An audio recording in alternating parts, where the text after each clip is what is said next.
Hey family, welcome back to my video. Today we will see, what if Harry Potter was raised by Thanatos and Hecate? Before we start, here is my official Patreon. Please join it because there are many stuffs that I can't share here because of community guidelines. But on my Patreon page, you will get adult Harry stories, Naruto, and Deca 2. Also the quick access for other parts of my story which might take time on YouTube. Also there are many stuffs you will get here. Please consider joining my Patreon. Link in the description. I would like to extend my sincere thanks to the original author of this story for granting us permission to use it in our YouTube video. Your generosity is greatly appreciated. The author's creation and the original story's link in the descriptions. Please do check that first. Now enjoy the video. The cold wind of early winter blew through the streets, rustling the last few leaves clinging to the trees. David, a chubby 22-year-old man with long, unruly hair, hurried down the sidewalk, his breath visible in the crisp air.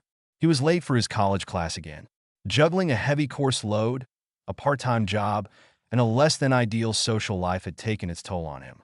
But today, it wasn't just his usual tardiness that weighed on his mind.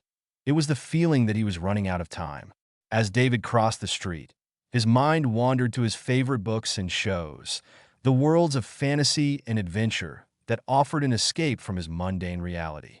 He imagined himself as a hero, a warrior, a wizard, anything but the struggling student he was. Lost in thought, he didn't notice the truck speeding around the corner until it was too late. The impact was sudden and brutal. David's world went black, and there was nothing but silence for a moment. Then, slowly, he became aware of a strange, weightless sensation. Opening his eyes, he found himself floating in a vast, featureless expanse. He was neither hot nor cold, neither comfortable nor uncomfortable. It was like he existed in a void beyond time and space. "Am I dead?" he wondered aloud, his voice echoing in the emptiness. "Not quite," a calm, soothing voice replied. David turned to see two figures materialize before him. One was a tall, imposing man with dark robes, black feathery wings protruding from his back, and an aura of calm, unyielding authority. The other was a woman, ethereal and beautiful, with an air of mystery and magic about her. "How can I not be dead, and who are you?" David questioned. The man stepped forward, his eyes like twin voids. "I am Thanatos, the god of death. And this," he gestured to the woman, "is Hecate, the goddess of magic and crossroads." David blinked, trying to process the information. "So, I am dead, and you two are here to what?" "Take me to the afterlife." Hecate smiled, a gentle, knowing smile. "Not exactly, you see, your life in your world was cut short, but it doesn't have to end here. Thanatos and I have been watching you, and we believe you have potential. A potential that could be realized in a different world." "A different world?" David echoed, incredulous. "So like, Ice Guy? Those tropes mostly in Japan where someone gets transported to a new world." "Precisely," Thanatos said, his voice as cold and final as the grave. "We offer you a chance at rebirth, a chance to start anew in a world where magic and gods walk among mortals. The world of a mythiverse." "What is a mythiverse?" David asked. Hecate spooked up this time. "The mythiverse is a realm where the boundaries between worlds blur, where the magic of one universe entwines with the myths of another. It is a place where destinies cross, where heroes and villains from different tales find themselves woven into a tapestry of infinite possibilities. In the mythiverse, the impossible is merely the beginning, and the stories never truly end." David's heart skipped a beat. He had always dreamed of being part of such a world, of having powers and abilities beyond his wildest dreams. But could this be happening? "What do I have to do?" he asked, his voice trembling with a mix of fear and excitement. "Embrace your new destiny," Hecate replied. "In this new life, you will be the son and heir of Thanatos and myself. You will have power, yes, but also great responsibility. Your new world will be fraught with danger and challenges. You will need to be strong, brave, and wise." David took a deep breath, his mind racing. This was his chance, his opportunity to become someone else, someone better. He looked at Thanatos and Hecate. their expressions expectant and hopeful. "I'll do it," he said, his voice steady. "I'll take the chance." Thanatos nodded approvingly. "Very well. Close your eyes, David. When you awaken, you will be reborn." David obeyed, feeling a strange warmth envelop him as he closed his eyes. The last thing he heard was Hecate's voice, whispering softly, "Good luck, my son." Then there was darkness. When David opened his eyes again, he was no longer the chubby, awkward 22-year-old he once was. He was in a different place, a different body. He looked around, taking in his surroundings, a lush, green forest, the air filled with the scent of pine and earth. He felt stronger, more alive than he ever had before. As he stood up, he caught sight of his reflection in a nearby stream. Staring back at him was a young boy no older than 9, with dark, wavy hair and striking features. He felt a surge of power within him, a connection to the world around him that he had never experienced before. David was gone. In his place stood Icarus Blackwood, the son of Thanatos and Hecate, ready to face whatever challenges lay ahead in his new life. Icarus, formerly David, stared at his reflection in the stream, mesmerized by the unfamiliar face that stared back at him. The boy, his new self, had eyes as dark as the void, but with a spark of something ancient and powerful. His skin was pale, almost ethereal, and his hair fell in soft waves around his face, black as night. He touched his face, marveling at the smoothness of his skin and the strength he felt coursing through his small body. The reality of his situation began to settle in. He was no longer in his old world. He was no longer even in his old body. He was Icarus Blackwood, a name that felt both foreign and oddly familiar. He had been given a second chance, a chance to live a life of magic and adventure. But with that chance came a weight of responsibility, a destiny he was only beginning to understand. Icarus stood up from the stream, brushing dirt from his simple white shirt. He noticed his surroundings for the first time: the dense forest that stretched out in every direction, the canopy of trees that filtered the sunlight into soft, dappled patterns on the forest floor. It was beautiful and serene, but also strangely foreboding. "Where am I?" he murmured to himself, his voice higher and lighter than he was used to. "You are in a sacred place," a voice answered from behind him.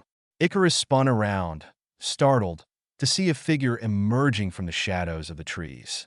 It was a woman, tall and graceful, with an aura of power that made the air around her hum.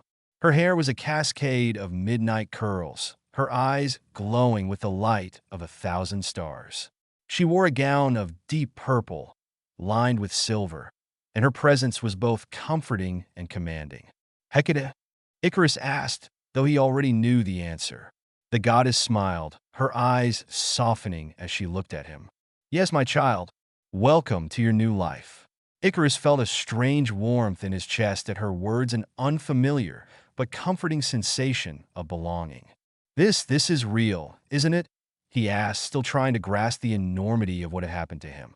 "It is very real," Hecate replied, stepping closer to him. "This is your new beginning, a life where you will have power and knowledge far beyond what you knew before.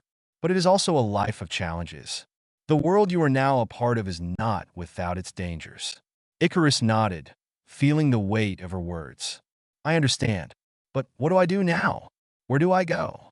Hecate's expression grew thoughtful, as if she were considering the best way to guide him. "For now, you must learn. There is much you need to know about who you are and the powers you possess. But first, you must be prepared for the world you are about to enter." With a wave of her hand, Hecate conjured a small, intricately carved wooden box, which floated toward Icarus and settled gently in his hands. The box felt warm to the touch, and he could sense a faint pulse of magic emanating from within. "This," Hecate said, "is a gift from me to you. Inside, you will find your first tools items that will aid you in your journey. But remember, Icarus, power is not just in the objects you wield, but in the wisdom you gain and the choices you make." Icarus opened the box, revealing a set of blank large cards, each one white with a black border. But the cards felt alive, their magic resonating with something deep inside him. "These cards," Hecate continued, are your connection to both the magic of the world and to me. They will help, protect, and grow with you as you develop your powers. Use them wisely, my son. Icarus carefully closed the box, feeling the weight of the cards and the responsibility they represented. He looked up at Hecate, determination shining in his dark eyes. Thank you, mother. I won't let you down. Hecate's smile widened, and she reached out to gently touch his cheek. I know you won't, Icarus. You are stronger than you know. But remember, you are not alone. I am always with you, as is your father. You will meet him in time, and he will guide you in his own way. Icarus nodded, feeling a swell of pride and resolve. He wasn't just a boy anymore. He was the son of two powerful gods, with a destiny that was his to shape. Now, Hecate said, her tone shifting to one of purpose, it is time for you to begin your journey. You will find your way to the human world soon enough. Follow the path before you, and it will lead you to where you need to be. As she spoke, the forest around them began to shift and change. The trees parted, revealing a narrow path that wound its way through the dense foliage, disappearing into the distance. Icarus took a deep breath, steeling himself for what lay ahead. He had been given a second chance at life, a chance to be someone extraordinary, and he would make the most of it. With one last look at Hecate, who watched him with a mixture of pride and affection, Icarus turned and began to walk down the path. Each step he took felt like a step toward his new destiny, toward the life he had always dreamed of. But just as Icarus was about to step onto the path leading away from the sacred forest, Hecate called out to him. He turned to see her holding a small, cloth-wrapped object. It was about the size of a pack of gum, unassuming at first glance. Wait, Icarus, Hecate said, her voice gentle but firm. There is one more gift I must give you before you embark on your journey. Icarus walked over, curious about the small object she held. What is it? This, Hecate said, handing him the tiny item, is a magical tent. It may look small now, but unfold it, and it will expand into a space much larger than its appearance suggests. Inside, you will find a library filled with books. The books contain knowledge on various subjects that will aid you in your journey. Magic, mythology, history, and more. It is a place of study and refuge, and will be your sanctuary whenever you need it. Icarus took the small folded tent, feeling its slight weight in his palm. The idea of having his own library, filled with books on topics he had always been fascinated by, was more than he could have hoped for. He looked up at Hecate, gratitude shining in his eyes. Thank you, mother. This will help me more than you know. Hecate smiled, pleased with his response. I know it will, Icarus. Remember to use your time wisely. Knowledge is a powerful tool, but it must be tempered with experience. And now, it is truly time for you to begin. With the tent safely tucked into his pocket, Icarus turned once more toward the path. This time, he walked forward with a sense of purpose, the weight of his new responsibilities balanced by the gifts he had been given. As he walked, the forest around him began to fade, the trees thinning until they were replaced by the sights and sounds of the human world.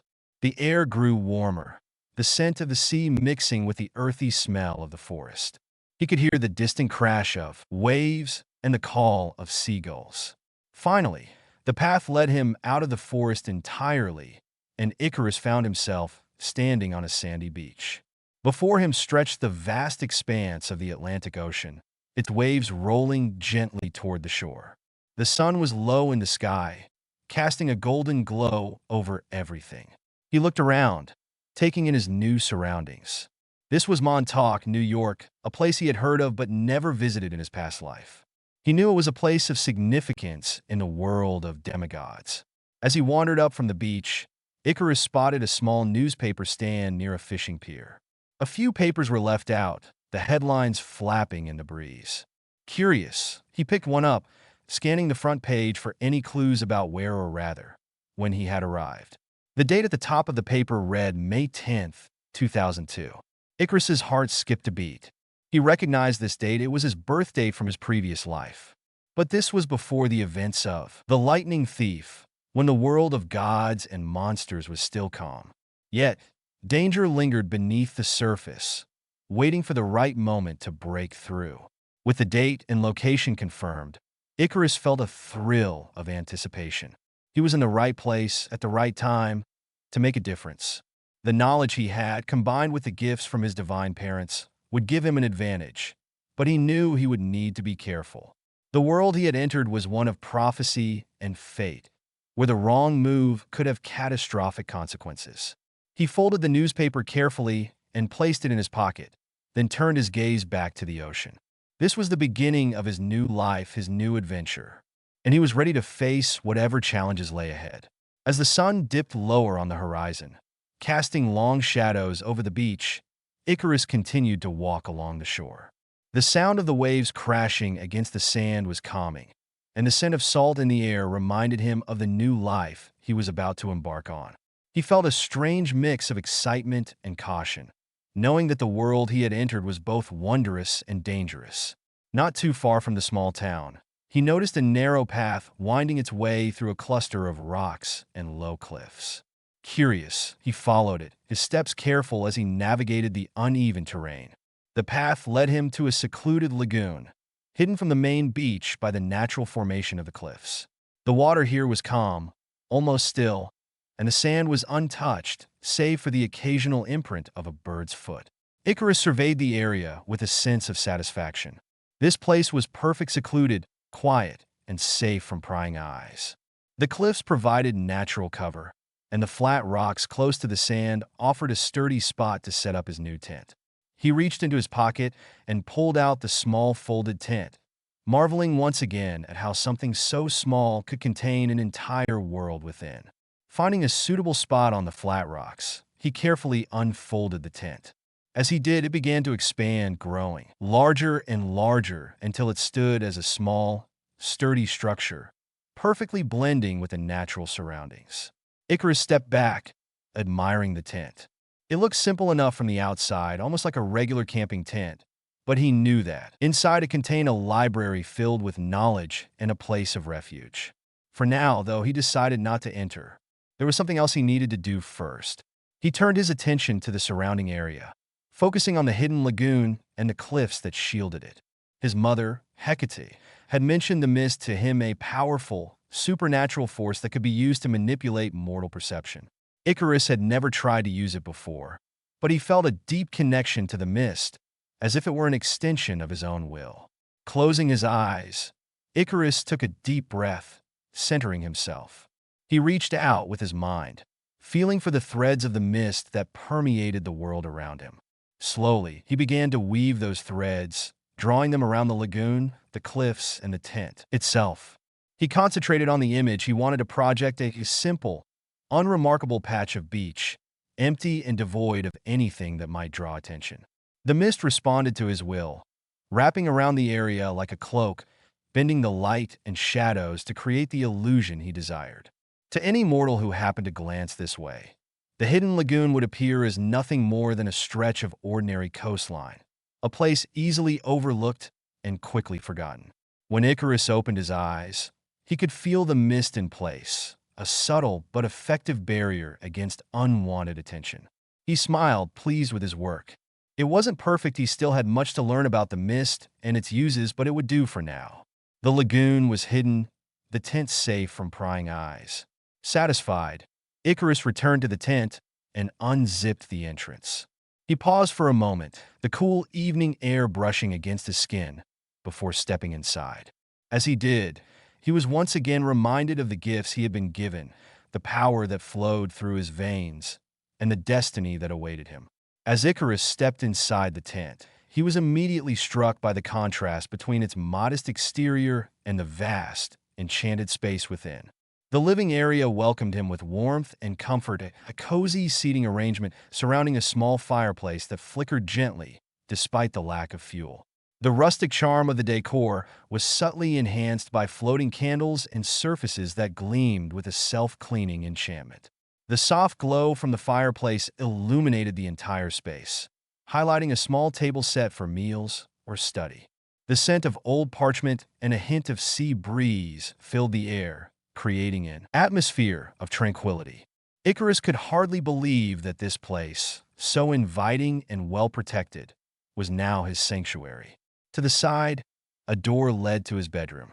Stepping inside, he found a bed covered in black linens that, as soon as he approached, he sensed it adjusted to the perfect temperature for him.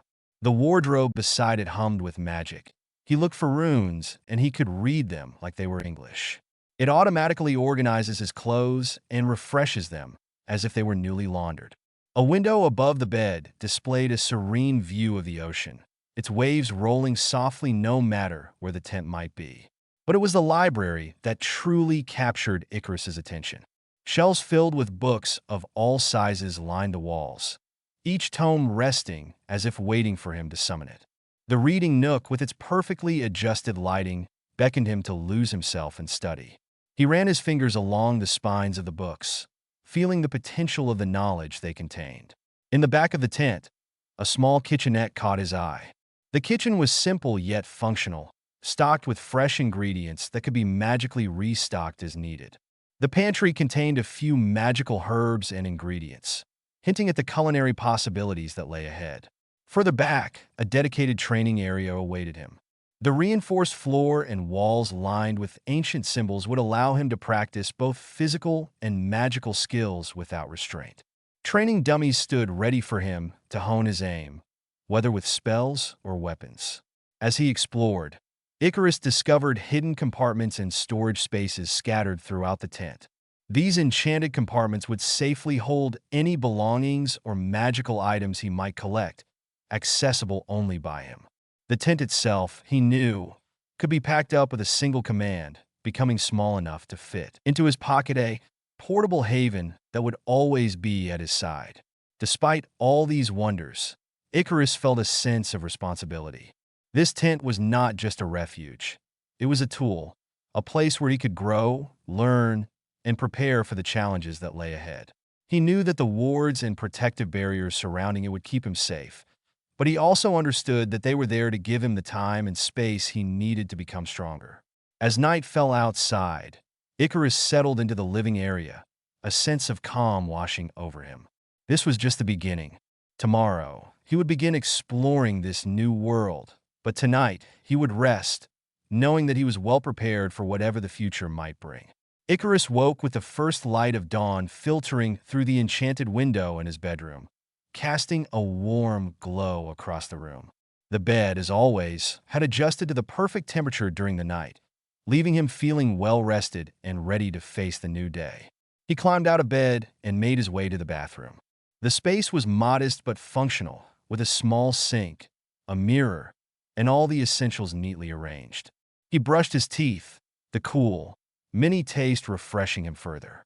Next, he took a comb from the shelf and ran it through his dark, wavy hair, taming it into place. With his morning routine nearly complete, Icarus walked over to the wardrobe, expecting to find a fresh set of clothes waiting for him. The wardrobe, which had always seemed to automatically refresh and organize his clothing, opened silently as he pulled at the handle. But to his surprise, the shelves were bare. Not a single article of clothing hung from the hangers or was folded neatly on the shelves. Icarus frowned, perplexed. This was the first time since he'd entered the tent that anything had been out of place. He double-checked, looking into every nook and cranny of the wardrobe, but it was clear there were no clean clothes available. Stepping back, Icarus considered his options.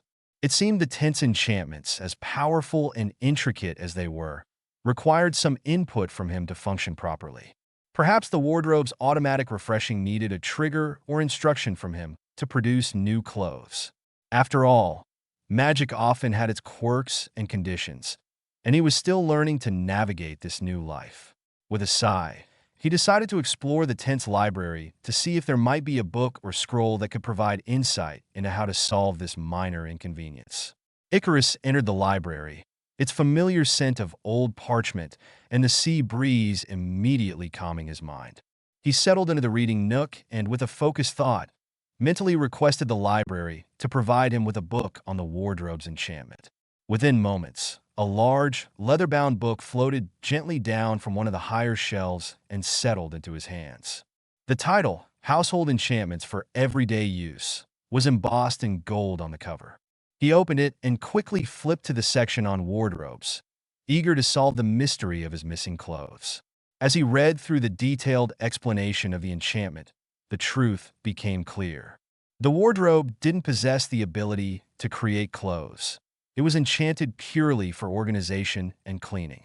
It could refresh garments, mend minor tears, and even remove stains, but it could not conjure new clothing out of thin air.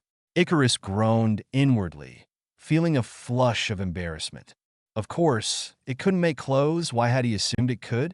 The tent was filled with all sorts of powerful and intricate magic, but that didn't mean it could perform miracles. He had been so caught up in the wonder of this new world that he'd forgotten some basic logic. With a rueful chuckle, he gently closed the book and set it aside. He raised a hand to his forehead and face-palmed, shaking his head at his oversight. "I can't believe I thought it could just make clothes," he muttered to himself, still smiling at the silliness of it all. Realizing he'd have to come up with a plan to obtain new clothing, Icarus took a deep breath. It wasn't a major setback, just a small reminder that while magic could do many things, it didn't replace the need for practical solutions. He'd have to venture into town soon, not only to get clothes, but also to start integrating into this new world. And perhaps that was exactly what he needed to take the first steps outside his tent and begin his journey in earnest. Last night, while exploring the library, Icarus had stumbled upon a hidden safe, tucked away behind a bookshelf at the back of the room. The safe was large, 4 feet by 4 feet, and securely locked, but when he opened it, he was met with an unexpected treasure trove. Inside was a large stack of $100, enough to last him a little while if used wisely. Alongside them were bags of drachmas, the currency of the demigod world, which he suspected would come in handy in his new life. Smaller stacks of 100 UK pounds were also neatly piled, indicating that his resources were not limited to just one country. But perhaps the most intriguing items were the papers, documents, and various legal forms that seemed to contain important information about his new identity.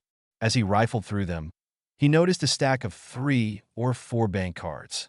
To his surprise, one of the cards was linked to Gringotts' Wizarding Bank, a connection to the magical world that he hadn't expected so soon. The other cards were for highly respected international banks, known for their secure servers and reliability, both in the US and the UK. The realization that he was well-funded and had access to reputable financial institutions brought a sense of relief. Despite the earlier embarrassment over the wardrobe, he now had the means to procure whatever he needed, starting with some new clothes. This discovery also underscored that his journey was being supported by powers beyond his understanding. With these resources at his disposal, Icarus felt a renewed sense of purpose. He wasn't just a young boy in this world, he was someone with influence, connections, and the backing of powerful entities. With a plan forming in his mind, Icarus decided it was time to venture into town. Today, he would get the essentials, but in the days to come, he would need to learn more about his new life, his powers, and the world he had been thrust into. The adventure had truly begun, and Icarus was ready to face it head-on.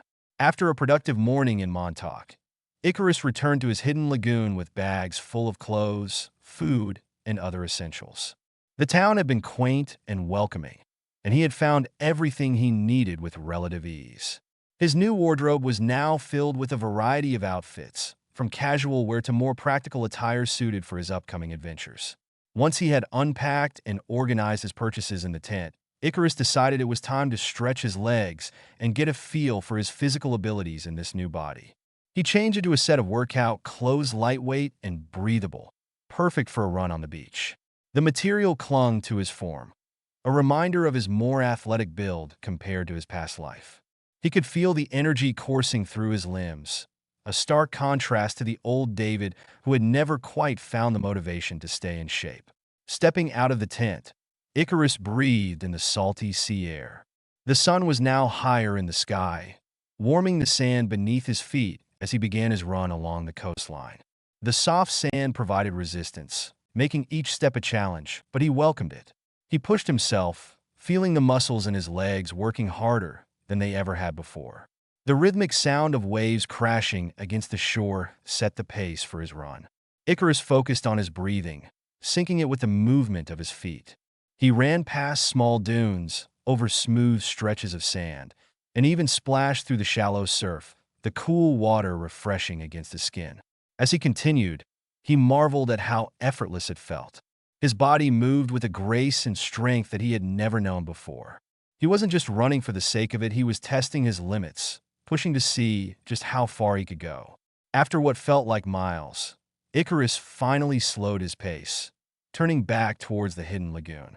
The run had invigorated him, and though his muscles were pleasantly sore, he felt as though he could keep going forever.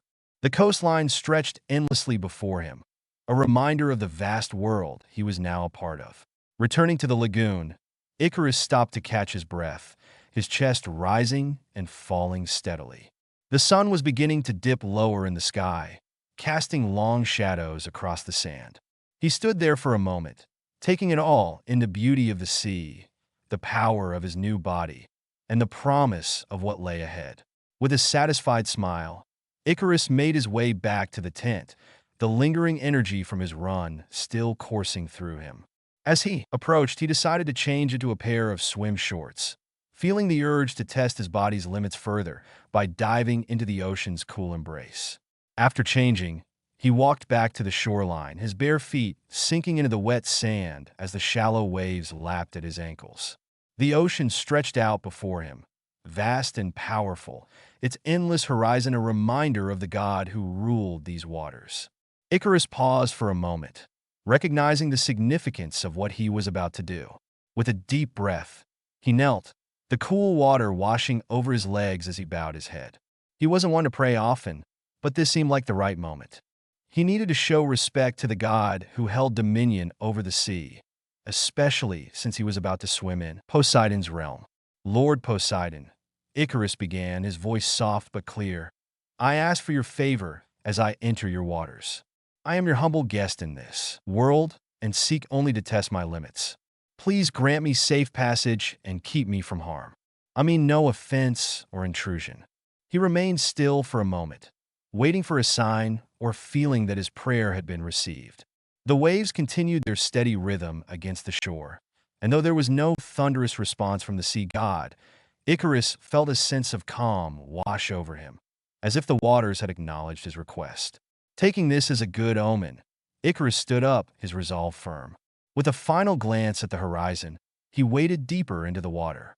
The coolness of the ocean was refreshing against his skin, invigorating him further as he pushed off the sandy bottom and began to swim. His movements were powerful and smooth, his body cutting through the water with ease. He felt the strength in his arms and legs as he propelled himself forward, the rhythm of his strokes steady and sure. The ocean seemed to welcome him, the waves gentle as they carried him further from the shore. Icarus swam with purpose, testing his endurance and speed.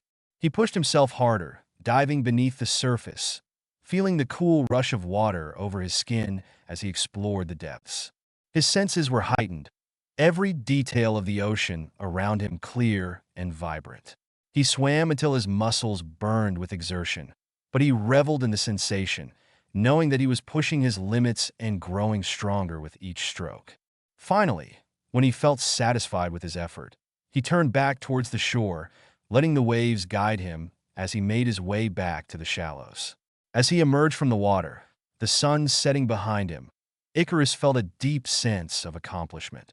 He had tested his body in the sea, and it had responded with strength and resilience.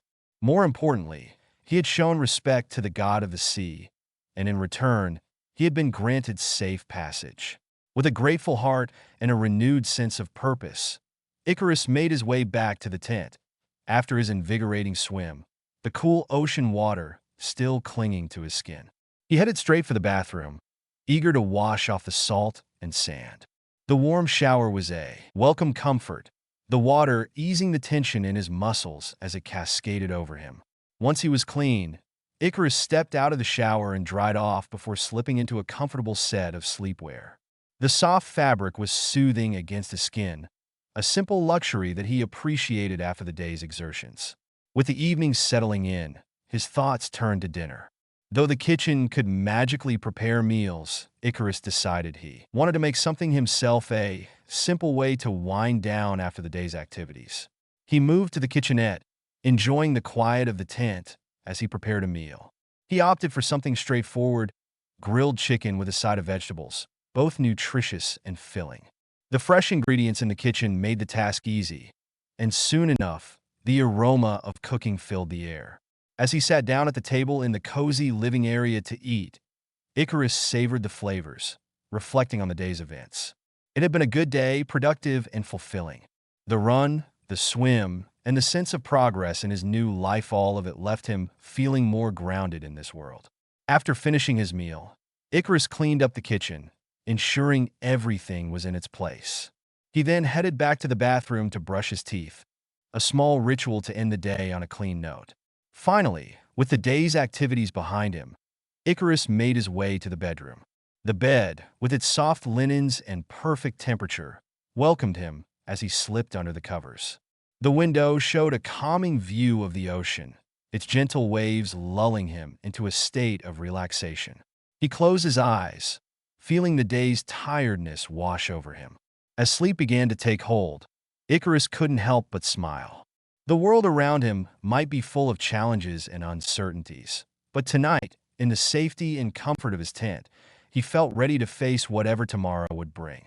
Hey, this is my first fanfic ever posted. I hope you enjoyed it, but if you don't like it or feel things can be changed, send me a review or email me on how to improve my writing. If you have a question on the story, please contact me. I can improve this story. Should I do a Q&A at the beginning or the end? A new routine. Disclaimer: go back to Chapter 1, please. Chapter 2. A new routine. Icarus woke with the dawn, the early morning light filtering through the window of his tent, casting a soft glow over the room. He stretched lazily under the warm covers, feeling refreshed and rested after the previous day's activities. The sound of the ocean in the background was soothing, a reminder of the tranquility of his hidden sanctuary. Rising from bed, he made his way to the bathroom to start his morning routine. The usual tasks: brushing his teeth, washing his face, and combing through his dark, wavy hair were comforting in their familiarity. They grounded him, a small connection to the life he had once lived, even as he adapted to the extraordinary circumstances of his new existence. As he gazed at his reflection in the mirror, a sense of determination began to build within him. His new life offered limitless potential, but he knew that to harness the powers within him truly, he needed discipline. He needed structure. And so, Icarus decided it was time to establish a training regimen that would push him to his limits and prepare him for the challenges he would undoubtedly face in this world. His plan was simple but effective. Each morning, before breakfast, he would either run a mile along the beach or swim a mile in the ocean, alternating between the two every day. After that, he would have a hearty breakfast to refuel, and then spend the rest of the morning in the training area at the back of the tent, focusing on both physical and magical exercises until noon. With his new schedule in mind, Icarus dressed in his workout clothes and stepped outside into the crisp morning air. The sun was just beginning to rise, casting a golden light over the hidden lagoon. Today, he decided to start with a run. He would save the swim for tomorrow. As he set off along the beach, the cool sand beneath his feet and the rhythmic sound of the waves spurred him on. The mile passed quickly, his body already adjusting to the demands he was placing on it. His mind was clear, focused entirely on the pace of his run and the steady rhythm of his breathing. By the time he returned to the lagoon, he was invigorated, the morning run having worked out the last traces of sleep from his system. Back in the tent, Icarus made his way to the kitchenette to prepare breakfast. He opted for a simple but filling meal: eggs, toast, and some fresh fruit, all provided by the enchanted pantry. As he ate, he mentally reviewed his plan for the day's training, eager to get started. Once he had finished his meal, Icarus cleaned up and headed to the training area at the back of the tent. The space was perfectly suited for his needs: reinforced floors for physical activity, walls lined with ancient symbols to aid in focusing magical energy, and a variety of training dummies and targets for practicing both spells and combat techniques. He began with some basic stretches, warming up his muscles before moving on to more intense exercises. First, he focused on his physical strength and endurance, running through a series of drills designed to test his agility, speed, and power. Each movement was deliberate, each exercise pushing him further, building the strength he would need to face whatever came his way. Once his body was sufficiently warmed up, Icarus turned his attention to magic. He had much to learn about the abilities inherited from his divine parents, but he knew that mastering them would be crucial to his survival. He started with the basics, practicing simple spells to get a feel for the flow of magical energy within him. As he worked, the ancient symbols on the walls seemed to pulse with energy, guiding his focus and enhancing his control over the magic. Hours passed in what felt like minutes as Icarus lost himself in the training. By the time he paused to catch his breath and glance at the clock, he was surprised to see that it was already nearing noon. His body was tired, his muscles pleasantly sore, but there was a deep sense of satisfaction in the work he had done. After his morning training, Icarus took time to rest and refuel. Feeling physically and mentally invigorated, he prepared a simple lunch of grilled chicken and fresh vegetables, reflecting on his achievements. Establishing a routine was already proving beneficial, and he looked forward to the rest of his day. With lunch finished and the kitchen tidied, Icarus decided to spend the afternoon expanding his knowledge. The library within his tent was a treasure trove of wisdom and secrets, filled with books on countless subjects. He knew that mastering his mind and magic would be crucial for his success, so he set his sights on finding a book that could help him in that regard. He wandered into the library, the smell of old parchment and the sea breeze welcoming him. The shelves were lined with books, each one a potential key to unlocking new abilities or knowledge. After a few minutes of browsing, his fingers brushed across an ancient Greek book with a leather-bound cover. Something about it drew his attention, and he carefully pulled it from the shelf. The title was written in faded gold letters, but the age of the book didn't diminish its significance. Icarus felt a tingle of anticipation as he opened the cover and turned to the index. His eyes scanned the list of topics, and one in particular stood out: mind magic. Intrigued, he continued reading the subcategories listed under it until his gaze landed on a term that made his heart skip a beat of clemency. Flipping to the designated page number, Icarus found a section dedicated to a clemency, described in the text as an art of shielding and organizing the mind. He read eagerly, absorbing the information with growing fascination. According to the book, a clemency was more than just a mental defense technique. It was a practice that could enhance one's mental faculties in several ways. The text explained that by mastering a clemency, one could build strong mental shields to protect against intrusion or manipulation. But beyond that, it offered several unique benefits or side effects.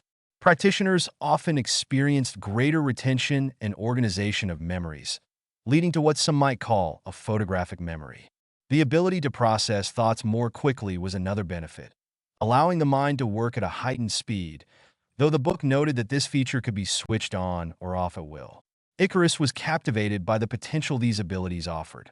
In his new life, having a mind that was not only secure but also sharp and agile could be a tremendous advantage. He could see how developing such a skill would be invaluable, whether in combat, negotiations, or simply in day-to-day decision-making. He continued reading, delving deeper into the techniques and exercises outlined in the book. The practices were rigorous, requiring patience, concentration, and dedication. But Icarus was undeterred. He had already committed to a strict physical and magical training regimen. Adding mental training to the mix felt like the natural next step. Closing the book for now, Icarus knew he had found his next challenge. Learning a clemency would be a long journey, but one he was eager to embark on. The idea of fortifying his mind while gaining these additional mental enhancements excited him. With renewed determination, Icarus made a mental note to incorporate these exercises into his daily routine. He would start with the basics, practicing each technique until it became second nature. By the time he mastered a clemency, he knew he would be stronger, smarter, and more prepared for whatever this world threw at him. Satisfied with his choice, Icarus placed the book on a nearby table, ready to begin his study. The rest of the afternoon stretched ahead of him, full of promise and potential. He settled into a comfortable chair, ready to dive into the intricacies of mind magic and take the next step in his journey of self-mastery. Over the next few weeks, Icarus settled into a consistent routine that began to shape his days with purpose and structure. Each morning, He alternated between running along the beach or swimming in the ocean, the cool morning air and the rhythmic sound of the waves providing a meditative start to his day. The physical exertion strengthened his body, while the beauty of the natural surroundings kept his spirit uplifted. After his morning exercise, Icarus would return to his tent, where he focused on refining his magical and physical skills in the training area. The hours spent practicing spells, honing his combat abilities, and pushing his physical limits began to pay off, as he noticed a marked improvement in his control and stamina. Afternoons were dedicated to his intellectual pursuits. He spent countless hours in the library, his mind absorbing new information with the aid of his growing mastery of occlumency. The ancient Greek book on mind magic had become a constant companion, guiding him through the complexities of mental discipline. The exercises he practiced each night before bed began to fortify his mind, creating stronger mental barriers and enhancing his memory and cognitive speed. The routine provided a sense of stability in this new world, allowing Icarus to grow stronger, smarter, and more confident with each passing day. The challenges ahead no longer seemed daunting. Instead, they felt like opportunities to apply the skills he was diligently cultivating. As the weeks passed, Icarus knew he was becoming the person he needed to be to thrive in this world, and the sense of purpose that came with his routine was a welcome companion on his journey. Icarus immersed himself in a wide range of books from the library, each offering him different perspectives and knowledge that could aid in his growth. His reading list was diverse. Ancient Runes and Their Applications by Nicandros. This book explored the power of runes, their meanings, and how they could be used in various enchantments. Icarus found the concept fascinating, particularly how the ancient symbols could enhance or manipulate magic in specific ways. Elemental Magic, Mastering the Forces of Nature by Zephyros Thalassios, a comprehensive guide to controlling and utilizing the elements. Icarus was particularly interested in this book, given the potential power behind controlling fire, water, earth, and air. He practiced small spells from the book, but found it challenging to advance beyond the basics. The Art of War, a magical interpretation by Strategos Aristides. While not strictly a book on magic, this text offered a strategic perspective on conflict and combat, blending historical strategies with magical applications. Icarus found it useful for planning his training routines and for understanding how to approach battles both mentally and physically. Potions and Alchemy, The Lost Recipes by YEA I. This book contains ancient recipes for potions that could heal, harm, or enhance the user in various ways. Icarus experimented with a few simple potions, but quickly realized that mastering alchemy would require a lot of patience and precision. The Mind's Labyrinth, A Guide to Mental Magic by Thatos of Lesbos. A deeper dive into mental disciplines, building on the principles he had learned from the book on occlumency. It offered techniques for mental clarity, telepathy, and even some aspects of divination. This book became his go-to guide for strengthening his mind. However, as the weeks passed, Icarus couldn't shake the feeling that something was missing. While his understanding of magic and his skills were growing, his actual magical power seemed to have plateaued. He couldn't advance beyond certain spells, and his attempts to manipulate stronger magic often fell short.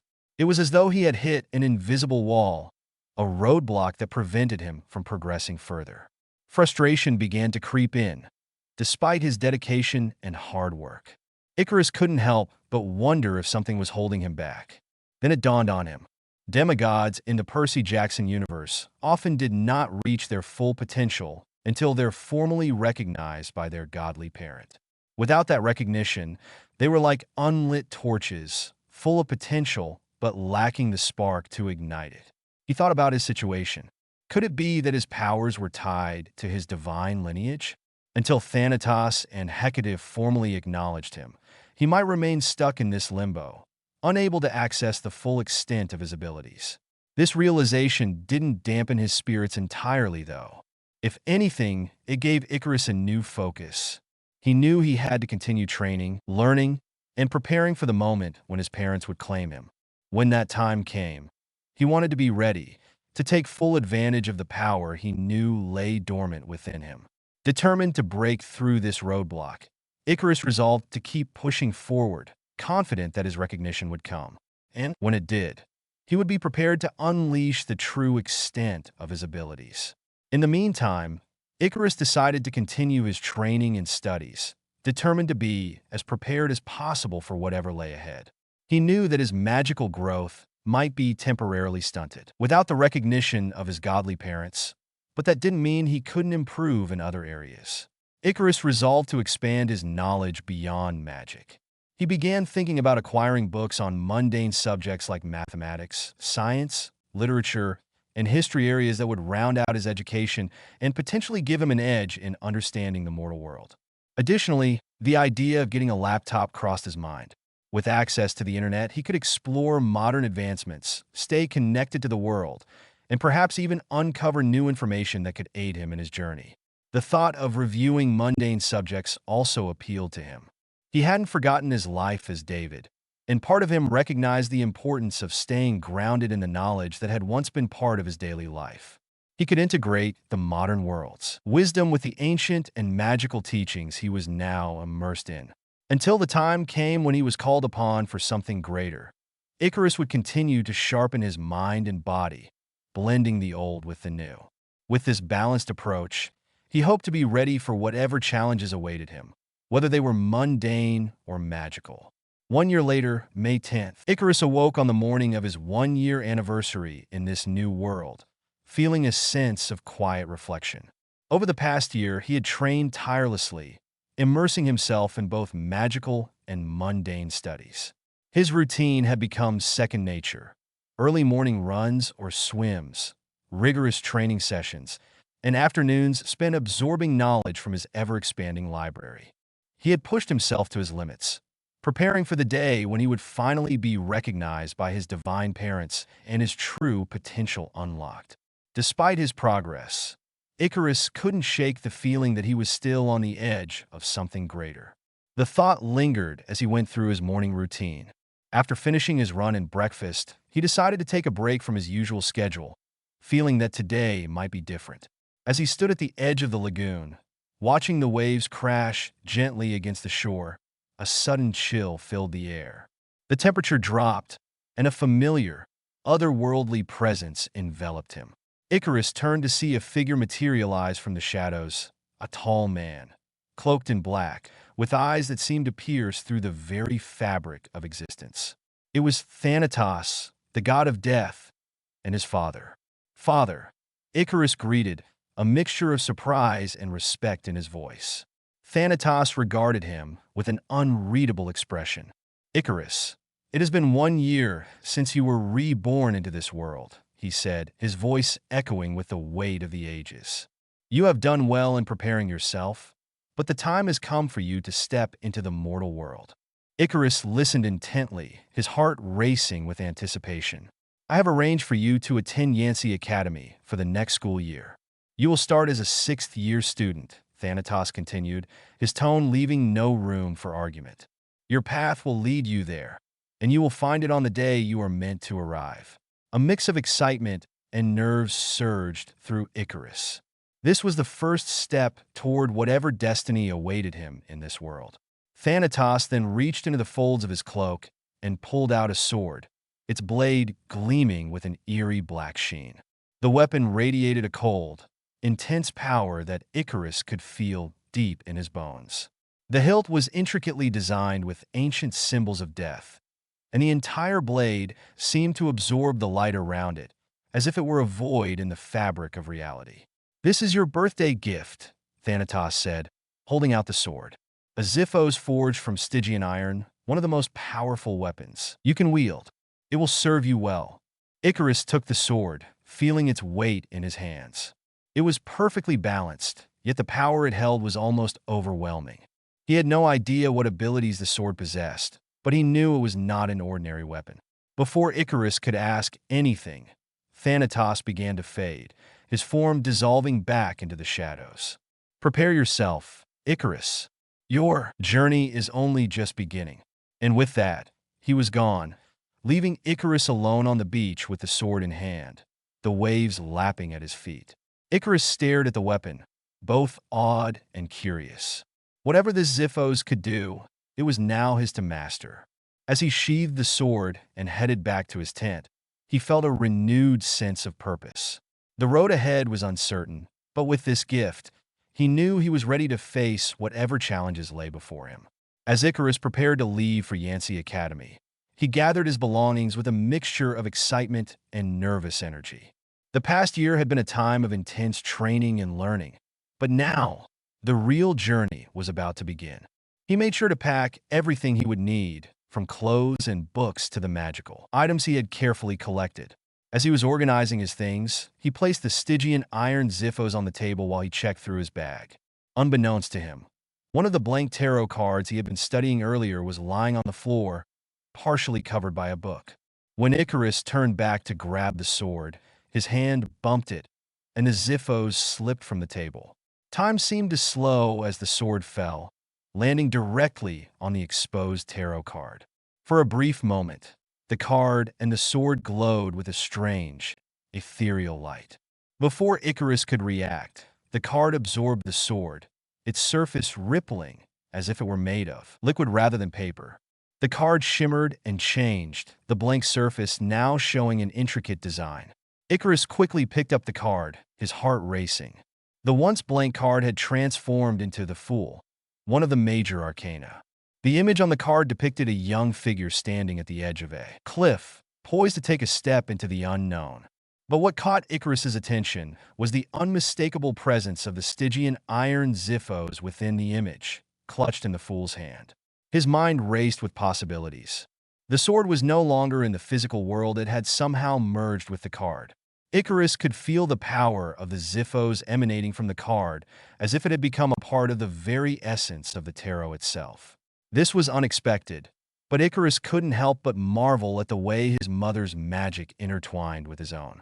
Hecte's influence over the tarot cards was strong, and now it seemed that the cards could not only store items, but perhaps even enhance them in ways he had yet to understand. Icarus carefully placed the card into his deck holder, feeling a mix of excitement and curiosity. The Fool card, now imbued with the power of the Stygian iron Xiphos, would surely reveal its true potential in time. For now, he had to focus on the journey ahead. The road to YEA Academy awaited, and with his belongings packed, Icarus was ready to face whatever challenges the new school year would bring. The power of the Fool and the mysterious sword within it would be by his side, guiding him through the unknown. Icarus stepped outside the tent, the morning air crisp and invigorating as it filled his lungs. The tent, which had been his home and sanctuary for the past year, stood quietly behind him. With a mixture of fondness and resolve, he approached the door flap. Placing his hand gently on the fabric, he whispered the incantation in ancient Greek, Sigma Upsilon Roro Iota Kappa Nu Sigma Omicron Upsilon, shrink. The tent responded. Immediately, its form beginning to fold and compress upon itself, the magical fabric obeying the command without hesitation. Within moments, the large, comfortable dwelling had condensed into a small, unassuming object, no larger than a pack of gum. Icarus picked up the miniature tent, marveling once again at the magic his mother had woven into it. He tucked it securely into his pocket, feeling the familiar weight of it as he prepared to leave for YEA Academy. With everything in place, Icarus took a deep breath and set off, ready to begin this new chapter of his life. Icarus made his way into the city, the quiet streets of Montauk bustling with early morning activity.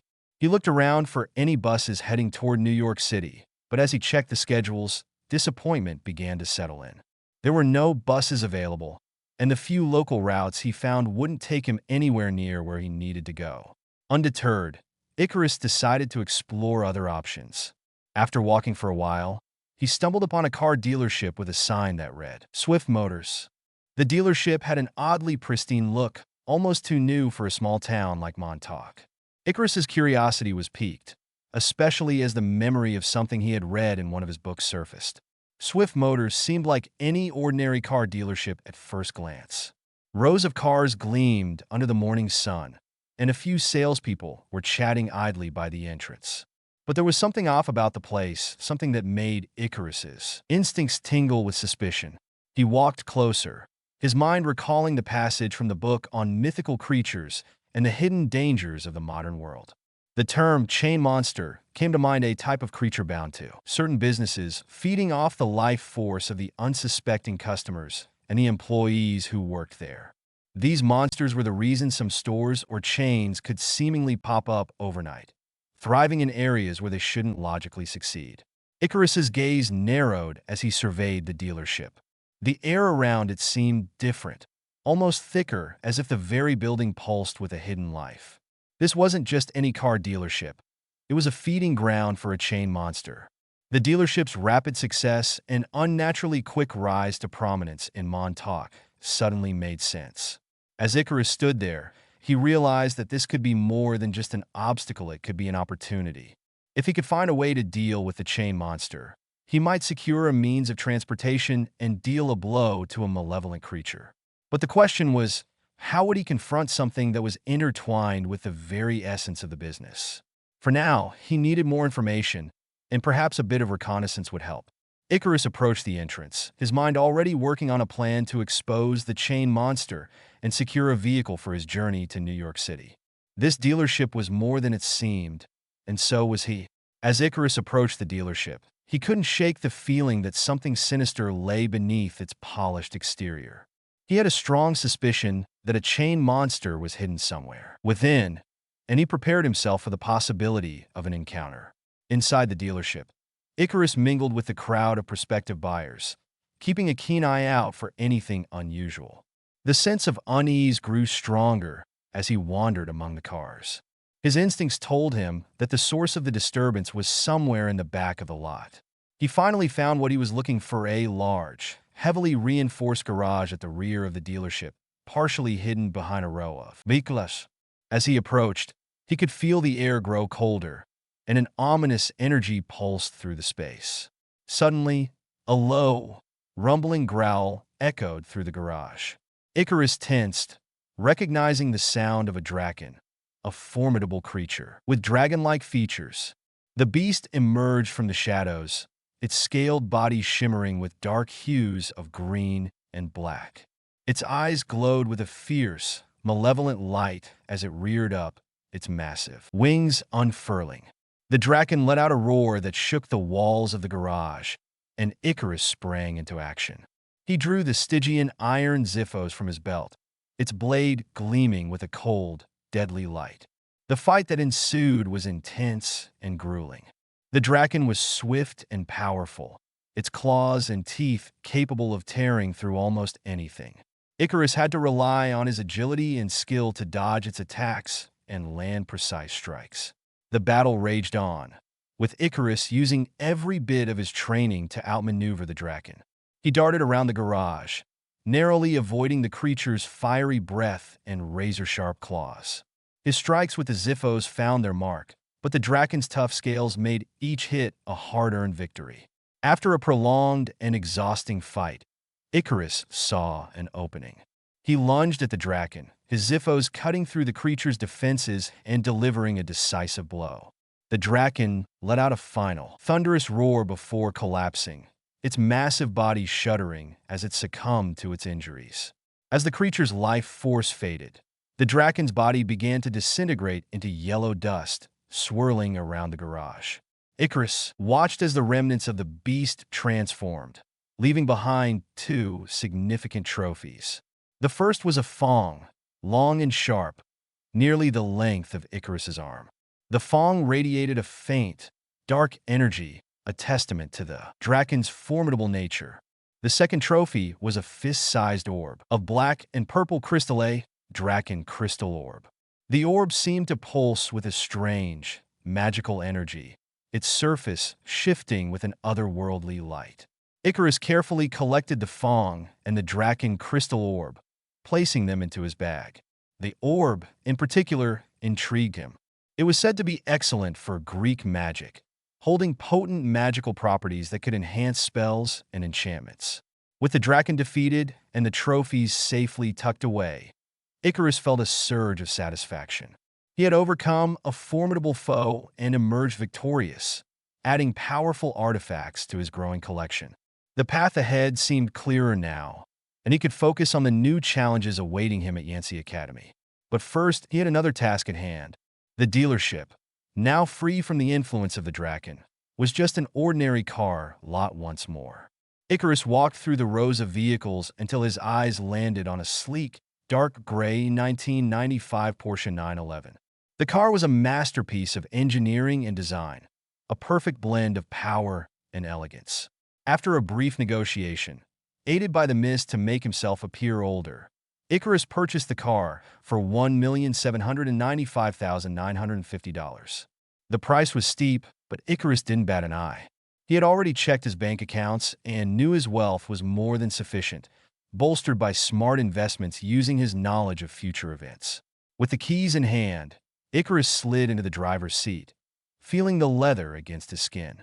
The engine roared to life with a satisfying growl as he expertly navigated the car out of the dealership. Driving had always been a passion of his, and his skills from his automotive program came flooding back as he effortlessly guided the Porsche onto the open road. As the miles rolled by, Icarus couldn't help but feel a thrill of anticipation. New York City and YEA Academy awaited him, and he was ready for whatever lay ahead. His new life as Icarus Blackwood, the son of Thatos and Hacte, was just beginning, and the road to his destiny stretched out before him, full of possibilities. Icarus skillfully maneuvered the Porsche through the increasingly congested streets of New York City.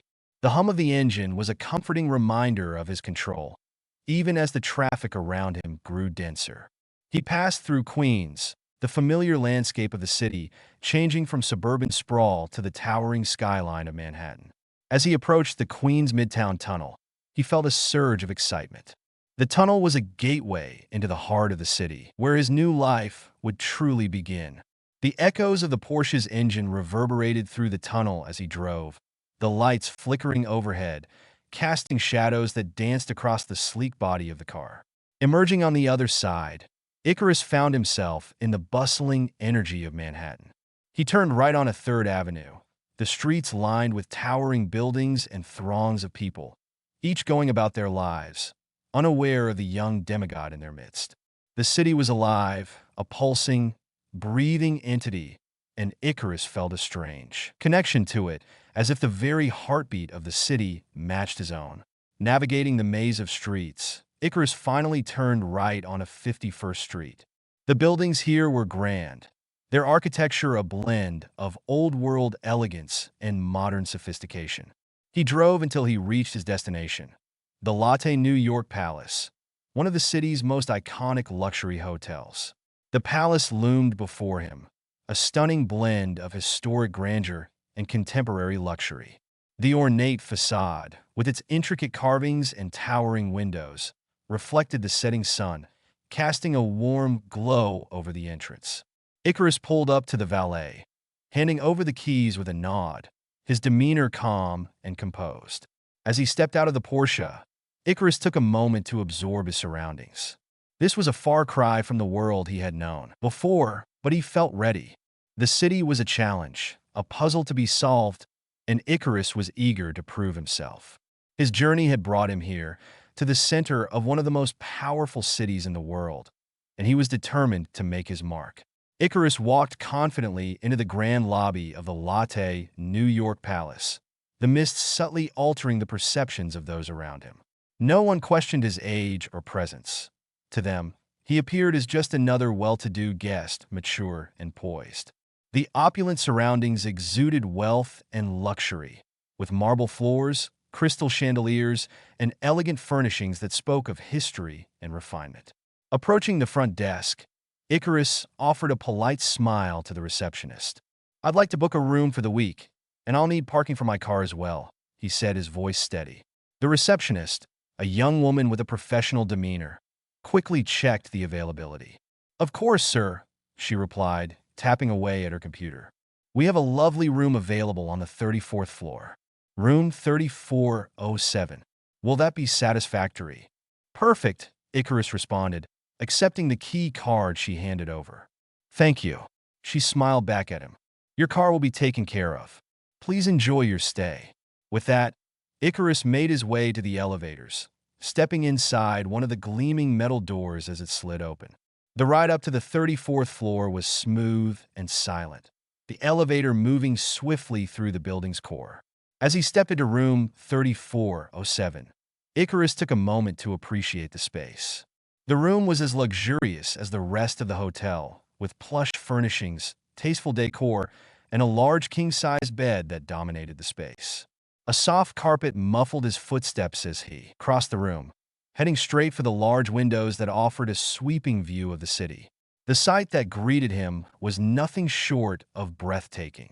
The sun was beginning its descent, casting the city in a golden glow. The skyline stretched out before him, a sea of towering buildings, each one a monument to the city's power and ambition. But what caught his attention most was the Empire State Building, its iconic spire piercing the sky. Above it, almost imperceptible to mortal eyes, hovered a severed mountain peak, Mount Olympus, the home of the gods.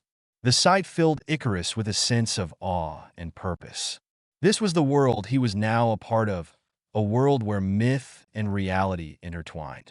The journey ahead would not be easy, but Icarus was ready. With a determined expression, he turned away from the window and began to prepare for the challenges that lay ahead.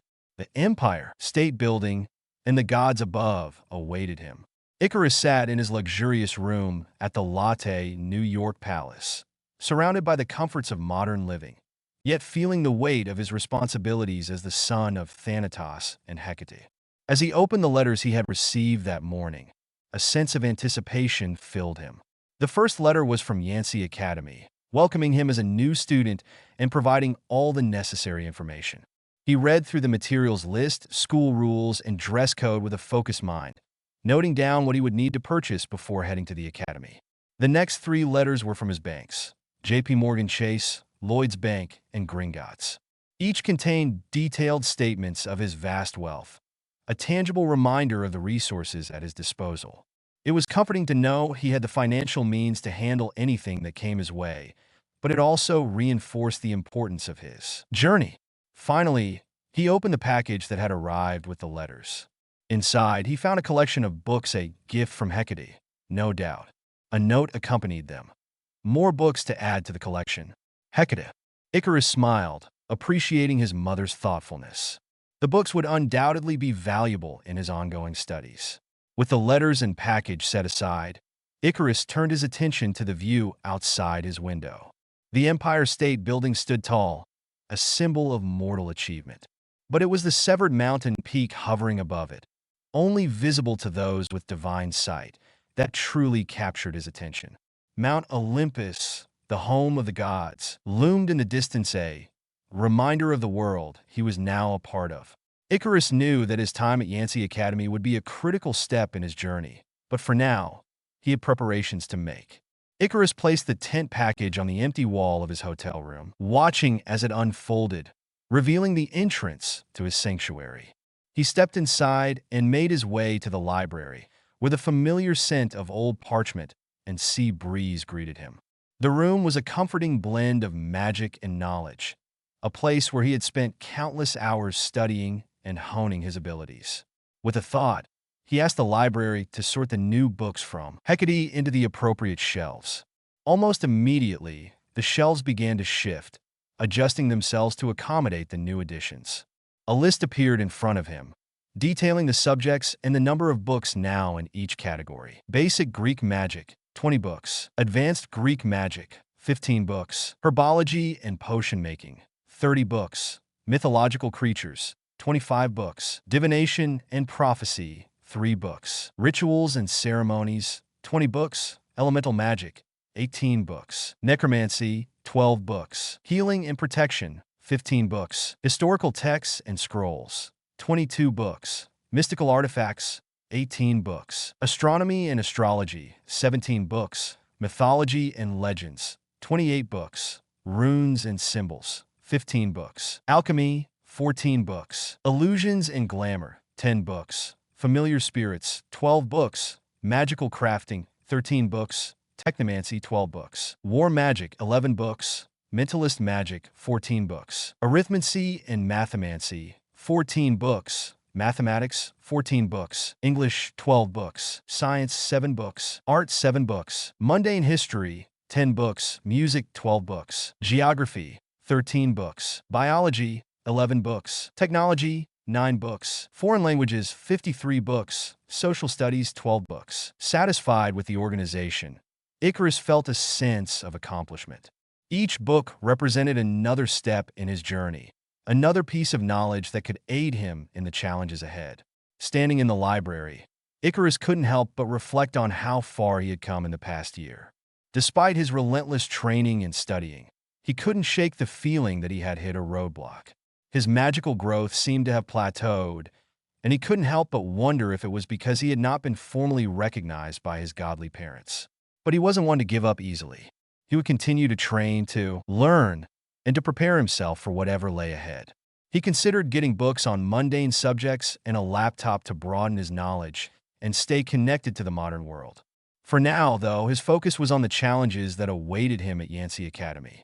With the books sorted and his thoughts in order, Icarus left the library, ready to take on whatever the future held. Icarus carefully folded the tent back into its compact size, pocketing it with ease. He then gathered the papers for YEA Academy and headed to the elevator. As the doors closed, he took a moment to glance at the paperwork, mentally preparing himself for what was to come.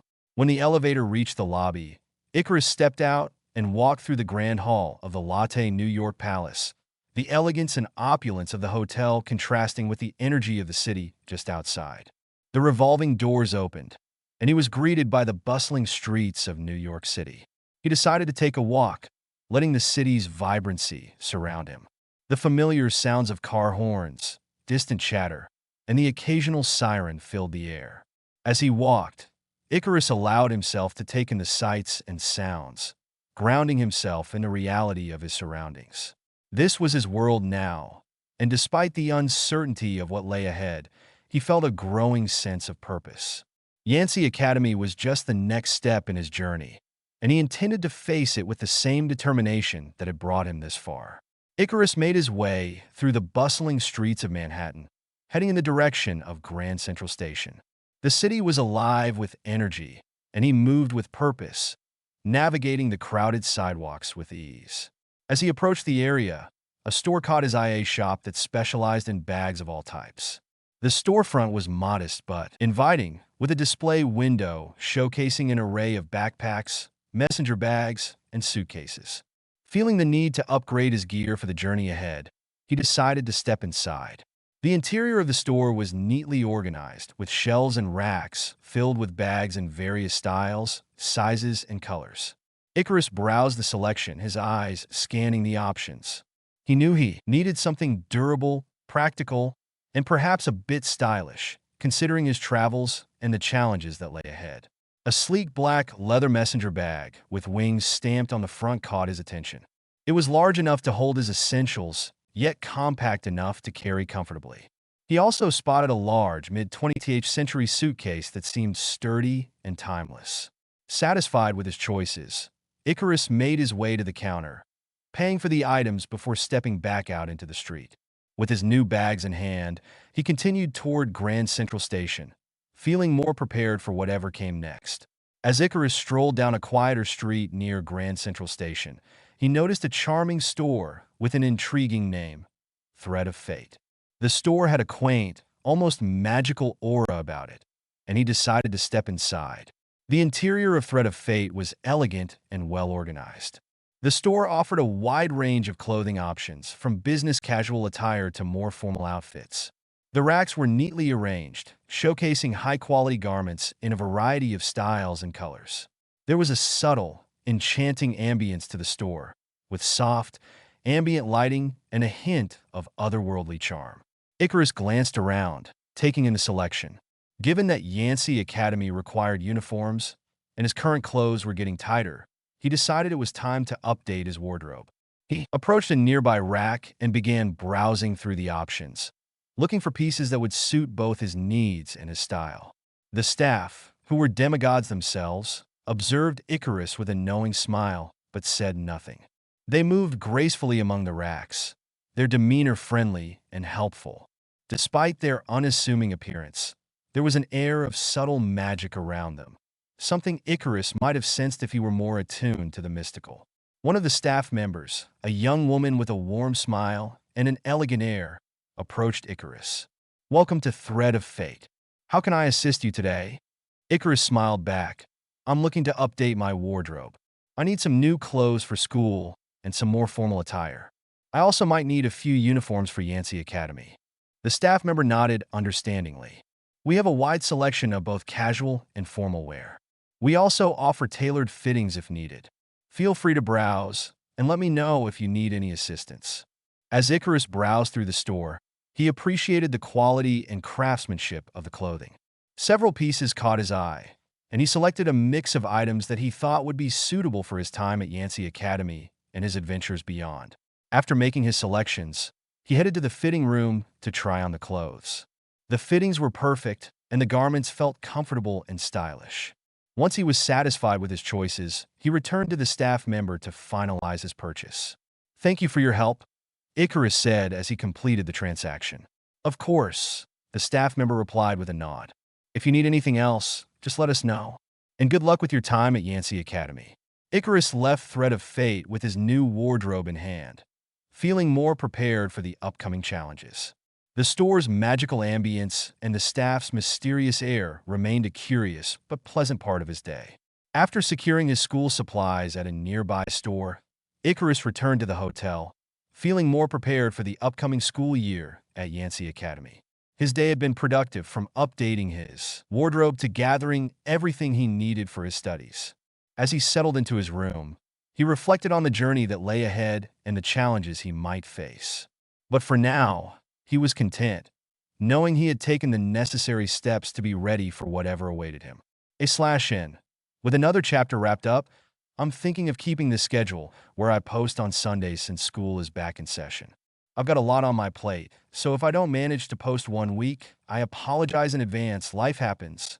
Thanks for understanding and for sticking with the story. First day of 6th grade and review. To Mr. 1980 Rivera, thank you for leaving a review. As to your comment, Icarus Stahl has his humanity from his previous life, so he will be a demigod. If I made him a god, there would not be a story. Disclaimer: I do not own most of the characters, only Icarus, but the worlds of Percy Jackson and Harry Potter are owned by Rick Riordan and J.K. Rowling respectively. I just play inside of the worlds. Chapter 3. First day of 6th grade and a trip to Gringotts? After securing his shrunken Porsche in the third compartment of his suitcase, he was ready to explore the campus. He knew that his time here would be different from anything he had experienced before, but he was prepared. His preparation and extensive studies had given him a solid foundation, and he was eager to put his knowledge to the test. As he walked toward the male student dorms, he found his room assignment on a sheet of paper on the wall. He got the last room in the building, and surprisingly enough, he had it all to himself, with no roommate in sight. Icarus couldn't help but feel a sense of relief at this. Having a space of his own will allow him to continue his studies and practices without interruption. With everything set, he began unpacking and settling into his new environment, knowing that this was only the beginning of his journey at YEA Academy. Icarus placed his suitcase against the back wall of his room, making sure it was out of the way but easily accessible. Being on the second story, he didn't worry much about privacy. After all, who would go to the trouble of using a ladder to peek in? He opened the closet and carefully hung up his 5 or 6 sets of school uniforms, ensuring they were neatly arranged and ready for the week ahead. The school had provided basic bedding and furniture, which he quickly set up. The bed was simple but comfortable, and the desk by the window offered a good spot for studying and working on his assignments. Once everything was in order, Icarus took a moment to sit on the bed and look around his room. It felt a bit sparse compared to the luxuries he was used to, but it had everything he needed. The quiet and solitude would give him the perfect environment to continue his training and studies while navigating life at YEA Academy.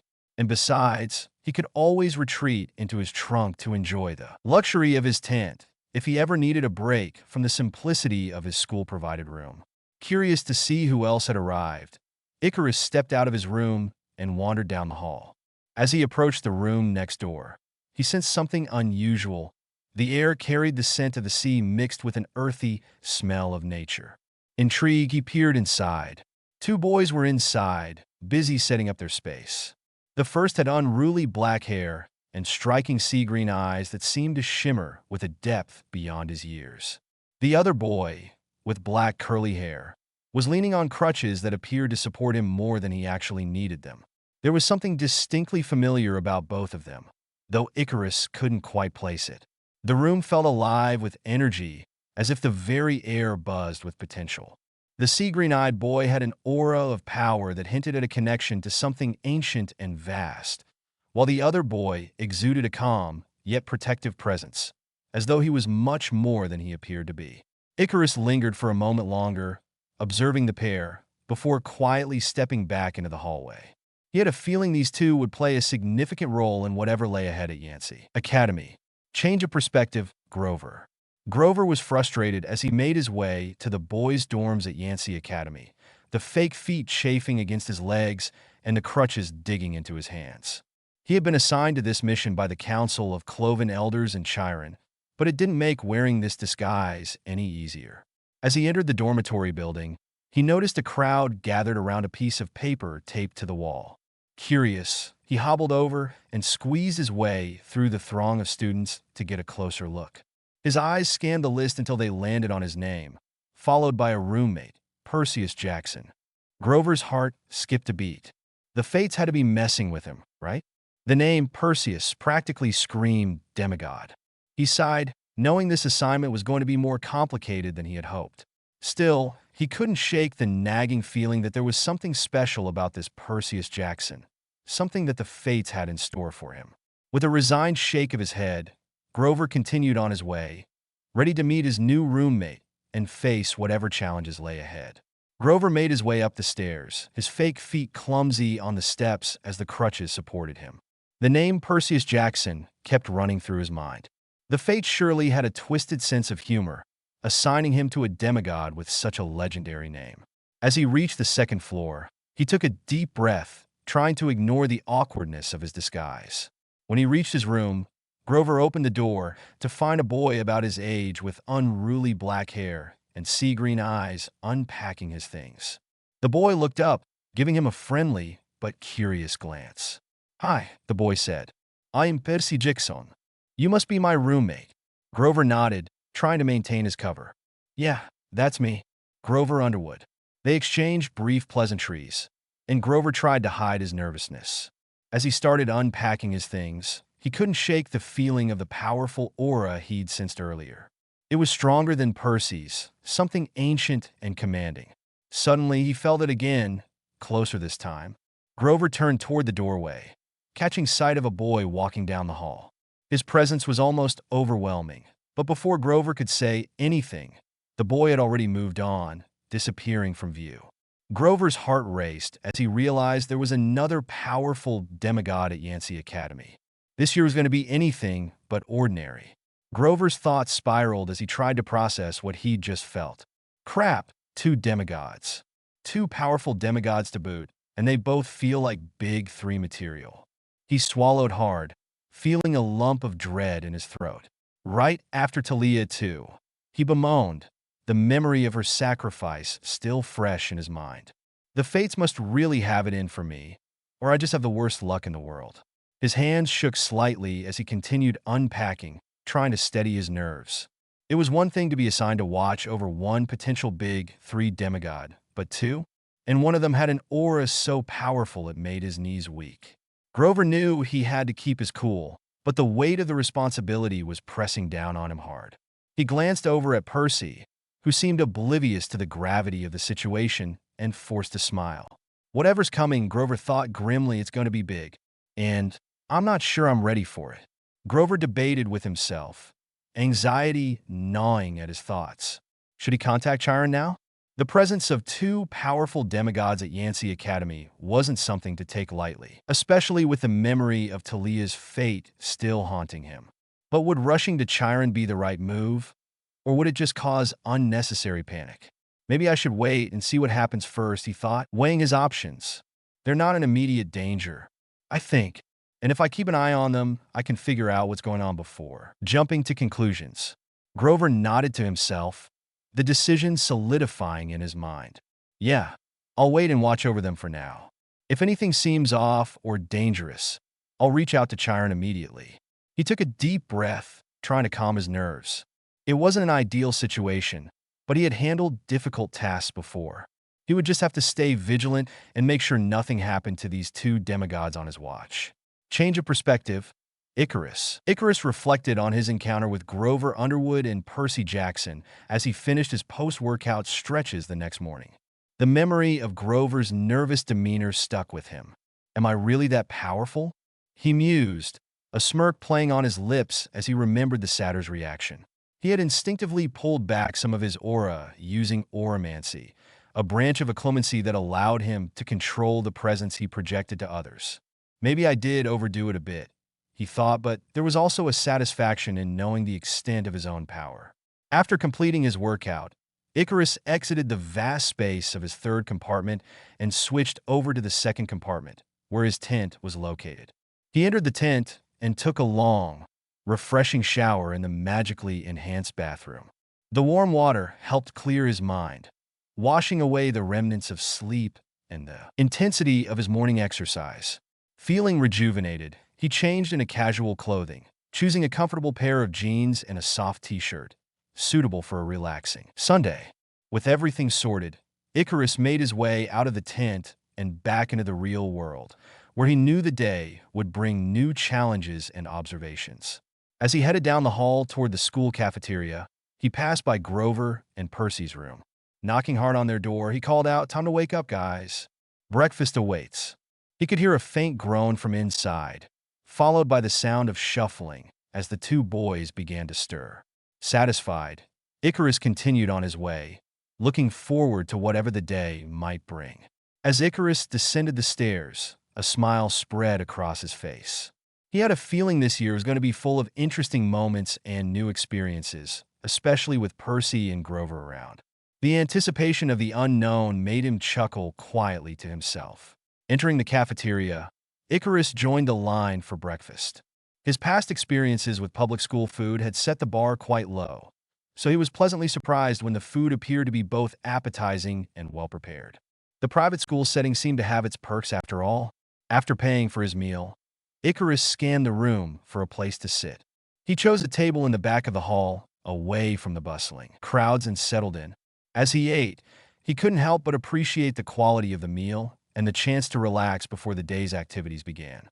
The comforting routine of breakfast provided a moment of calm before he would dive into the new experiences and challenges awaiting him at the school. As Icarus continued eating, he glanced toward the cafeteria line and noticed Percy and Grover picking up their trays of food. The two seemed to be looking for a place to sit, scanning the room for a familiar face. Icarus then noticed a table near the exit where the teachers appeared to be handing out sheets of paper, likely something for the students to take with them. Grover's gaze landed on Icarus sitting alone at his table. With a nudge to Percy, Grover started heading in Icarus's direction. Icarus watched as they made their way over, and he subtly prepared himself for what might come next. When they reached his table, Percy smiled and gestured to the empty seats. "Mind if we join you?"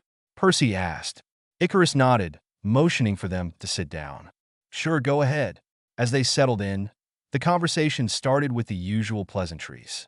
Percy asked Icarus how he was finding the school so far, and they talked about the general strangeness of starting at a new place. The chatter was light, with both boys trying to gauge the other's personality. Grover, who had been more focused on his food, finally spoke up. "So, Icarus, you new here too?" "Yeah," Icarus replied, keeping his tone casual. "Most people in our grade year are new since, it's 6th grade in a new school." Percy nodded, agreeing. "It's weird, though, being thrown into this new environment.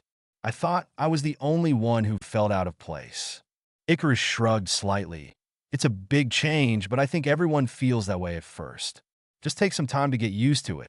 Grover, trying to contribute more to the conversation, added, "Well, I guess that makes 3 of us. We'll get the hang of it." The trio continued their conversation, discussing their classes, the teachers they'd met, and their expectations for the school year. Icarus found himself growing more comfortable around Percy and Grover, appreciating the normalcy of their interactions. It was a welcome contrast to the magical and often chaotic world he was so deeply entrenched in. As they talked, Icarus's eyes occasionally flicked toward the table by the exit where the teachers were handing out papers. He made a mental note to check it out after breakfast. For now, though, he enjoyed the simple pleasure of making new acquaintances and finding his footing in this new chapter of his life. Icarus finished his breakfast before Percy and Grover, and he decided to take care of his tray. He stood up, gathered the remnants of his meal, and walked over to the trash can, disposing of any leftover food. Nearby, he noticed an open slot where students were placing their trays and dishes for cleaning. So he slid his tray into the slot, ensuring everything was tidy. With that done, he turned toward the exit and made his way to the table where the teachers were handing out papers. As he approached, he saw that they were distributing class schedules, maps of the campus, and other essential information for the new students. One of the teachers, a woman with short, curly hair and a warm smile, greeted him as he reached the table. "Good morning. Here's your class schedule and a map of the school grounds. This should help you get around during your first few days." Icarus nodded, taking the papers from her. "Thank you," he said, briefly scanning the schedule and map. The layout of the school was straightforward, and he mentally noted where his classes would be. As he stepped aside to let other students collect their schedules, Icarus folded the papers and slipped them into his pocket. He returned to the table and unfolded his schedule, studying it carefully. The layout of his classes was straightforward, but he knew it would be wise to find the classrooms ahead of time to avoid being late on his first day.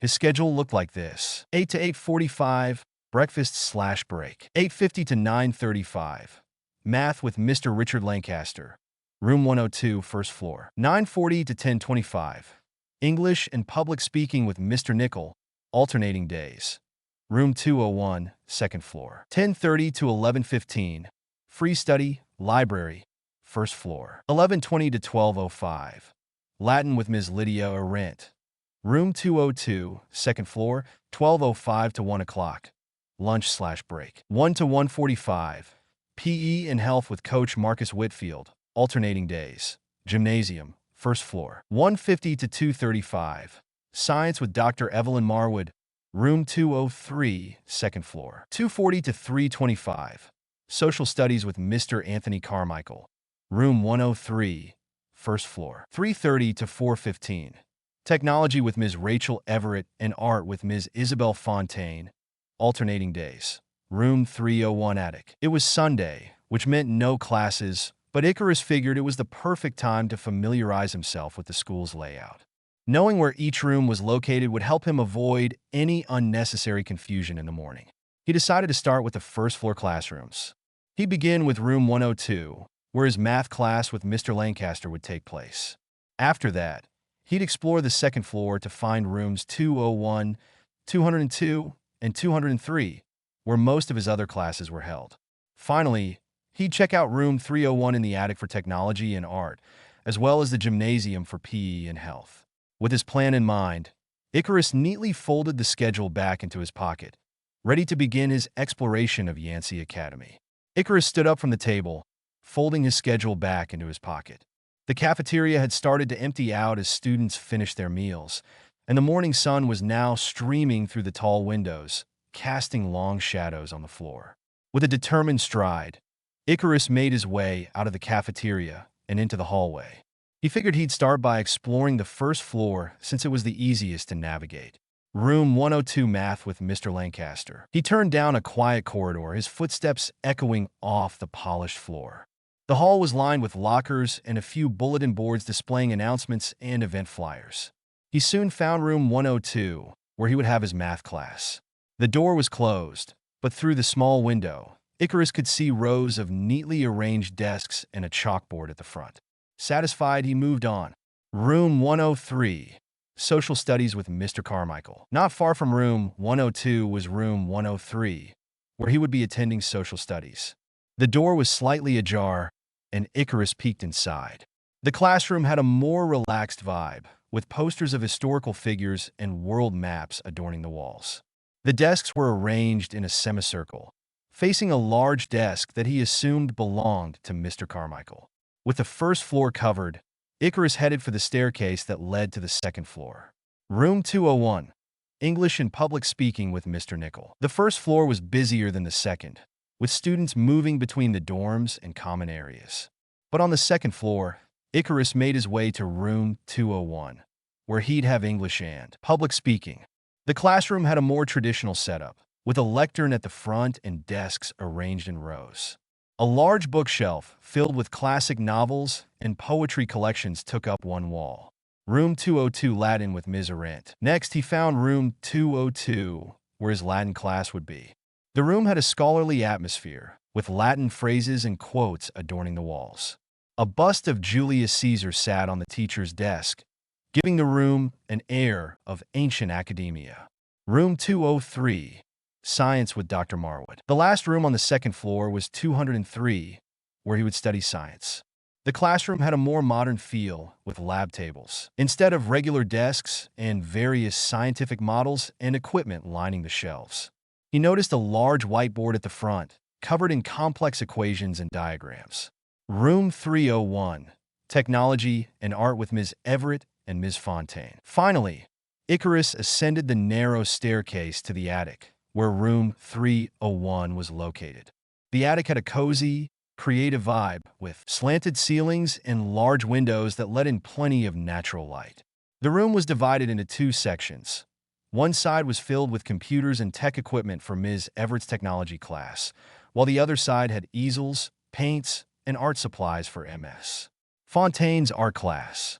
Gymnasium, PE, and health with Coach Whitfield. Before finishing, Icarus returned to the first floor and located the gymnasium, where he would have PE and health. The gym was spacious, with polished wooden floors and various sports equipment neatly arranged along the walls. A large scoreboard hung above the basketball court, and a few students were already shooting hoops or running laps. Having familiarized himself with the layout of his classrooms, Icarus felt more confident about starting his first day at YEA Academy. He made his way back to his dorm, his mind already planning how he would navigate the day. The school was much bigger than he'd initially thought, but now that he knew where everything was, he felt ready to face whatever challenges the new school year would bring. Monday morning arrived with a crisp, clear sky, and a sense of anticipation hung in the air. Icarus awoke early, as was his routine, and started his day with a quick workout. After a refreshing shower in his tent, he dressed in his school uniform, a neatly pressed shirt, tie, and slacks. His black leather messenger bag was slung over his shoulder, holding everything he needed for the day: notebooks, folders, pens, and pencils. After grabbing a quick breakfast in the cafeteria, he made his way to his first class of the day, math with Mr. Richard Lancaster in room 102. The hallway was bustling with students, all trying to find their classrooms, exchange quick greetings, or cram in a few extra minutes of study. As Icarus approached room 102, he noticed a few students already seated, nervously flipping through their textbooks or chatting quietly with their neighbors. He walked in, scanning the room for an empty seat.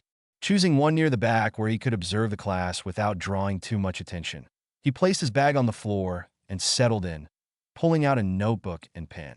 Mr. Lancaster, an older man with a thick beard and glasses perched on the edge of his nose, stood at the front of the room. He was writing something on the chalkboard, equations and formulas that were familiar to Icarus from his previous life. The bell rang, signaling the start of the class. Mr. Lancaster turned to face the students, clearing his throat. "Good morning, everyone," he began in a calm, measured tone. "I'm Mr. Lancaster, and I'll be your math teacher this year. We'll be covering a lot of ground, so I hope you're all ready to work hard. Let's start with a quick review of what you should already know." As Mr. Lancaster began to write problems on the board, Icarus found himself easily following along. The material wasn't too difficult for him, and he quickly worked through the problems in his notebook. As he looked around the room, he noticed some students struggling, while others, like him, seemed to find it relatively easy. Icarus stayed focused throughout the lesson, occasionally glancing at the clock to keep track of time. He didn't want to miss a single moment, knowing that the first day would set the tone for the rest of the year. As the class continued, Mr. Lancaster moved on to some new concepts, challenging the students to think critically and apply what they had learned. Icarus would have enjoyed the challenge, relishing the opportunity to test his abilities. But it was just a review for him. When the class finally ended, the bell rang, and students began packing up their things. Icarus neatly placed his notebook and pen back into his bag, stood up, and headed out of the room, ready to take on the next class. He felt confident, knowing that he was prepared for whatever the school year had in store for him. As Icarus stepped out of his math class, he quickly navigated the bustling hallway, making his way to his next class, English and public speaking with Mr. Nickel. The room was located on the second floor, room 204, just down the hall from the math classroom. Climbing the stairs, he noticed students hurrying to their next destinations, some chatting excitedly about their first class, others looking a bit lost. Icarus moved with purpose, reaching room 204 in no time. The door was open, and students were already filing in, choosing their seats. The classroom had a different vibe from the math room, with posters of famous literary figures like Shakespeare, Poe, and Austen adorning the walls. There was a large chalkboard at the front, but unlike the formula-covered board in math, this one had a quote. Written in elegant script, "The English language is nobody's special property. It is the property of the imagination. It is the property of the language itself." Icarus did not recognize it, but it was a quote from Derek Walcott. Mr. Nickel, a tall man with salt and pepper hair and a kind but sharp demeanor, stood by his desk, greeting students as they entered. He had a stack of papers in his hand, presumably some introductory materials or perhaps the first assignment. Icarus chose a seat near the window, placing his bag on the chair next to him. As he settled in, he observed his classmates, some of whom were still chatting quietly, while others were already pulling out notebooks and pens. Once everyone had found their seats, Mr. Nickel stepped to the front of the class, clearing his throat to get their attention. The room quieted almost immediately. "Good morning, everyone," he began, his voice calm yet commanding. "Welcome to English and Public Speaking. My name is Mr. Nickel, and over the course of this year, we'll be exploring the power of language both written and spoken. I hope you're all ready to engage in some thoughtful discussions and, of course, practice your public speaking skills." He handed out the stack of papers, asking each row to take one and pass the rest along. As the papers made their way to him, Icarus picked up his copy. It was a syllabus outlining the topics they would cover, the books they would read, and the expectations for the public speaking portion of the course. Mr. Nickel continued, "Today we'll start with something simple. I want each of you to introduce yourselves, tell us a little bit about where you're from, and share one book or piece of writing that has had an impact on you. This will give us a sense of who you are and get you accustomed to speaking in front of a group. Don't worry, we're all in this together." As the introductions began, Icarus listened carefully, noting the diverse backgrounds of his classmates. When it was his turn, he stood up, keeping his voice steady. "My name is Icarus Blackwood," he began, meeting the gaze of his classmates. "I'm originally from the UK, but I've spent some time traveling. One book that has had a significant impact on me is the Odyssey by Homer. The themes of adventure, fate, and perseverance have always resonated with me." There were a few nods of recognition, and Mr. Nickel gave him an approving look. "Excellent choice, Icarus. The Odyssey is a classic for a reason, and it ties in nicely with some of the themes we'll be exploring this year." Icarus sat back down, feeling at ease. The rest of the introductions passed quickly, and soon enough, the bell rang, signaling the end of the class. As he gathered his things and headed for the door, Mr. Nickel called out to the class, "Remember, tomorrow we'll start with our first reading assignment. Be sure to come prepared." Icarus nodded, making a mental note as he stepped out of the classroom. With 2 classes down and a promising start to the day, he felt ready to tackle the rest of his schedule. His next stop, free study, where he could gather his thoughts and prepare for the classes ahead. Icarus decided to take advantage of the free period and explore the school grounds a bit more. As he walked through the corridors, he couldn't help but think about the free study period. Free study is supposed to be for homework and preparing for tests, he mused. But it's the first day. What's there to study? With that in mind, he let his curiosity guide him.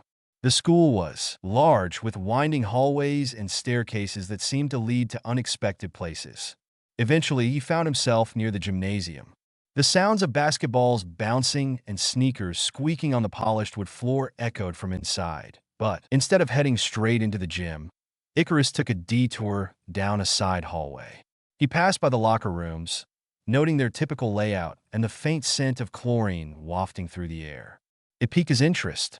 Chlorine? He thought.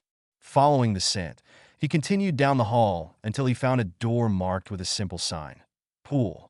Curious, Icarus pushed open the door and stepped inside.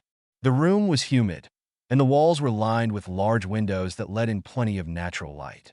The pool itself was a standard Olympic size, with clear blue water that looked inviting.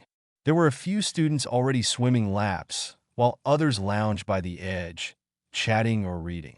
Icarus stood by the entrance, taking it all in. A pool on campus, he thought, a smile tugging at his lips.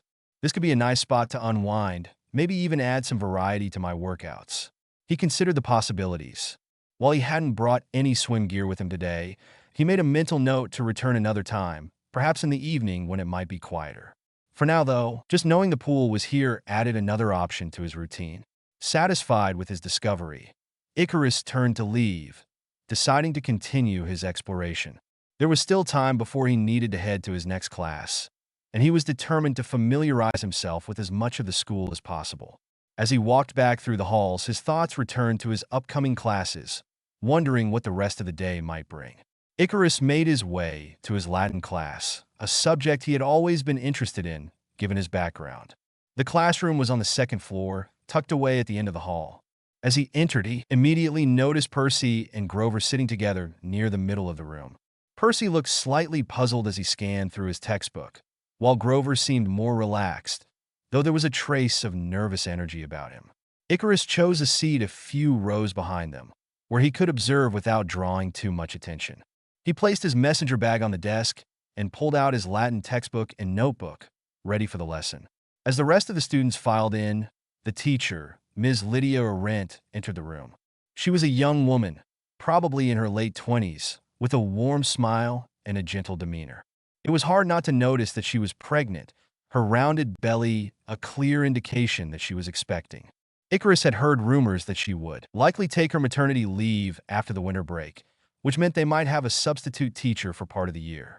"Good morning, everyone," Ms. Arendt greeted the class as she settled behind her desk. "Welcome to Latin. I'm excited to get started with all of you this year." She glanced around the room, making eye contact with each student as she continued. "Latin may seem like a challenging subject at first, but I assure you, it's a beautiful language with a rich history. By the end of this year, I hope you all appreciate it as much as I do." Ms. Arendt then began the lesson by introducing the basics, the Latin alphabet, pronunciation rules, and some common phrases.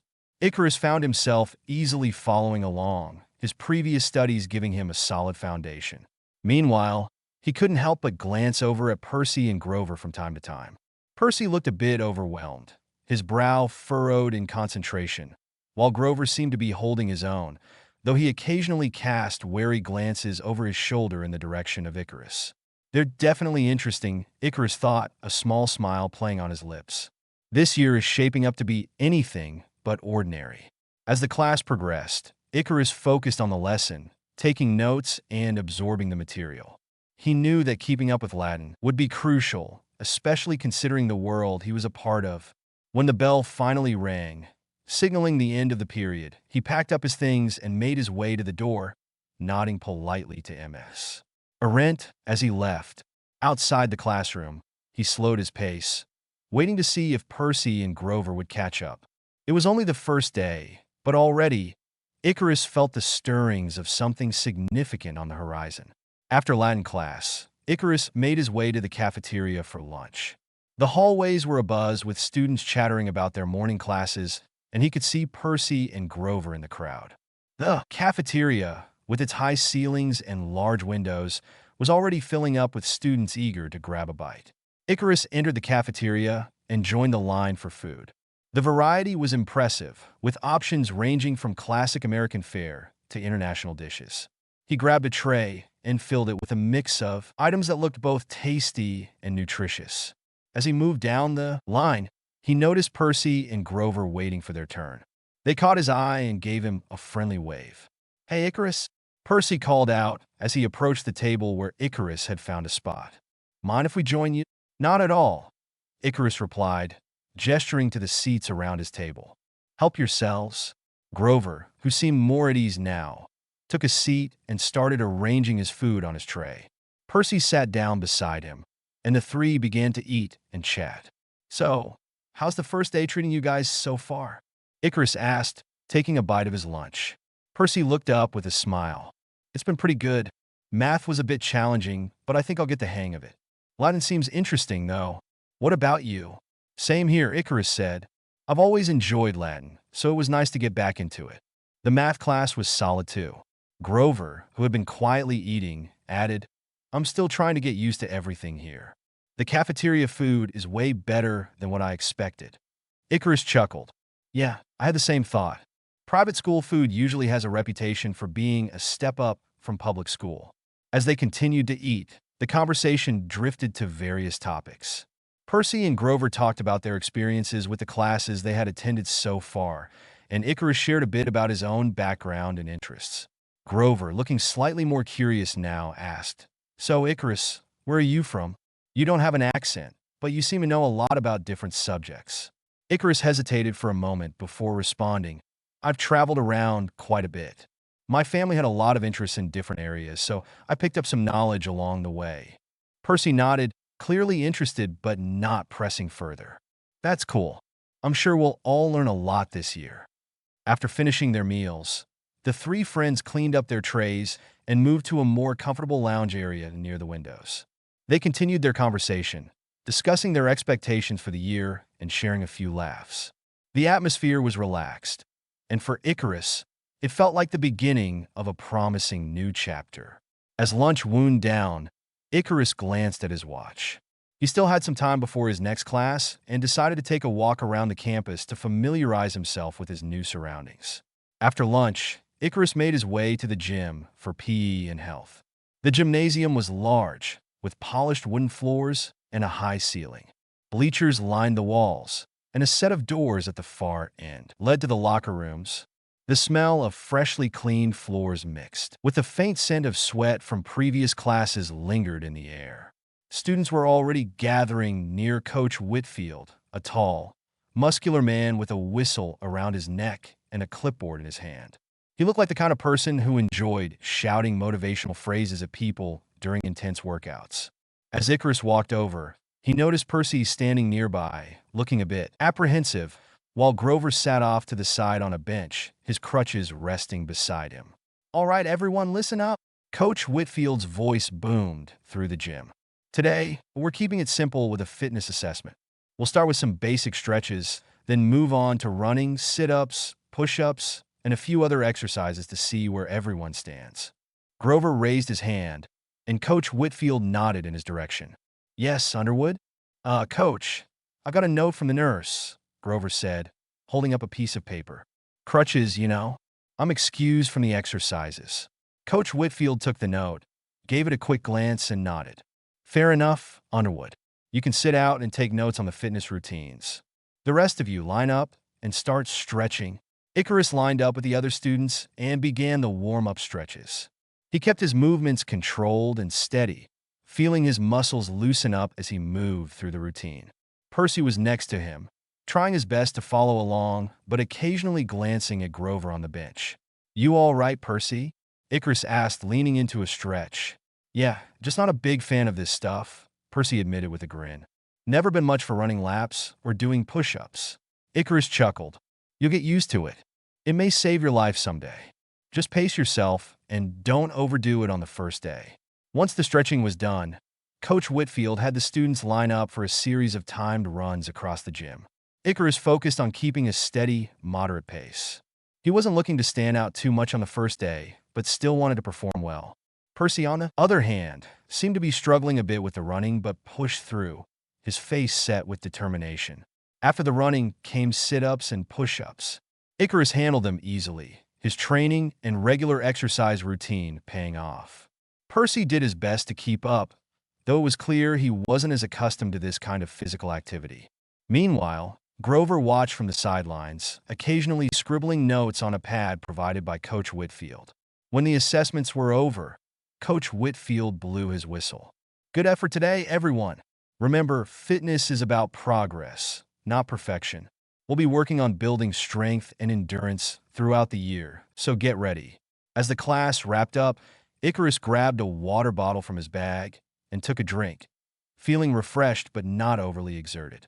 Percy joined him, wiping sweat from his brow. "Man, that was tougher than I thought it'd be," he said with a tired smile. "You did fine," Icarus replied.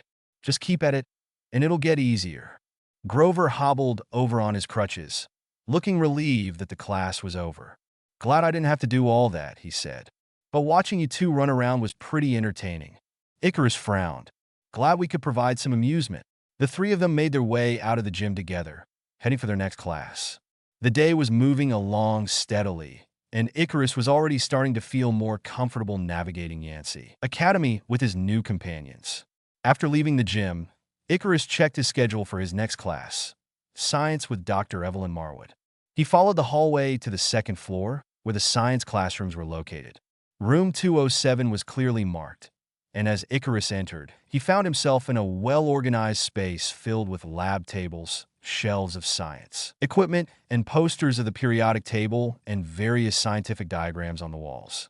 Dr. Marwood stood at the front of the room, writing something on the whiteboard. She was a middle-aged woman with short, gray, streaked hair tied back in a neat bun. Her glasses perched on the edge of her nose, giving her a slightly stern appearance. But there was a hint of curiosity in her eyes that suggested she was more passionate about her subject than her demeanor let on. Students were already filing in, taking their seats at the lab tables. Icarus spotted an empty seat toward the back and made his way over.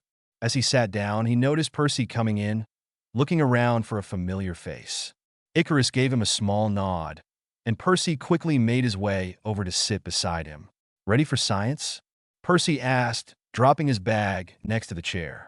"Always," Icarus replied with a faint smile. "I've always found science interesting, especially the experimental parts." Before they could continue their conversation, Dr. Marwood cleared her throat, drawing the class's attention. "Good afternoon, everyone," she began in a clear, authoritative voice. "I am Dr. Evelyn Marwood, and I'll be your science teacher for this year. I expect everyone here to take this class seriously. Science is not just about memorizing facts. It's about understanding the world around us, asking questions, and, most importantly, finding the answers through experimentation and critical thinking." She paused, scanning the room to ensure all eyes were on her. "Today, we'll start with a simple introduction to the scientific method, the backbone of all scientific inquiry. We'll cover observation, hypothesis, experimentation, and analysis.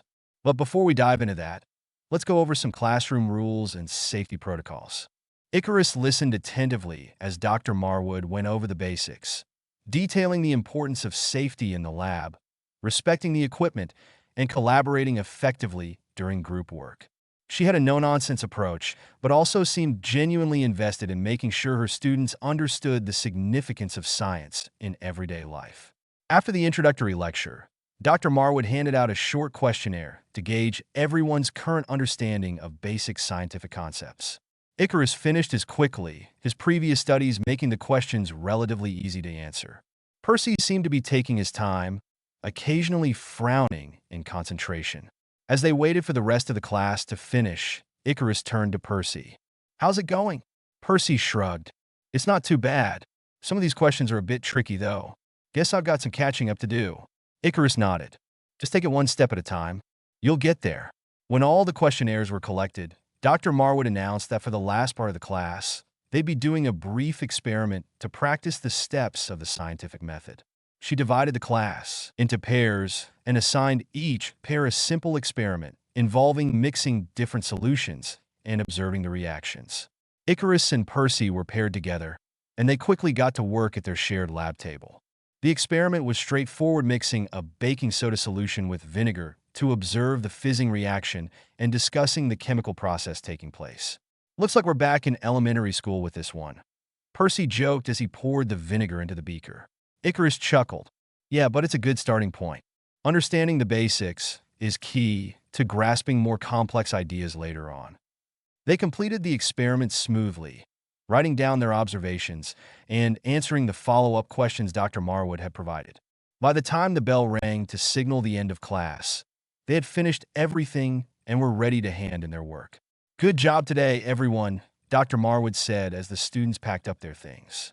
"Remember, Science is about curiosity and discovery. Keep that in mind as we move forward. Icarus and Percy left the classroom together, feeling accomplished. That wasn't so bad, Percy admitted as they headed to their next class, social studies. And I think I actually learned something. Icarus nodded. Dr. Marwood seems like a good teacher. Just stay curious, and you'll do fine. With that, they made their way down the hall to the next class, ready to take on whatever the rest of the day had in store. In Icarus's social studies class, he entered the room to find a different environment compared to his previous classes. The classroom had a large map of the world displayed prominently on one wall, and various historical artifacts and posters decorated the room. The desks were arranged in a semicircle, fostering a collaborative atmosphere for discussions and activities. As he settled into his seat, he noticed that the students were already engaged in a lively discussion about ancient civilizations. The teacher, Mr. Anthony Carmichael, a man in his mid-40s with a sharp suit and a welcoming demeanor, stood at the front of the room, guiding the conversation with enthusiasm. Today, Mr. Carmichael began, we're diving into the early societies of Mesopotamia and Egypt. We'll explore their contributions to modern culture and how their political structures influenced future civilizations. The students took out their notebooks and prepared for the lesson. Icarus, having already been familiar with many historical texts, found the material interesting but not particularly challenging. He made notes on key points and engaged in the discussion, contributing insights based on his extensive readings. The class was structured around interactive activities, such as group discussions and critical thinking exercises. They were tasked with creating a brief presentation on how one of these ancient societies might have influenced a modern concept or technology. Despite the engaging content, Icarus's mind occasionally wandered to the events of the day, including his interactions with Percy and Grover. He couldn't help but think about the various ways his school year might unfold, considering the unique qualities of his classmates.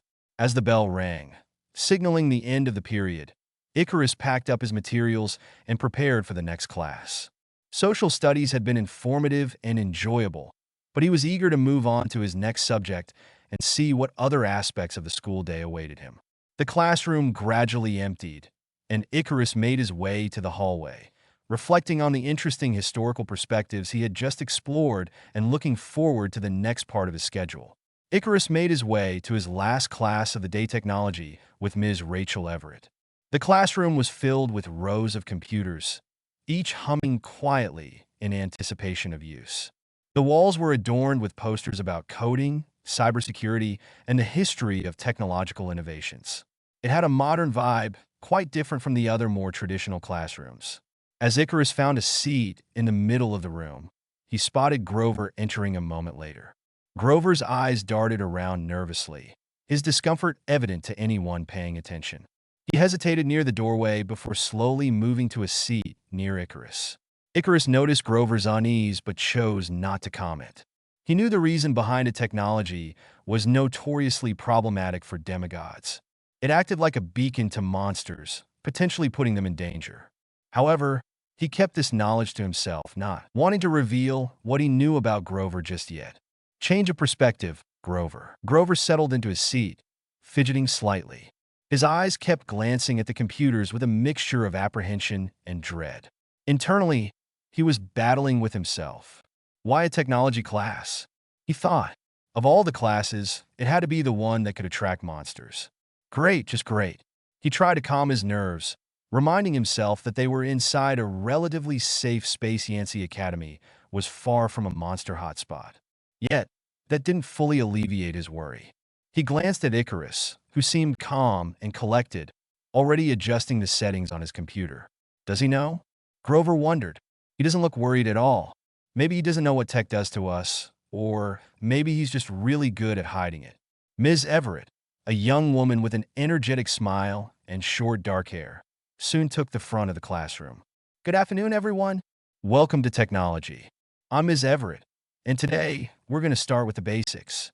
By the end of the semester, I hope you'll all be comfortable navigating the digital world. As she began explaining the first lesson, Grover tried to focus, doing his best to keep his anxiety under wraps. He didn't want to appear weak or clueless in front of his classmates, especially not on the first day. Just don't think about it. Follow the instructions, and don't attract any attention, he told himself, though his fingers hovered uncertainly over the keyboard. The lesson involved basic computer functions, file management, and internet safety. Icarus followed along with ease, occasionally glancing over to Grover. He could see how tense Grover was, but he didn't let on that he noticed.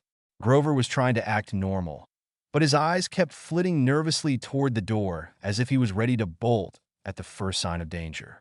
As they continued through the class, Grover's tension remained palpable, but he forced himself to stay focused on the lesson. His thoughts kept circling back to the same concern. What if using these computers brings a monster right to the school? What if I can't protect Percy or the other students? He didn't dare voice his fears, not knowing if Icarus was aware of their world. To Grover, Icarus seemed like just another student, maybe a bit more confident and mysterious than most, but there was no way to tell if he was in the know about the hidden dangers that demigods faced. Ms. Everett's voice cut through his thoughts. Now, let's try opening a browser and looking up a few things. Use the guidelines I've given you to make sure the sources are credible. Grover stared at the screen, his fingers barely touching the keyboard. He took a deep breath, steeling himself. All right, Grover. Just breathe and take it slow. No sudden moves. Icarus, noticing Grover's stiff posture, decided to offer a small word of encouragement. Hey, Grover, he said casually. If you need any help, just let me know. This stuff can be a bit tricky at first. Grover managed a small smile, still uncertain, but appreciating the gesture. Thanks. I'll keep that in mind. They continued with the class, Grover doing his best to mask his discomfort and follow along without incident. When the bell finally rang, he let out a sigh of relief, quickly shutting down the computer and grabbing his bag. Icarus followed, keeping his pace relaxed. As they exited the classroom, Grover couldn't help but feel a small wave of gratitude. Maybe, just maybe, he could survive this class without anything going wrong. But he'd keep his guard up just in case. Change of perspective. Icarus. Icarus returned to his dorm room after a long first day of classes. He placed his messenger bag on his bed, letting the day's events wash over him. The school routine wasn't too demanding for someone like him, but it did have its own kind of tediousness. He'd need to balance the mundane with his need for more thrilling, dangerous practice. Deciding that he needed to blow off some steam, he left his room and headed outside onto the grounds. The evening air was crisp, and the sky was tinged with the hues of twilight. Icarus found a secluded spot behind one of the older buildings on campus, where the shadows were thick and the tree cover denser. He took a deep breath, gathering his magic. His mind focused, and he began to release his aura, extending it outwards like an invisible radar. It swept over the grounds and beyond, searching for any traces of danger, any disturbances in the magical fabric of the area. As his magical senses expanded, he felt it a pack of monsters, lurking at the edge of the academy's boundaries. They were a bit too close for comfort, which could spell trouble for the school. But for him, it was an opportunity. A wicked smirk spread across Icarus's face. Oh, good. Practice, he muttered to himself. His heart quickened with anticipation. This was exactly what he needed, something to sink his teeth into after the dullness of sitting in classrooms all day. Glancing around to make sure no one was watching, Icarus leaped up into the nearby trees. His movements were fluid and precise, almost silent as he darted from branch to branch. He navigated the treetops like a shadow, his senses still focused on the encroaching monsters. The night hid his figure well, but he kept his aura suppressed, just enough to not alert anything or anyone that might be nearby. As he neared the perimeter, he could hear the faint, unnatural sounds of growls and low snarls, definitely monsters. He unsheathed his Stygian iron Xiphos, feeling the comforting weight of the blade in his hand. In the past year of living like a hermit, training rigorously, and surviving on his own, he had become adept at wielding a sword. Each practice session, each sparring bout with himself or against the constructs in his tent, had honed his skills to a fine edge. He crouched on a thick branch, his eyes narrowing as he spotted his targets, a small pack of hellhounds sniffing around, their red eyes glowing ominously in the dusk. They hadn't yet crossed the boundary onto school grounds, but it was only a matter of time. Amateurs, he thought, an amused glint in his eyes. They were monstrous and dangerous, but they weren't particularly intelligent. They relied too much on brute strength and numbers, and that would be their undoing. Icarus tightened his grip on the Xiphos, feeling the dark, cold metal hum with a sense of anticipation. He steadied his breathing, then pushed off the branch with a burst of speed. He landed with a soft thud behind the pack, his sword raised. The hellhounds whipped around, sensing his presence almost immediately. They growled, baring their fangs, their eyes locking onto him with murderous intent. But Icarus stood his ground, his stance relaxed yet poised for action. "Come on, then," he taunted, his smirk widening. "Let's see what you've got." The first hellhound lunged, but Icarus was ready. He sidestepped with a fluid motion, bringing his Xiphos down in a deadly arc. The blade cut through the beast, dissolving it into black smoke and ichor before it could even let out a final howl. The others weren't far behind, charging at him with wild fury. Icarus moved like a blur, his sword slashing through the air with practiced precision. He parried one set of jaws, pivoted, and drove his blade into another hellhound's side. His movements were methodical, almost dance-like, each step calculated to avoid their snapping jaws and slashing claws. With every strike, another monster fell, disappearing into mist and shadows. He fought with a controlled ferocity, his smirk never fading. For Icarus, this wasn't just a battle, it was a test, a way to measure how far he'd come and how much further he could push himself. The last hellhound hesitated, sensing the imminent danger, but Icarus didn't give it a chance to retreat. He lunged forward, delivering a swift, decisive strike that ended the fight. Silence settled over the forest again, save for the rustling of leaves and Icarus's steady breathing. He stood amidst the dissipating shadows of his enemies, feeling the rush of adrenaline slowly ebb away. "Well, that was fun," he muttered, flicking his blade to remove the last traces of ichor before sheathing it. He took a moment to stretch his senses out again, ensuring there were no more unwelcome surprises. Satisfied that the area was clear, he turned back toward the academy, leaping into the trees once more. As he made his way back, he couldn't help but feel a sense of satisfaction. These were the moments he lived for, the thrill of battle, the sharp edge of danger, the sense of honing his skills against real threats. School was just a cover, a place to blend in and bide his time. Out here, where the real action was where he truly felt alive. Change of perspective, Grover. Grover trudged back to his dorm room after the final class of the day. He was exhausted, not just from the classes, but from the constant anxiety gnawing at him. Two demigods. Both are big, 3 material. It was like the fates were laughing at his expense. First Talia, and now this. He couldn't help but feel the weight of his duty pressing down on him. He was supposed to protect them, but how could he protect two demigods who seemed more than capable of protecting themselves? He tossed his bag onto his bed and collapsed into his chair. His mind buzzed with 1,000 different worries. Percy's aura was strong, filled with the water's untamed power. And Icarus, well, Icarus was a whole different story. His aura felt ancient, almost like it belonged to someone who'd been around for centuries. Yet it was all contained in a boy's body.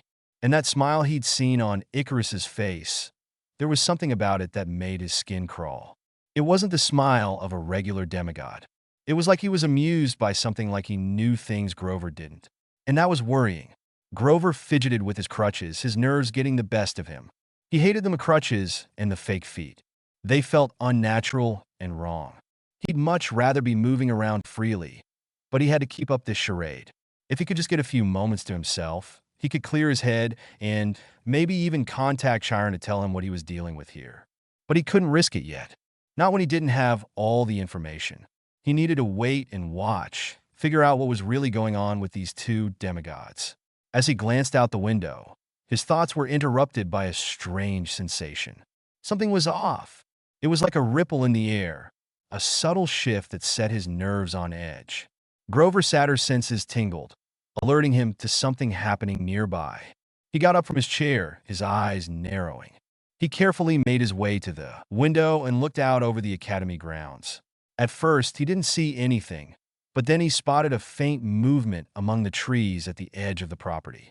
His breath caught in his throat. He could sense it now, magic. Powerful magic radiating from that direction, but it wasn't just any magic. It was coming from Icarus. Grover's eyes widened as he watched the figure leap into the trees, moving with an unnatural grace. Icarus was up to something, and whatever it wasn't good. Grover's first instinct was to bolt after him, to figure out what he was doing, but he hesitated. Icarus wasn't a regular demigod. He was something else, something more. Following him blindly could be dangerous. But then he smelled it, not Icarus, but something darker, something predatory. His heart skipped a beat. Monsters. There were monsters out there. Crap, Grover muttered under his breath. This wasn't good. Monsters this close to the academy meant they could sniff out the demigods, and if they could sniff them out, they could attack. Grover's stomach twisted with anxiety. He couldn't let that happen. But then he realized something, maybe Icarus was already onto them. He watched as Icarus moved with a predatory confidence, his eyes locked onto something in the distance. Grover could only make out the faint shapes of shadows lurking at the tree line, but his instincts told him enough. Hellhounds. A small pack of them, sniffing around for an easy target. His gut twisted even more. What was Icarus doing? Was he planning on taking them on alone? Grover's mouth went dry. Sure, the kid had confidence, but was he really that skilled? He had only sensed the powerful aura yesterday, and now it made sense. Icarus was a fighter, a strong one. He debated his next move. Should he try to get some of the teachers involved? No, there wasn't time, and he'd probably end up raising suspicion. Icarus had already leaped into the fray, disappearing deeper into the trees. Grover's satyr instinct screamed at him to run, to get help, but he stayed put, watching anxiously. Moments later, he heard it, the unmistakable sounds of battle. Growls, snarls, and the clash of metal against teeth, claws, and bone. He pressed his forehead against the glass, trying to see more, but the darkness and the distance made it difficult. He could make out flashes of movement, the glint of a blade under the setting sun, and then the brief howls of the hellhounds as they were cut down. The fight seemed to last an eternity, but it was likely over in mere minutes. As the sounds of battle ceased, a heavy silence fell over the grounds. Grover's heart pounded in his chest. He strained his eyes, trying to spot any sign of Icarus or the remaining hellhounds, but there was nothing. Only darkness and the sway of the trees in the gentle breeze. He let out a breath he hadn't realized he was holding. What the Hades was that? He whispered to himself. Icarus had just gone, head-to-head with a pack of hellhounds like it was nothing. The way he fought, it was almost like he was enjoying it. A chill ran down Grover's spine. This kid was something else, something beyond what he'd anticipated. Grover leaned back from the window, his mind racing. He needed to report this. He needed to tell Chiron everything, but what exactly could he say? That there was a demigod here who seemed to be hunting monsters for fun? He wasn't even sure Chiron would believe him. And Percy, gods, if Percy got caught up in whatever mess this was, it could be disastrous. Stay calm. Think it through, he told himself. If he reported every little thing, he'd just be seen as a paranoid satyr with a penchant for worrying too much. But if he didn't report this and something happened, Grover sighed, his hands gripping his crutches tighter. He had to play it smart. Watch, wait, and see. Icarus wasn't just any demigod. He was something more dangerous, something unpredictable. Until Grover could figure out what that something was, he had to stay vigilant. But one thing was clear. He'd have to keep a close eye on Icarus Blackwood. Change of perspective. Percy. As the weeks flew by, Percy Jackson settled into life at Yancey Academy, but settled was a relative term. The first semester was a blur of confusing classes, endless homework, and a constant feeling of not quite fitting in. The fact that he had ADHD and dyslexia didn't help either most days. He felt like his brain was trying to run a marathon backward. Math class was a nightmare. No matter how much he stared at the equations, the numbers would twist around like they were playing a game of hide and seek. English wasn't much better. The words on the page seemed to squirm away from him like living creatures. The teachers weren't exactly a friendly bunch either, except maybe Miss Fontaine in art. She seemed to get that sometimes he just needed to express himself through a drawing instead of a long essay. But it wasn't all bad. Percy had managed to find a few bright spots in his time at Yancey. Grover Underwood, his roommate, was one of them. Grover was quirky, with his strange habit of munching on tin cans when he thought no one was looking, but he was a good friend. And then there was Icarus Blackwood. Icarus was different, quiet, intense, and maybe a little intimidating at first, but Percy found himself drawn to the kid. He had this weird confidence about him, like he knew things no one else did. Percy could tell he wasn't like the other students. Icarus had this aura about him, something almost electric, like he could take on the world and win. Percy had no idea what Icarus's deal was, but he was definitely not someone Percy wanted to mess with. On more than one occasion, he'd seen Icarus eyeing a group of bullies like he was sizing them up for a fight. And there was the time after school when Percy swore he saw Icarus disappearing into the trees on the edge of campus, looking like he was about to take on an army single-handedly. But for the most part, Percy just tried to survive each day. The teacher seemed to delight in giving pop quizzes, and no matter how much he tried to concentrate, his mind kept wandering. He'd daydream about the beach, about New York City, and about getting away from Yancey Academy and its gloomy halls. But there were moments, like in Latin class with Ms. Arendt, where the words sounded familiar, like he'd heard them in a dream. Those moments stuck with him. As winter break approached, Percy was more than ready for a break from the monotony. The academy grounds were blanketed in snow, and it was freezing cold all the time. Percy's fingers went numb just carrying his books between classes. The days had grown short and gray, and a thick fog seemed to hang over the school, making everything feel even more isolated than usual. Percy spent most of his free time either sketching in his notebook or hanging out with Grover. They would often end up in the cafeteria during lunch, lingering at their usual table by the window. Grover, with his crutches, leaned against his chair, always seemed nervous, constantly glancing around like he was expecting something bad to happen. "You okay, man?" Percy asked one day as they finished up their lunch. Grover just gave him a weak smile. "Yeah, just, the usual." Percy didn't know, but he didn't press. Grover had his own weird anxieties, and Percy figured it wasn't his place to pry. Meanwhile, Icarus would come and go like a shadow. Some days, he'd sit with them, making idle chat, his eyes always darting around like he was analyzing everything. Other times, he'd be off on his own, seemingly lost in thought. Percy couldn't help but notice that wherever Icarus went, trouble seemed to follow, or maybe he just had a knack for finding it. Percy still remembered that day a few weeks back when he'd seen Icarus returning from the woods, his face flushed with the thrill of something. Icarus had smiled, a smile that sent a chill down Percy's spine. It wasn't a smile of someone who was happy. It was a smile of someone who had just done something they shouldn't have. Percy didn't ask questions. He wasn't sure he wanted to know the answers. The final week before winter break, the students were buzzing with excitement. Even the teachers seemed to ease up, though not by much. Percy was more than ready to head home to his mom, to get away from the cold, gray walls of Yancey, and maybe even see his friends back in New York. But he couldn't shake the feeling that something was coming, something big. It was like a storm was brewing, and he was right in the middle of it. The night before the last day of classes, Percy lay in bed, staring up at the ceiling. Grover was snoring softly in the bunk above him. Outside, the wind howled, rattling the window panes. Percy turned over and tried to relax, but his mind wouldn't let him. He thought of the weird flashes he sometimes got, moments where the world seemed clearer, like he was seeing it for what it really was. He thought of Icarus and his strange aura, and how Grover always seemed nervous around him, like he knew something Percy didn't. "Something's going on," Percy muttered to himself. "Something big." He didn't know how or why, but he felt it deep in his bones. As he drifted off to sleep, he couldn't help but wonder what kind of adventure lay ahead, and if he was ready for it. Whatever it was, Percy had a feeling he was going to find out soon enough. Change of perspective. Icarus. Winter break finally arrived, and Icarus was ready to make the most of it. 2 weeks away from Yancey Academy sounded like bliss after months of routine and mundane school life.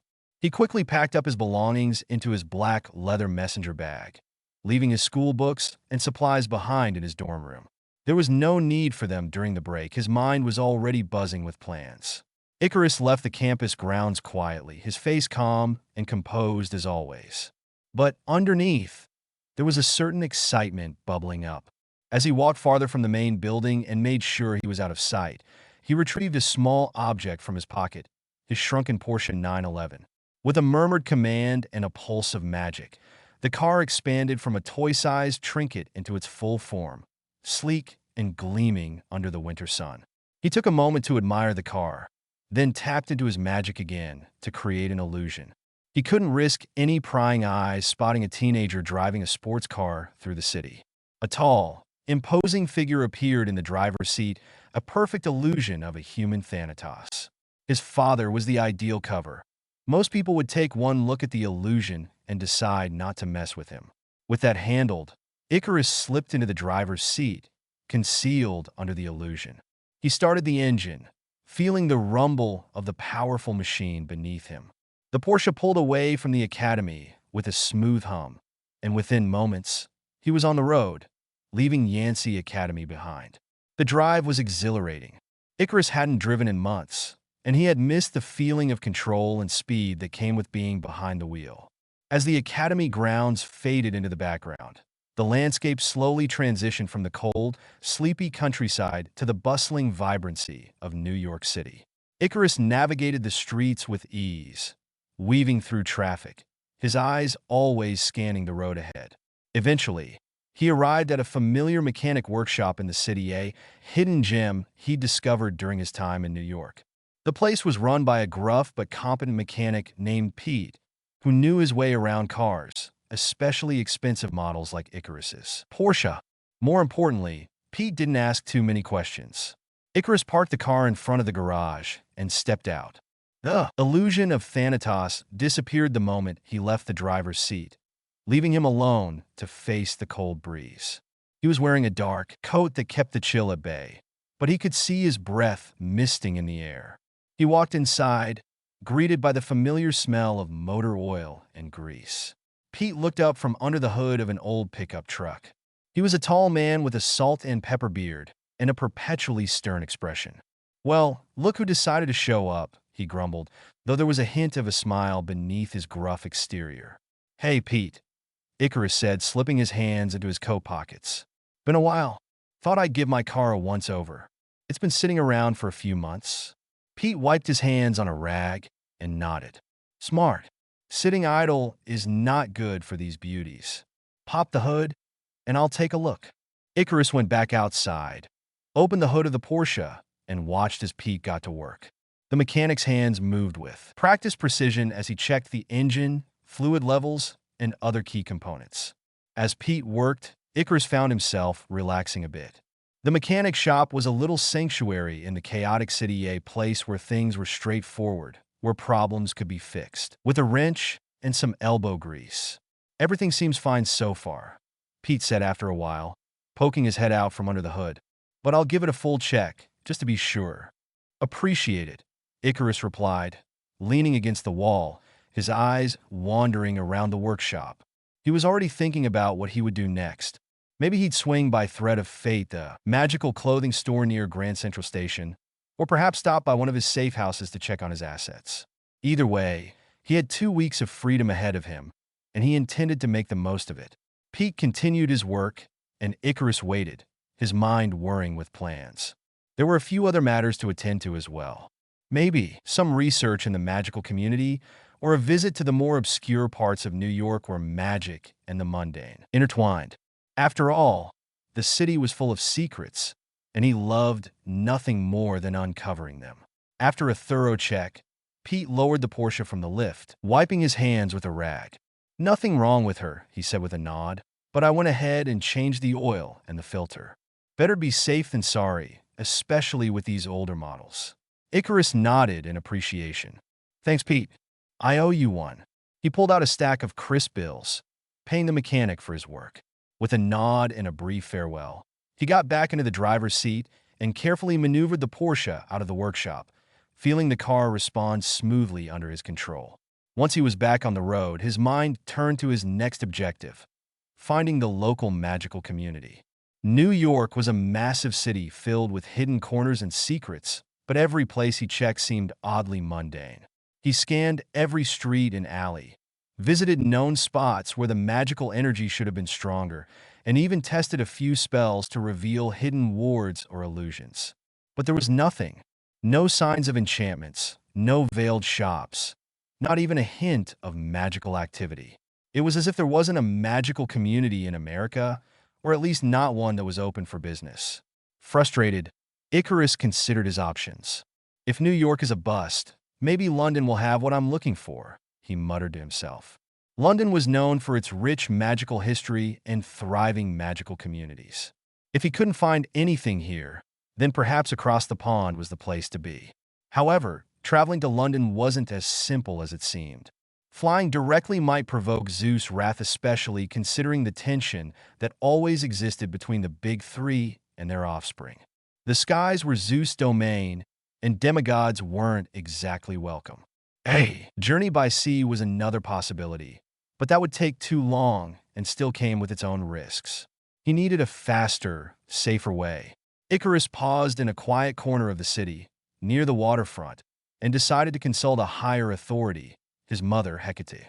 Closing his eyes, he focused on the bond he had with her, reaching out through the ether with his thoughts. Mother, how can I travel to London and back without drawing the wrath of the gods or taking too much time? He asked mentally, seeking her guidance. Almost immediately, he felt a shift in the air around him. Several feet away, a soft shimmer appeared, and a small object began to materialize on the ground. As the shimmer faded, Icarus approached cautiously and discovered a watch, an antique, elegant design with a polished silver face and a deep blue strap. It looked simple, yet it thrummed with a faint magical aura. Icarus picked it up, inspecting it carefully. He could sense the teleportation magic woven into its design, a sophisticated enchantment similar to a portkey. The difference was the quality and power of the enchantment. It seemed far more refined than the typical portkey, which could be a bit of a rough ride. This one promised a much smoother journey, provided it had enough power to draw from. Nice, Icarus muttered, slipping the watch onto his wrist. It adjusted to fit perfectly, almost as if it were custom-made for him. He took a deep breath and glanced around to make sure no one was watching. With a wave of his hand, his Porsche shrank back down to its portable size, which he pocketed with ease. Here goes nothing, he whispered to himself, then tapped the watch face, feeling the magic surge up and wrap around him like a warm, invisible cloak. The world blurred for a moment, and he felt a gentle tug, almost like being pulled along a current. A second later, he landed smoothly on solid ground. He blinked a few times, adjusting to the sudden change of scenery. The interior of Big Ben loomed around him, its old stone walls and clockwork mechanisms humming softly in the background. The teleportation had been seamless, far smoother than any portkey he'd used before. His mother's gift had certainly come through. "All right, London," Icarus murmured with a smirk, glancing around to ensure he hadn't been spotted. "Let's see what you've got." He was eager to dive into the magical side of the city, where shops brimmed with enchanted goods, hidden alleys promised mysteries, and magical folk walked the streets just out of sight of the mundane world. Here, Icarus felt the stirrings of adventure calling to him once again. Remembering his childhood readings of the Harry Potter series, Icarus realized he had an advantage. His Gringotts account was proof enough that the magical world from the books was real in this world. With a mental map pieced together from his memories, he recalled that Gringotts' Wizarding Bank was located in Diagon Alley, which was hidden behind the Leaky Cauldron, a pub that was situated somewhere on Charing Cross Road. Determined to find his way there, Icarus stepped out onto the bustling streets of London, keeping a low profile as he made his way to the nearest curb. He raised his hand to hail one of the city's famous black cabs. A few seconds later, one pulled up beside him with a screech, and the driver, a middle-aged man with a thick accent, peered out at him. "Where to, mate?" the driver asked. "Charing Cross Road," Icarus replied, slipping into the back seat. He settled in, keeping his face neutral as he glanced out the window. "Right you are, Charing Cross Road it is," the driver confirmed, pulling back into traffic with ease. As they weaved through London streets, Icarus kept his eyes open, marveling at how different the city felt compared to New York. Here, the air was thick with history, every corner seemingly whispering tales of the past. Yet, beneath it all, he could sense the undercurrent of magic, subtle but undeniable. His keen senses could pick up on the occasional flicker of a cloaked wizard or a ward protecting a seemingly normal building. The cabbie eventually turned on a Charing Cross road, a bustling thoroughfare lined with shops, cafes, and bookshops. Icarus tapped the driver on the shoulder.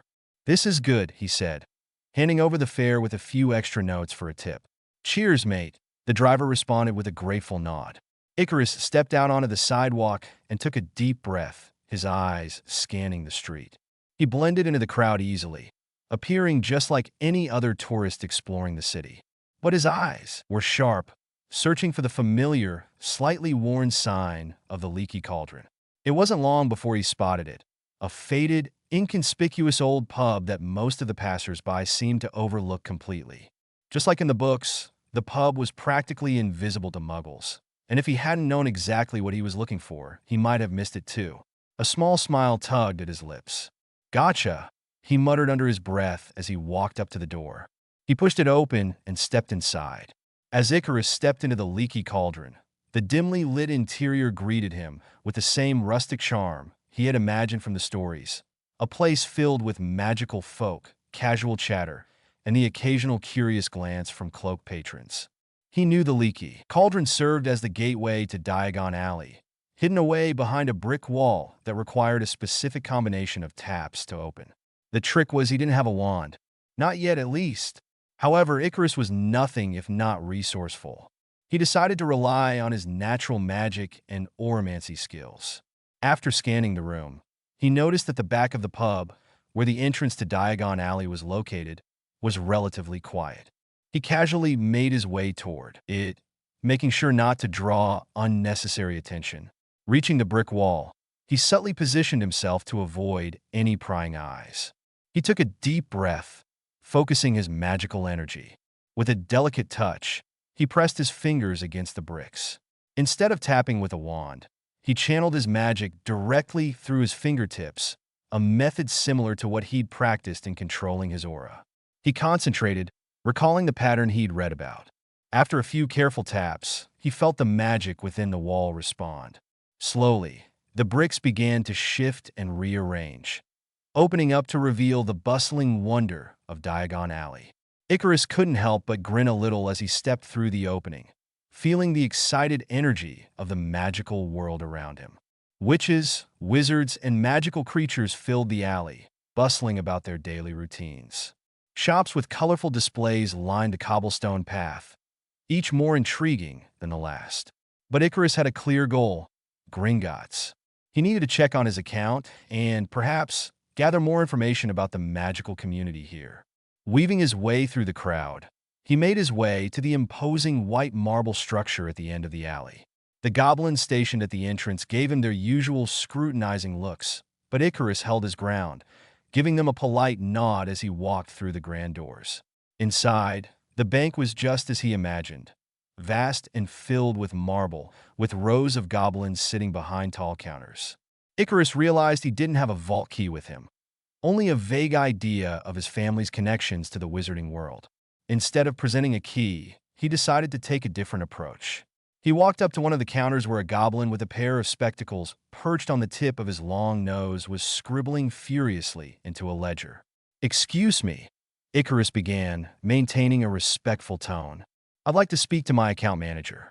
I believe there should be some information under the name Icarus Blackwood." The goblin looked up, slightly annoyed at the interruption, but attentive enough to hear him out.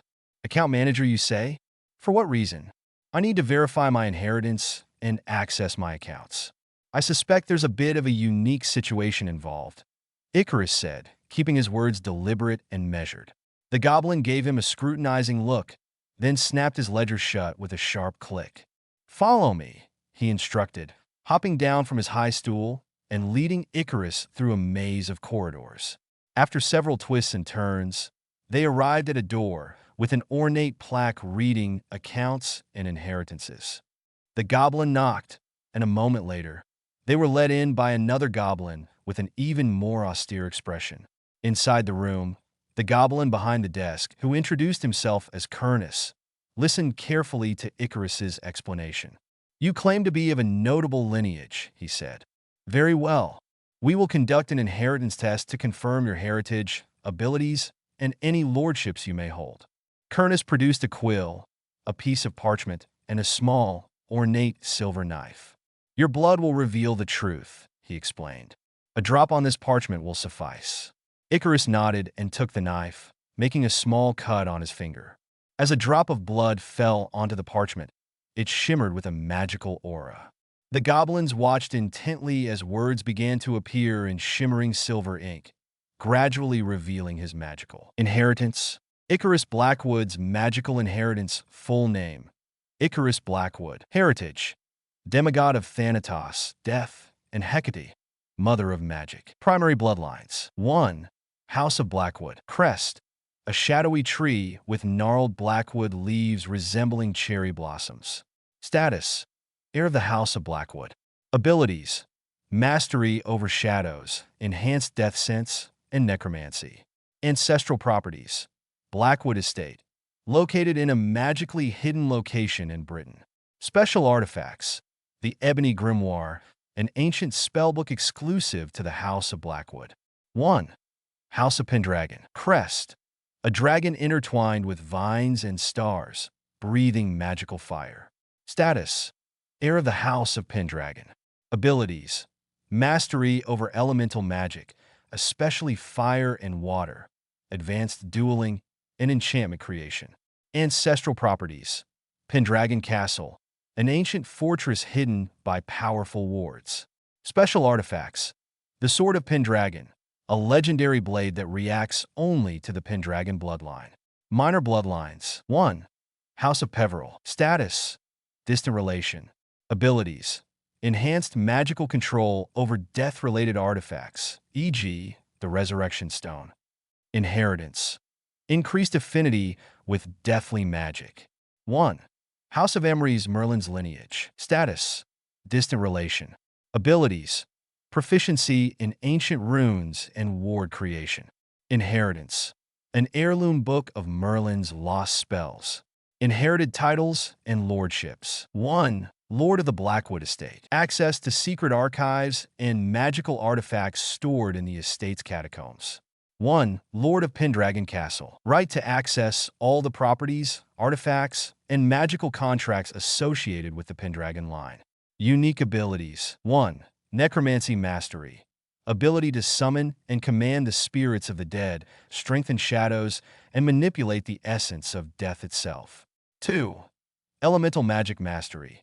Due to the Pendragon lineage, exceptional control over elemental magic, particularly fire, water, and earth.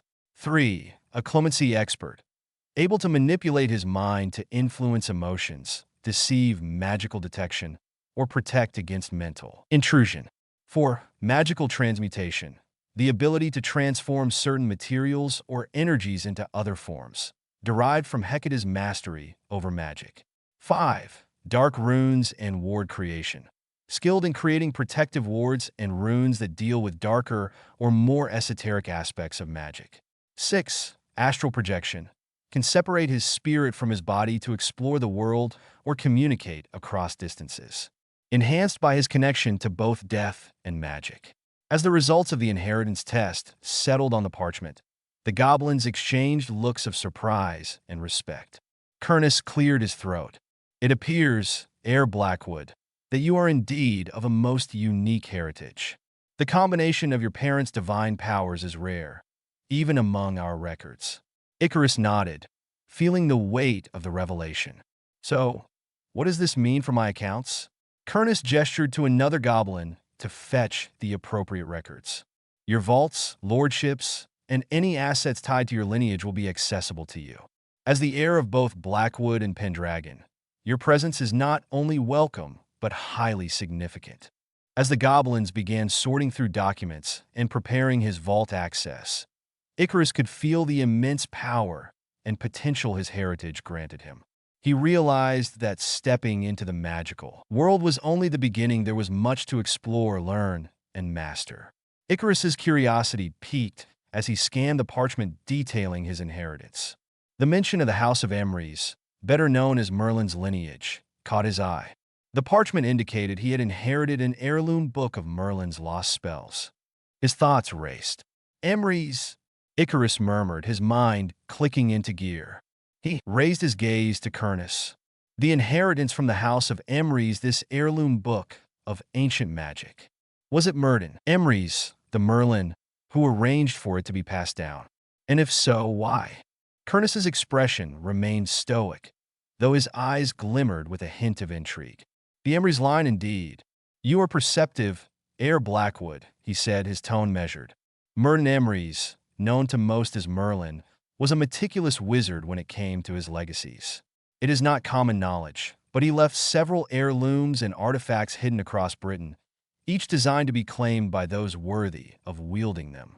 The goblin leaned back slightly, adjusting his spectacles. This particular heirloom tome of spells and magical theory was meant to be discovered only by those who carried the blood of both magic and death. Merlin was known to be an ally of both the magical and divine worlds, and it is said he foresaw a future where an individual would unite these powers. A prophecy, perhaps. Icarus listened intently. So, he intentionally left it for someone like me, a descendant with both the essence of Hecate and Thatos? Cernus nodded. Precisely. Merlin, or Merlin as he was also called in the Old Tongue, was a visionary. He likely saw the potential in a union of your parents' divine bloodlines, a rare occurrence even by our standards. Icarus leaned forward, interested in the specifics. And this book, what does it contain exactly? Is it merely a collection of spells, or something more profound? Cernus tapped a finger on the parchment thoughtfully. The book, titled Ars Magica Emrys, is said to be more than just a compilation of spells. It holds Merlin's deepest insights into magic, theories that could blend different magical disciplines, and even some of his own, never-before-seen creations. The book is a guide, a key, and a challenge. Requires a master to unlock its full potential, someone who can think as Merlin did, transcending the limitations of standard magical practice. Icarus's mind buzzed with possibilities. And how can I retrieve it? Your vaults contain both physical and ethereal holdings. Cernus explained. The Ars Magica Emrys is kept within an enchanted chest in the Blackwood vault. Only a blood heir with the appropriate magical affinity, such as yourself, can open it. The chest is bound by powerful wards and riddles, a final test laid by Merlin himself. The weight of Merlin's legacy settled on Icarus's shoulders. It wasn't just about power or artifacts, it was about understanding, growth, and perhaps the merging of divine and magical knowledge.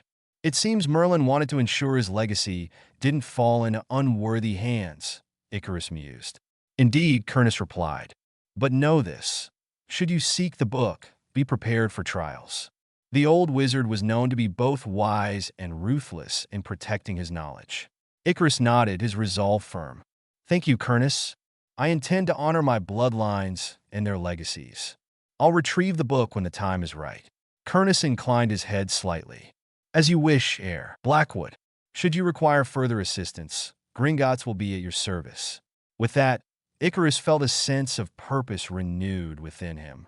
The merging of his heritage, the divine, the magical, and the ancient, presented a path filled with potential and discovery. As he left Gringotts, he knew that the world of magic was only beginning to reveal its secrets to him. Before Icarus left Gringotts, Cernus held up a hand to stop him. One moment, Heir Blackwood, he said, gesturing to another goblin nearby. The second goblin stepped forward, carrying a small, ornate chest engraved with intricate designs of intertwined trees and dragons. Cernus carefully opened the chest, revealing 2 rings nestled within. Each ring radiated a soft, magical glow, their craftsmanship remarkable. The inheritance rings of the Blackwood and Pendragon houses, Cernus announced.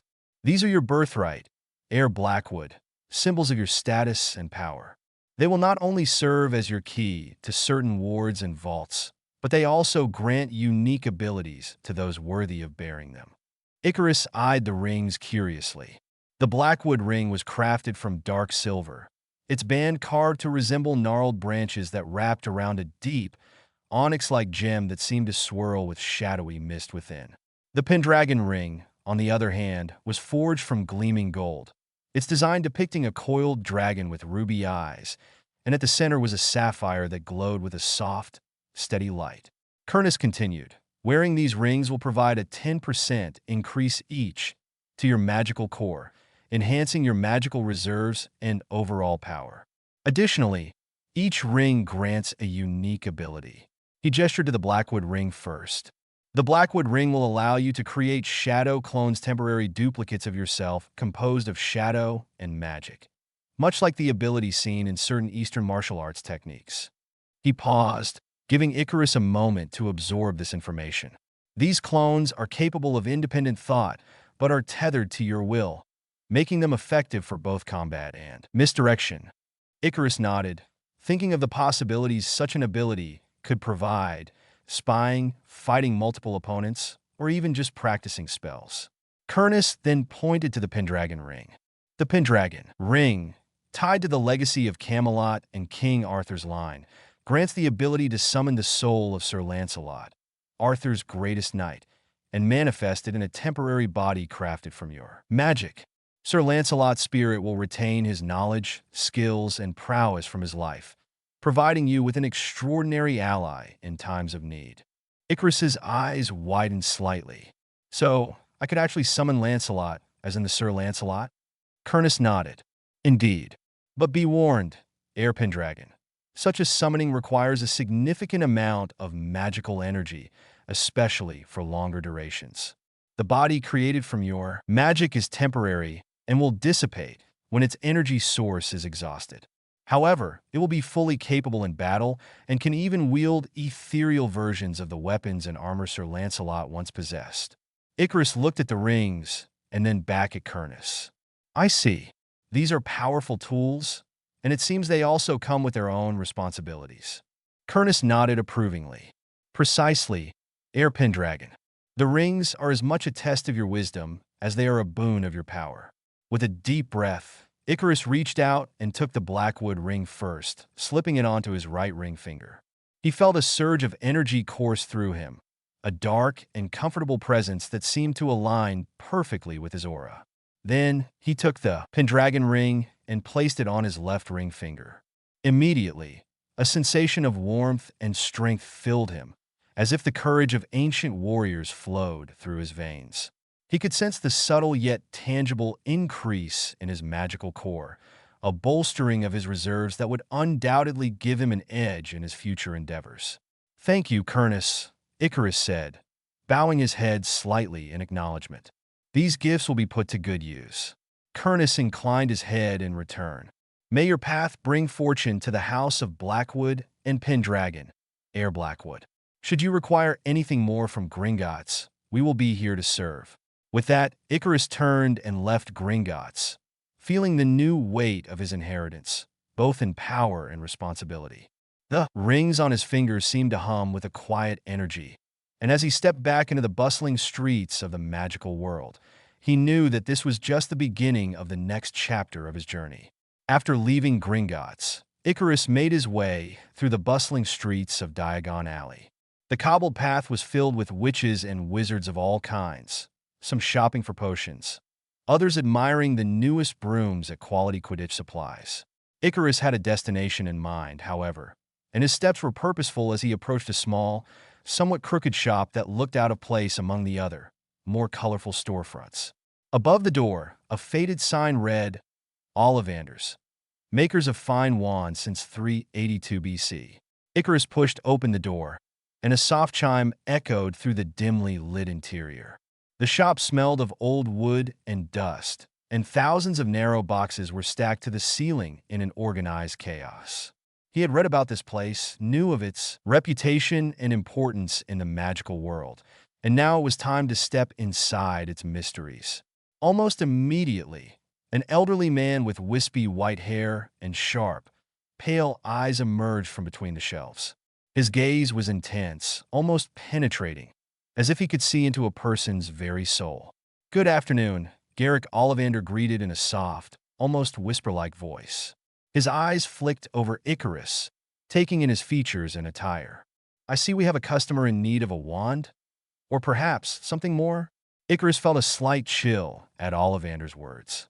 There was something uncanny about the wand maker, something that suggested he knew more than he let on. Keeping his expression neutral, Icarus replied, "Good afternoon, Mr. Ollivander. Yes, I'm here for a wand. My old one broke, but I've managed to get by with wandless magic so far." Ollivander's eyes narrowed ever so slightly, and Icarus could almost feel the weight of the wand maker's scrutiny. "Wandless magic, you say? That is quite rare and requires exceptional skill. Very few can manage it, especially without formal training. Albus Dumbledore, perhaps?" His voice trailed off, leaving the implication hanging in the air. Icarus maintained his calm facade, knowing that revealing his true heritage could lead to complications.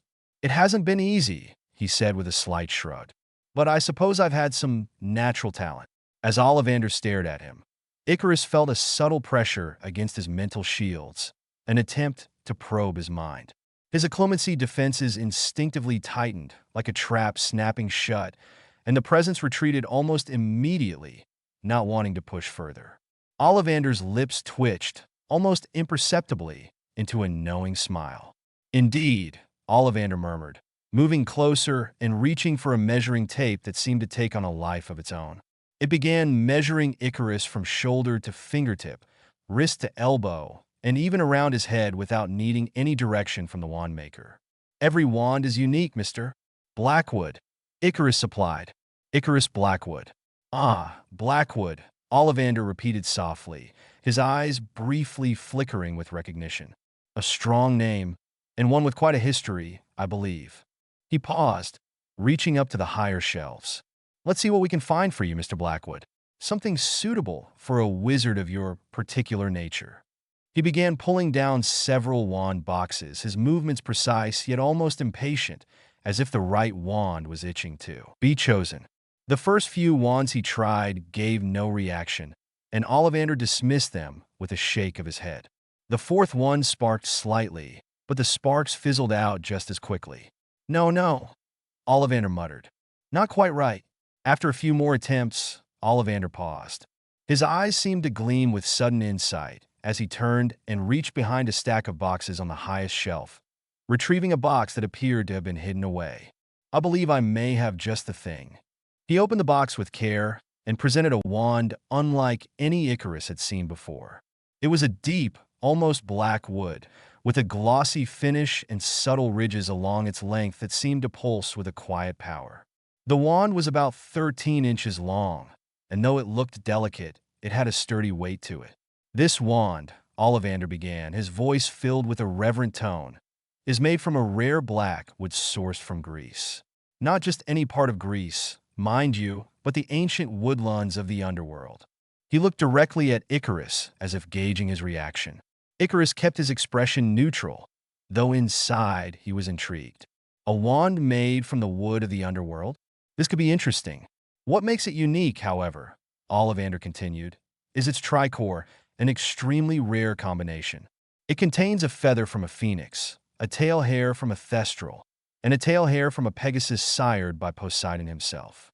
This wand is drawn to those who have walked paths between life and death, light and darkness." Icarus took the wand carefully, feeling a rush of power flow through him the moment his fingers wrapped around the wood. A surge of energy pulsed from his core, and the wand emitted a faint, dark glow, resonating in harmony with his own aura. The air around them seemed to hum. Ollivander's eyes sparkled with satisfaction. "Yes, yes, I thought so," he said softly. "A perfect match. A wand befitting someone with both light and shadow in his heritage." Icarus nodded, appreciating the craftsmanship and the uniqueness of the wand. "It feels right," he said. "Of course it does," Ollivander replied, still watching him carefully. "Wands choose their wizards, after all, and this one seems to have chosen quite wisely." With the wand safely in hand, Icarus paid for it, and with a respectful nod to the wand maker, he left the shop. As he stepped back out onto the streets of Diagon Alley, he could feel the power of his new wand resonating with his own magic, a perfect tool for the adventures and challenges that lay ahead. After nearly 2 weeks immersed in the magical world of London, Icarus felt a twinge of reluctance as he prepared to leave. He'd explored hidden corners of Diagon Alley, studied ancient magical texts, and even learned more about his unique heritage and the mysteries surrounding his inheritance. The time spent in this magical realm felt like a much-needed breath of fresh air, freedom from the mundane confines of school life back in the States. But now, the reality of his obligations tugged at him. He had to return to his boring life as a student at YEA Academy. He stood at the base of Big Ben, feeling the weight of his new knowledge and experiences. With a sigh, he took out the enchanted watch that served as his portkey. It gleamed subtly in the overcast London light, its magic thrumming under his fingers. With one last look at the city around him, he activated the portkey, feeling the familiar pull behind his navel as the world blurred and twisted around him. The next moment, Icarus landed back in the States. He took a moment to regain his balance, the disorienting sensation of portkey travel fading quickly. But something felt off. The air around him seemed charged with an unsettling tension, almost like static electricity before a storm.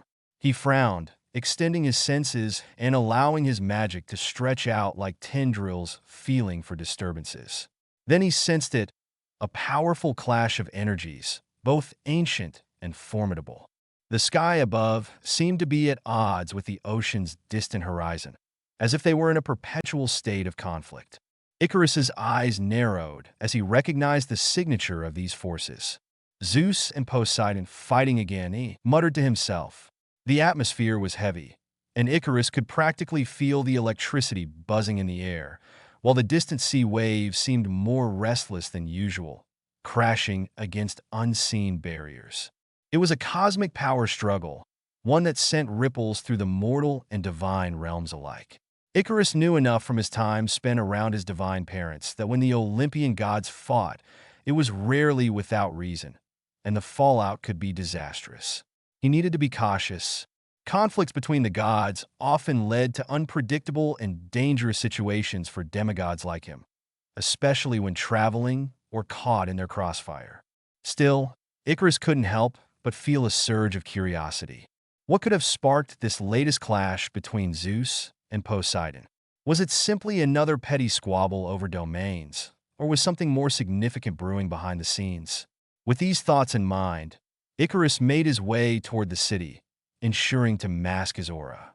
He didn't want to attract any unnecessary attention, especially with tensions so high among the gods. He kept his pace steady, blending in with the mortal crowds as he moved. Despite the turbulent energy lingering in the atmosphere, the streets around him were bustling with everyday life. New Yorkers seemingly oblivious to the divine drama playing out above their heads. Icarus took a deep breath, focusing on his next steps. He needed to return to YEA Academy and re-establish his cover as a student. It was crucial to maintain the guise of normalcy, even if he was anything but normal. The Academy, for all its limitations, provided him with a decent base of operations, and he knew he could keep a closer eye on things from there. As he walked, a thought struck him. Should he reach out to his mother, Hecate, for more insight into the brewing conflict? She often had a way of knowing things, being mother magic herself. But he quickly decided against it. For now, he would gather information on his own. No need to draw more divine attention to himself than necessary. With his thoughts organized and a plan forming in his mind, Icarus headed back toward YEA Academy. The next few weeks would be interesting, to say the least, and he intended to be prepared for whatever came next, whether it was a new battle, a divine mandate, or something entirely unexpected. A shift in the air in camp. Disclaimer: I do not own most of the characters, only Icarus, but the worlds of Percy Jackson and Harry Potter are owned by Rick Riordan and J.K. Rowling respectively. I just play inside of the worlds. Chapter 4. A shift in the air and Camp Half-Blood. Icarus walked through the front gates of YEA Academy, feeling the cold bite of January in the air. His return to the school marked the end of his winter break, and he could already sense the shift in atmosphere. The students were bustling around, chatting about their holiday adventures and preparing themselves for the new semester. But for Icarus, there was something else, an underlying tension he couldn't quite place. His recent encounters in the magical world, coupled with the palpable divine conflict he'd sensed upon his return, left him on high alert. As he moved through the halls, heading toward his dorm to drop off his things, he felt the familiar presence of Percy and Grover nearby.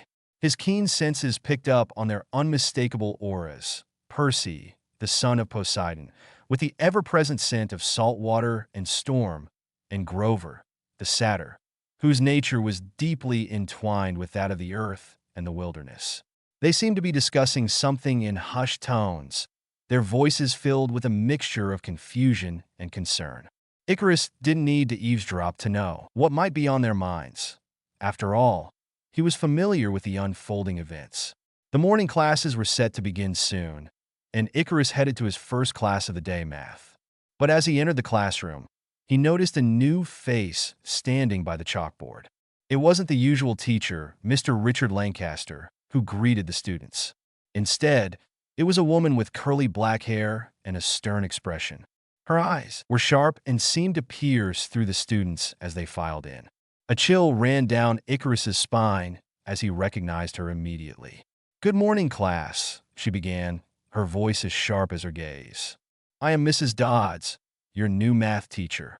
Mrs. Dodds, Electo, one of the Furies sent by Hades to hunt down his enemies and retrieve what was his. Icarus's eyes narrowed slightly. He'd read about her before in Percy Jackson's books. She was dangerous, and her presence here could only mean that things were starting to heat up. The pieces were falling into place, just as he had read. But what was she doing here now? Could it be because of him? Or was it solely because of Percy and the stolen helm of darkness? Icarus took a seat at the back of the class, his mind racing. He knew he had to play it cool. If he gave away that he knew what she was, it could cause unnecessary complications. Instead, he observed her movements carefully, taking mental notes of her behavior. She seemed focused, and he could feel the dark energy radiating from her, a stark contrast to the usual mundane nature of a schoolteacher. The math lesson went by without any major incidents. Mrs. Dodds appeared to be testing the waters, gauging the reactions of the students, particularly Percy, who seemed oblivious to her true nature. Icarus, however, kept a keen eye on her. She was likely aware that he could sense her true form, but she didn't make any moves toward him. Not yet, at least. Then it was time for Latin class. Icarus made his way to the classroom, expecting to see Ms. Lydia Arendt. But when he entered, he was met with another surprise. A middle-aged man was sitting at the teacher's desk, his thinning brown hair and scruffy beard standing out. His intense brown eyes surveyed the room with a mix of authority and warmth. "Welcome, students," he said with a smile, his voice calm and reassuring. "I am Mr. Brunner, your new Latin teacher." Icarus felt a jolt of recognition.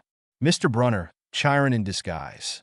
He knew this was coming, but seeing the centaur in his wheelchair was still surreal. From the waist up, Mr. Brunner looked like a kindly old professor, but Icarus knew better. He had read the books and knew Chiron was a mentor to many demigods and the famous trainer of heroes. Mr. Brunner's arrival at YEA Academy was both a good and a bad sign. On one hand, it meant that Percy would receive proper guidance and protection. On the other hand, it meant that the situation was becoming more serious. Luke Castellan's theft of the Master Bolt and the Helm of Darkness had set off a chain of events that were now beginning to unfold around them. It had slipped Icarus's mind until now, but the gravity of the situation weighed heavily on him. Zeus and Poseidon were on the brink of war, and, with Hades involved, the underworld wouldn't stay silent for long. During the Latin lesson, Mr. Brunner, or rather Chiron, seemed to spend more time observing Percy than teaching. Icarus couldn't help but notice the slight nods Chiron gave to himself, almost like he was assessing Percy's potential. As the class continued, Chiron's eyes would occasionally drift to Icarus. The demigod wasn't sure if the centaur could sense his own divine lineage, or if he simply noticed the unusual aura surrounding him. Either way, Icarus kept his expression neutral, blending in as much as he could. When the class ended, Icarus decided to hang back. He noticed that Chiron was packing up his notes slowly, likely waiting for Percy or perhaps trying to catch him alone. Icarus lingered at his desk, pretending to organize his things. As the last student left the room, Chiron glanced up, his gaze meeting Icarus's. There was a knowing look in his eyes, almost like he recognized something in Icarus that he couldn't quite place. Icarus could see the curiosity behind Chiron's calm demeanor, but he wasn't about to reveal anything just yet. Interesting times we find ourselves in, wouldn't you say? Chiron said, his voice carrying a hint of amusement. Icarus smirked slightly. More interesting than most, I'd reckon, he replied, his tone measured. I've always found history to repeat itself, especially around here. Chiron's eyes twinkled with a mix of surprise and intrigue. A student of history, are you? I suppose that makes two of us, he replied. Icarus gave a polite nod and decided not to press further. He had a feeling that Chiron knew more than he let on, but he wasn't in a hurry to show his hand. There would be time for that later, and for now, he needed to keep his cover intact. He headed out of the classroom, feeling the weight of Chiron's eyes on his back. As he walked through the halls, his mind raced. He needed to be careful, to navigate the delicate balance between his knowledge of future events and the unpredictable nature of gods and demigods. His role in this story was far from clear, and he knew one misstep could throw everything into chaos. But if there was one thing Icarus had learned from his time in the magical world, it was that chaos often held the key to power, and he intended to unlock it. With the pieces on the board and the players in motion, Icarus steeled himself for the challenges ahead. The game was just beginning, and he was ready to play. His classes continued as normal, but with the knowledge of who his new teachers truly were, every interaction felt charged with an underlying tension. He knew that Mrs. Dodds, or rather Electo, was watching, waiting for a moment to strike. At the same time, Mr. Brunner, Chiron in disguise, was subtly guiding Percy, preparing him for the trials to come. Icarus remained a shadow in the background, carefully maneuvering between the unfolding events, always ready for whatever might come next. Math with Mrs. Dodds became a delicate dance of pretending not to notice the way her eyes lingered a little too long on Percy, or how her presence seemed to pull shadows closer, making the room feel colder than it should. Icarus kept a close watch on her, always ready to step in if she decided to reveal herself. Fortunately, Electo seemed content to wait, perhaps for a more opportune moment, or perhaps she was still uncertain of Icarus's true nature. Icarus ensured he didn't draw unnecessary attention to himself. He answered enough questions to appear engaged, but not so many that he stood out. Percy, on the other hand, struggled with his usual ADHD and dyslexia, his frustration evident. Icarus subtly helped him when he could, sliding a corrected answer or a whispered hint his way. Public speaking and English were more straightforward. Mr. Nickel continued his somewhat monotone lectures, oblivious to the divine drama unfolding within his classroom. Percy struggled with these classes due to his dyslexia, and Icarus did his best to offer encouragement, knowing the boy would need all the confidence he could muster for the journey ahead. When it came time for public speaking presentations, Icarus decided to challenge himself. He spoke with confidence and poise, utilizing skills he had honed over time, balancing between authority and relatability. His speeches often touched on ancient myths or the complexities of magic, subtly peppered with truths masked as fiction. It was a way to stay sharp, to prepare himself for whatever trials lay ahead. Latin class with Mr. Brunner was a different experience entirely.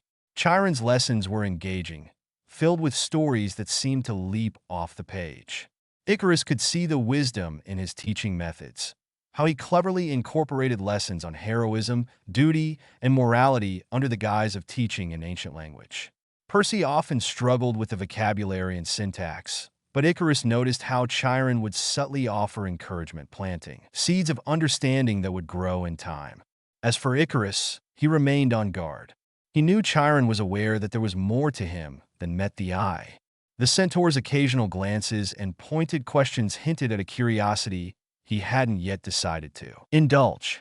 Health and PE with Coach Marcus Whitfield were less academic but no less vital. Icarus saw these sessions as an opportunity to stay in peak physical condition and hone his combat skills. Coach Whitfield, a burly man with a booming voice, ran the students through drills that pushed their limits. The son of Hecate and Thanatos held back, mindful not to reveal the true extent of his abilities. Percy, however, was surprisingly agile and strong for someone who didn't yet know his lineage.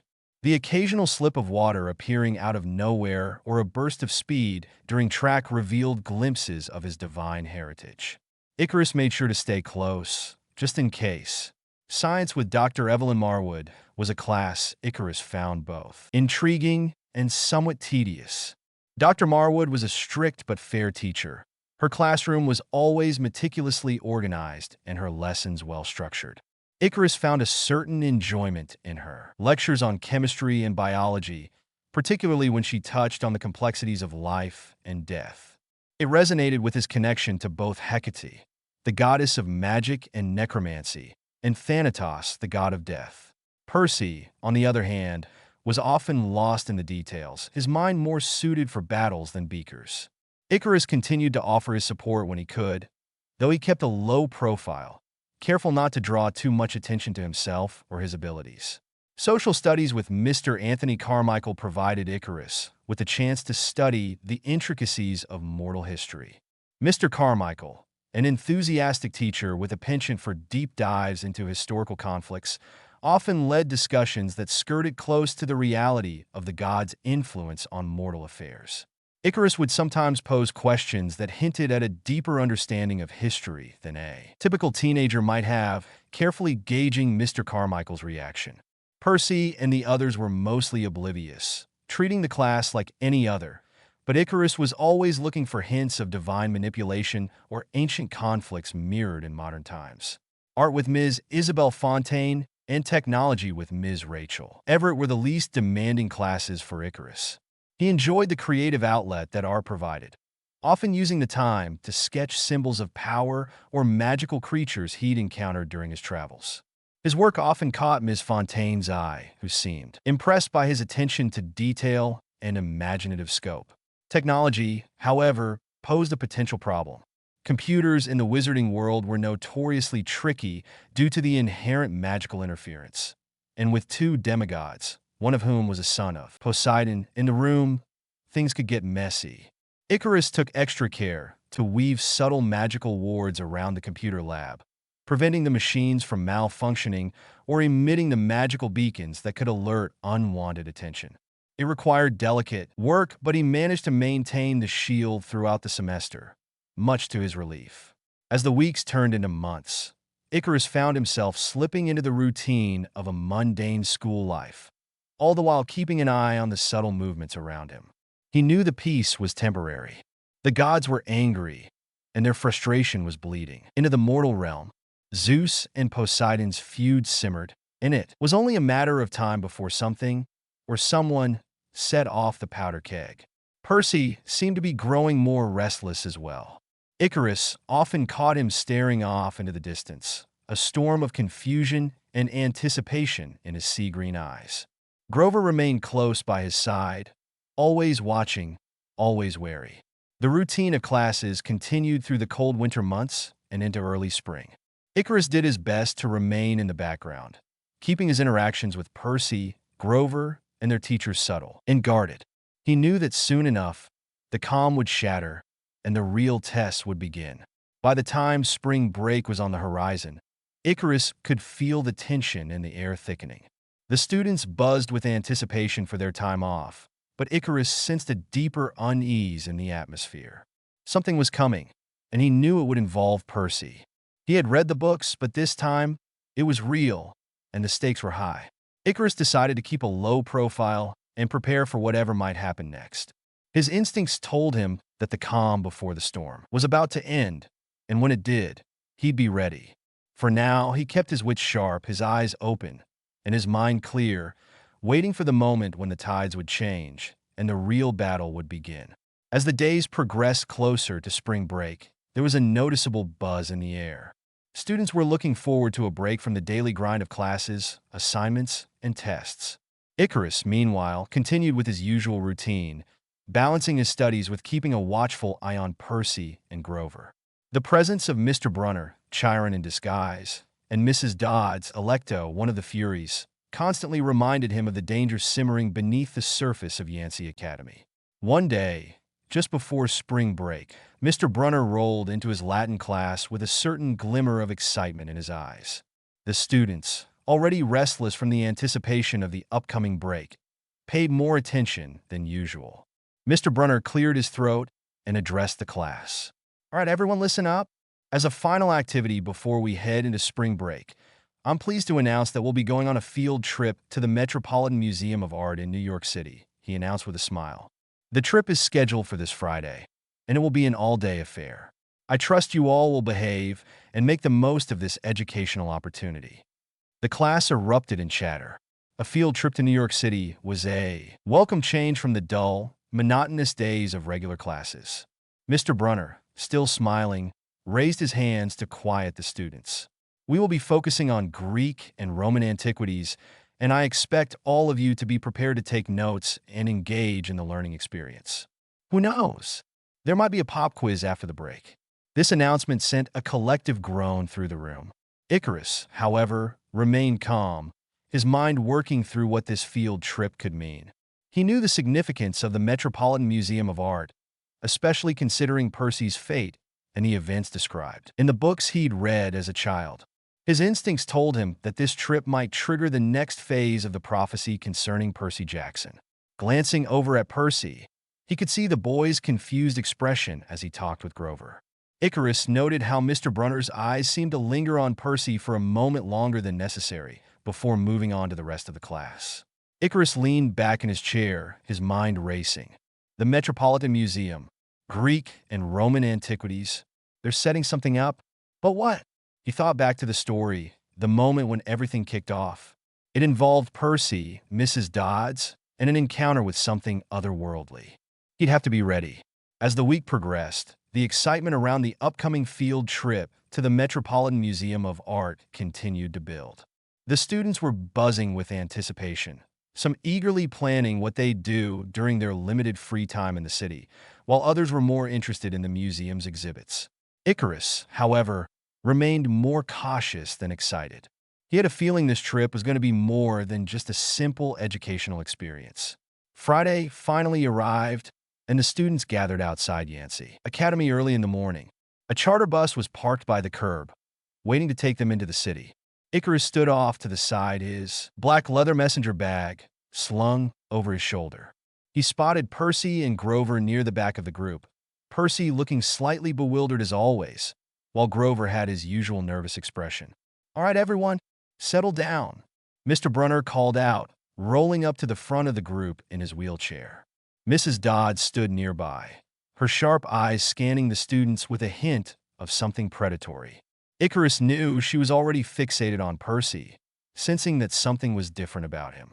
We're heading to the Metropolitan Museum of Art, Mr. Brunner continued, where you'll have a chance to see some of the finest Greek and Roman antiquities in the world. Remember, this is an educational trip, so I expect you all to behave accordingly. Mrs. Dodds chimed in, her voice stern. And if I catch any of you stepping out of line, there will be consequences. She stared pointedly at Percy, who visibly gulped. Icarus felt a twinge of irritation. Electo is already planning something. The students boarded the bus, and Icarus took a seat near the back, close enough to Percy and Grover to keep an eye on them. As the bus pulled out of the academy grounds and made its way toward the city, Icarus's thoughts drifted to the possible scenarios that could unfold. He knew Percy was going to be involved in an encounter that would likely change his life forever. His task was to be ready when it happened. The bus ride was mostly uneventful, save for the occasional chatter among students. Percy and Grover whispered quietly to each other, with Grover looking increasingly nervous as they got closer to the city. Icarus caught snippets of their conversation about ancient Greek myths, which Percy seemed clueless about. He really has no idea what's coming, Icarus thought. He couldn't help but feel a little bad for Percy, thrown into a world that was about to upend everything he knew. Icarus, on the other hand, was prepared. He'd faced monsters and battled with magic. He knew what was at stake. After about an hour, they arrived at the museum. The students filed out of the bus, excitedly looking around.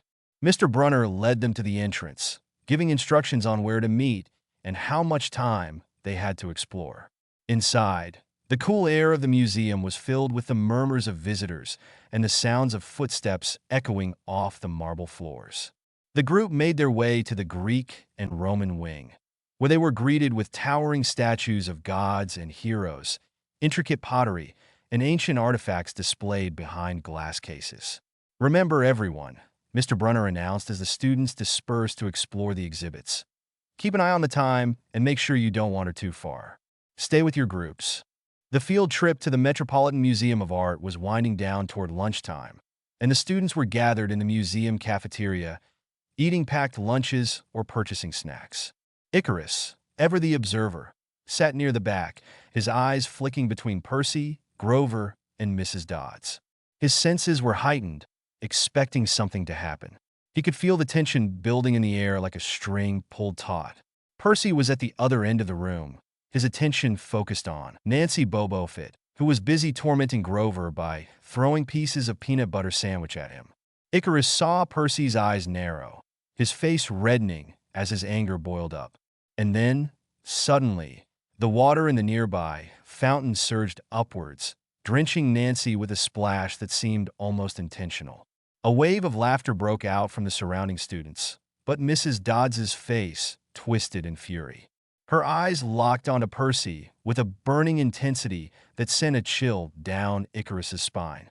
She strode over, grabbed Percy by the arm, and hissed something in his ear. Percy looked bewildered, but followed her out of the cafeteria, his face a mix of confusion and concern. "This is it," Icarus thought, his muscles tensing. He waited a moment before slipping out behind them, keeping his presence hidden in the shadows. He saw Grover make a move to follow, but then he hesitated and instead rushed off in the opposite direction, likely to find Mr. Brunner. Percy and Mrs. Dodds moved through the museum halls, the crowd thinning around them. Icarus kept to the shadows, his form almost merging with the darkness. He could see Mrs. Dodds pulling Percy into a quiet room filled with Greek statues and ancient pottery. Just as the door was about to close, a creaking sound echoed in the hallway. Icarus glanced back to see Mr. Brunner rolling in on his wheelchair, tossing something small and metallic toward Percy. "Catch!" Mr. Brunner called out with a confident grin. The object, a ballpoint pen, soared through the air. "Tally-ho, Percy!" Percy caught the pen, and before he could even ask what was going on, the pen transformed in his hand, elongating into a celestial bronze sword with a glowing blade. His eyes widened, but he had no time to question it. Mrs. Dodds, no longer bothering with her disguise, began to shift. Her form warped and twisted, revealing leathery wings, sharp claws, and glowing red eyes, the unmistakable appearance of a fury. "You thought you could get away with it, didn't you?" Alecto hissed, her voice distorted and echoing in the closed space. "But your time is up, Perseus Jackson." Percy looked utterly bewildered, holding the sword with an awkward grip, his stance untrained. He glanced back at Mr. Brunner, but the teacher was already wheeling himself away, leaving Percy to face the fury alone. "Don't just stand there, Jackson," Icarus muttered under his breath from his hidden position. He knew he had to act. While Percy took a hesitant step back, Mrs. Dodds lunged forward with a terrifying shriek. In that instant, Icarus focused his magic, his hand moving swiftly to form a shadow rod, a spear of solid darkness. He hurled it from his hidden spot, sending it spiraling through the air. The shadow rod struck the fury in the side, causing her to stumble and screech in pain. Percy, startled but seizing the opportunity, swung the celestial bronze sword wildly. The blade connected with Mrs. Dodds, and she disintegrated into a pile of golden dust, her shriek fading into the ether. Percy stood there, panting, his hands trembling slightly as he stared at where the fury had been just moments before. He had no idea that it wasn't just his hit that had won the fight. Icarus, still cloaked in shadows, watched as Percy's eyes darted around, his breathing ragged. "Good," he thought, smirking. "He thinks he did it himself." Moments later, Percy turned and stumbled out of the room, still holding the sword. Mr. Brunner was waiting just outside the door, and as Percy approached, the sword in his hand shimmered and reverted back into a simple ballpoint pen. "My pen," Mr. Brunner said casually, his tone almost too calm. Thank you for returning it, but do remember to bring your own writing tool in the future, Mr. Jackson. Percy blinked, his mouth opening and closing as he tried to find the words. But, Mrs. Dodds. Who? Mr. Brunner replied, tilting his head, his expression one of practiced confusion. Are you feeling all right, Percy? Percy's face was a mix of confusion and frustration. But before he could say more, Mr. Brunner had already begun to wheel himself away, leaving Percy to process what just happened. Icarus stayed hidden in the shadows a bit longer, making sure there were no more surprises. Once the coast was clear, he slipped away, but just as Icarus was about to slip away, blending back into the shadows, he felt a powerful presence ripple through the air, one that was both familiar and commanding. The sensation was unmistakable, like the pull of the tide, strong and inevitable. He hesitated, scanning the room with his enhanced senses, his attention sharpening. There, standing in the corner of the dimly lit room, was a figure that hadn't been there a moment ago. Tall, powerful, yet gentle, radiating a quiet authority. The man had a weathered, regal look, with sea-green eyes that seemed to hold the weight of the ocean itself. His salt and pepper beard was trimmed neatly, and he wore clothes that befit his domain. A Hawaiian shirt and khaki shorts, it was clear to Icarus that this was no ordinary mortal. Poseidon. Icarus's heart skipped a beat as he realized who he was facing. The god of the sea, and more importantly, the father of Percy Jackson. It was no surprise that Poseidon would be watching his son, especially with the turmoil brewing among the gods. But what surprised Icarus was the fact that Poseidon had chosen to reveal himself, even partially, to him. The god's gaze met Icarus's, and for a moment, neither spoke. The silence between them was heavy, filled with unspoken thoughts. Icarus could feel the depth of Poseidon's emotions, though they were masked, much like the ocean's surface can hide its true depths. He could sense the concern, the caution, and the suppressed anger that simmered beneath the calm exterior. You're not as hidden as you think, young one. Poseidon's voice was deep, resonating like the crash of distant waves. It wasn't a threat, more of an observation, but it sent a chill down Icarus's spine nonetheless. Icarus straightened slightly, meeting the god's gaze with a calm expression. He was no stranger to dealing with powerful beings, given his lineage, but this was different. This was Poseidon, one of the big three. And you're more present than I would have expected, Lord Poseidon. Icarus replied evenly, keeping his voice respectful yet firm. Poseidon's eyes narrowed slightly, studying Icarus with an intensity that felt like a pressure bearing down on him, testing his resolve. You've done well to protect him, but remember he is my son. His path is one that even the fates tread carefully around. Icarus nodded, understanding the weight of the words. I know who he is and what he will face. I've no intention of interfering beyond what's necessary. He paused, then added, but I won't stand by if he's in danger either. A small, almost imperceptible smile tugged at the corner of Poseidon's mouth, though it never reached his eyes. You've got your mother's spirit, he said, his voice tinged with a hint of something like approval. And your father's resolve. I can see why they chose you. The mention of his parents made Icarus's chest tighten, but he kept his emotions in check, merely inclining his head in acknowledgement. Poseidon's gaze drifted for a moment to the spot where Percy had just been, and his expression softened, though only slightly. The storm is coming, and my son is at its center. Keep an eye on him, Icarus Blackwood. The world is watching, and so are we.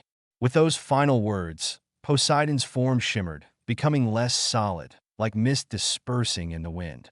In a blink, he was gone, leaving Icarus alone in the now empty room. Icarus took a deep breath as he moved away from the room where he had just sensed Poseidon's presence. His thoughts were a chaotic mix of annoyance and concern. Well, he muttered to himself as he walked, making sure no one else could hear him. The gods are watching me, or was that an open threat? His mind raced. This wasn't how he wanted things to unfold. He had always known he couldn't stay hidden forever, especially being the son of two gods himself. But this was too soon. He wanted to be out of the shadows, sure, but not like this, not with the god of the sea breathing down his neck. He replayed the conversation with Poseidon in his head, The god's words had been carefully chosen, and his tone wasn't overtly hostile. Still, there was an edge there, a reminder of who held the power in their world. Icarus knew better than to take any interaction with a god lightly. Poseidon might have been expressing concern, maybe even curiosity, but there was no doubt about it. He was being watched. An ally, perhaps, Icarus mused, thinking of Poseidon. The god had acknowledged his presence without striking him down or demanding anything. That at least was a good sign. But what about the others? The other Olympians were wild cards. Some might see him as an ally or a curiosity, while others could view him as a threat, a wild card that needed to be controlled or eliminated. Icarus had no intention of becoming a pawn in the god's endless games. He would need to tread carefully, watch, and wait. One step at a time, he reminded himself, his expression hardening with resolve. Poseidon is just the beginning. I need to know where the rest stand before I make any moves. He took another breath, calming his nerves. It wouldn't do to lose his cool now. His mind shifted back to Percy, the boy who was unknowingly the epicenter of the brewing storm. Icarus had no doubt the god's attention would be drawn to Percy soon enough, if it wasn't already. He needed to stay close, to be ready to act if things went sideways. With that thought, Icarus decided it was best to keep his head down for a while, continue with his cover as a student, and see how things unfolded. He would keep watching, learning, and preparing. If Poseidon wanted to watch him, so be it. But Icarus wasn't about to be caught off guard. Not again. As he continued down the hallway, he glanced back once more, expecting to see a shimmer of divine presence. But there was nothing. Just the dimly lit corridor and the muffled sounds of students going about their day. Better stay on my toes, he thought. The gods are playing their games, and I have to be ready for anything. With a quiet determination, he moved forward, blending in with the crowd, but his mind was already calculating his next steps. He had allies to find, enemies to avoid, and a storm to navigate. And he wasn't about to let any god, mortal or otherwise, dictate his fate. Icarus's thoughts grew darker as he considered the forces that might try to control his destiny. Not even the fates themselves would dictate his path. His eyes began to glow with a deep purple hue, the power within him surging to the surface. For a brief moment, the shadows around him seemed to deepen, stretching and twisting with his rising energy. But he caught himself, drawing in a slow, steady breath. He calmed the storm inside. The purple glow in his eyes faded, and the shadows returned to their natural state. He couldn't afford to lose control. Not here, not now. He needed to stay focused and patient, bide his time, and move carefully. Stay calm, he reminded himself. Play the part. With a composed demeanor, Icarus slipped back into the flow of students moving through the halls. He blended in seamlessly, just another student making his way back to the cafeteria to finish the field trip. As he joined his classmates, he occasionally glanced around, his mind still alert and calculating. The gods might be watching, and the fates might be weaving their threads, but Icarus would decide his own path. For now, he would continue to play the role of a normal student, gathering information, studying his peers, and keeping close to Percy and Grover. But underneath his calm facade, a plan was already forming, his mind sharp and ready for whatever came next. Back at YEA Academy, he walked into the cafeteria. He spotted Percy and Grover sitting at their usual table. With a confident yet casual stride, he made his way over, giving them a nod in greeting. Today was just another day, but Icarus knew better than anyone how quickly things could change. And when they did, he would be ready. The days at YEA Academy seemed to drag on endlessly for Icarus. He could see the tension building in Percy after their trip to the Metropolitan Museum of Art. It was obvious that something had happened there, something no one else wanted to acknowledge. Percy was adamant about the existence of Mrs. Dodds, but everyone else seemed to deny it, insisting she'd never been real. Even Chiron, disguised as Mr. Brunner, was pushing the Miss version of reality, subtly trying to nudge Percy into accepting it. Icarus could see the frustration in his eyes, the way his jaw clenched whenever someone brought it up. It was maddening not just for Percy, but for Icarus as well. who could feel the layers of manipulation and the tension of being caught between truth and illusion. Meanwhile, Icarus kept a close eye on Percy, aware of the turmoil his fellow demigod was experiencing. He could see the confusion and frustration growing in Percy's eyes every day. The gods were playing their games, and Chiron was obviously trying to manipulate Percy toward a certain path. But Icarus was content to remain an observer, gathering information and biding his time. He had no intention of playing the Olympians' game unless he could dictate the rules.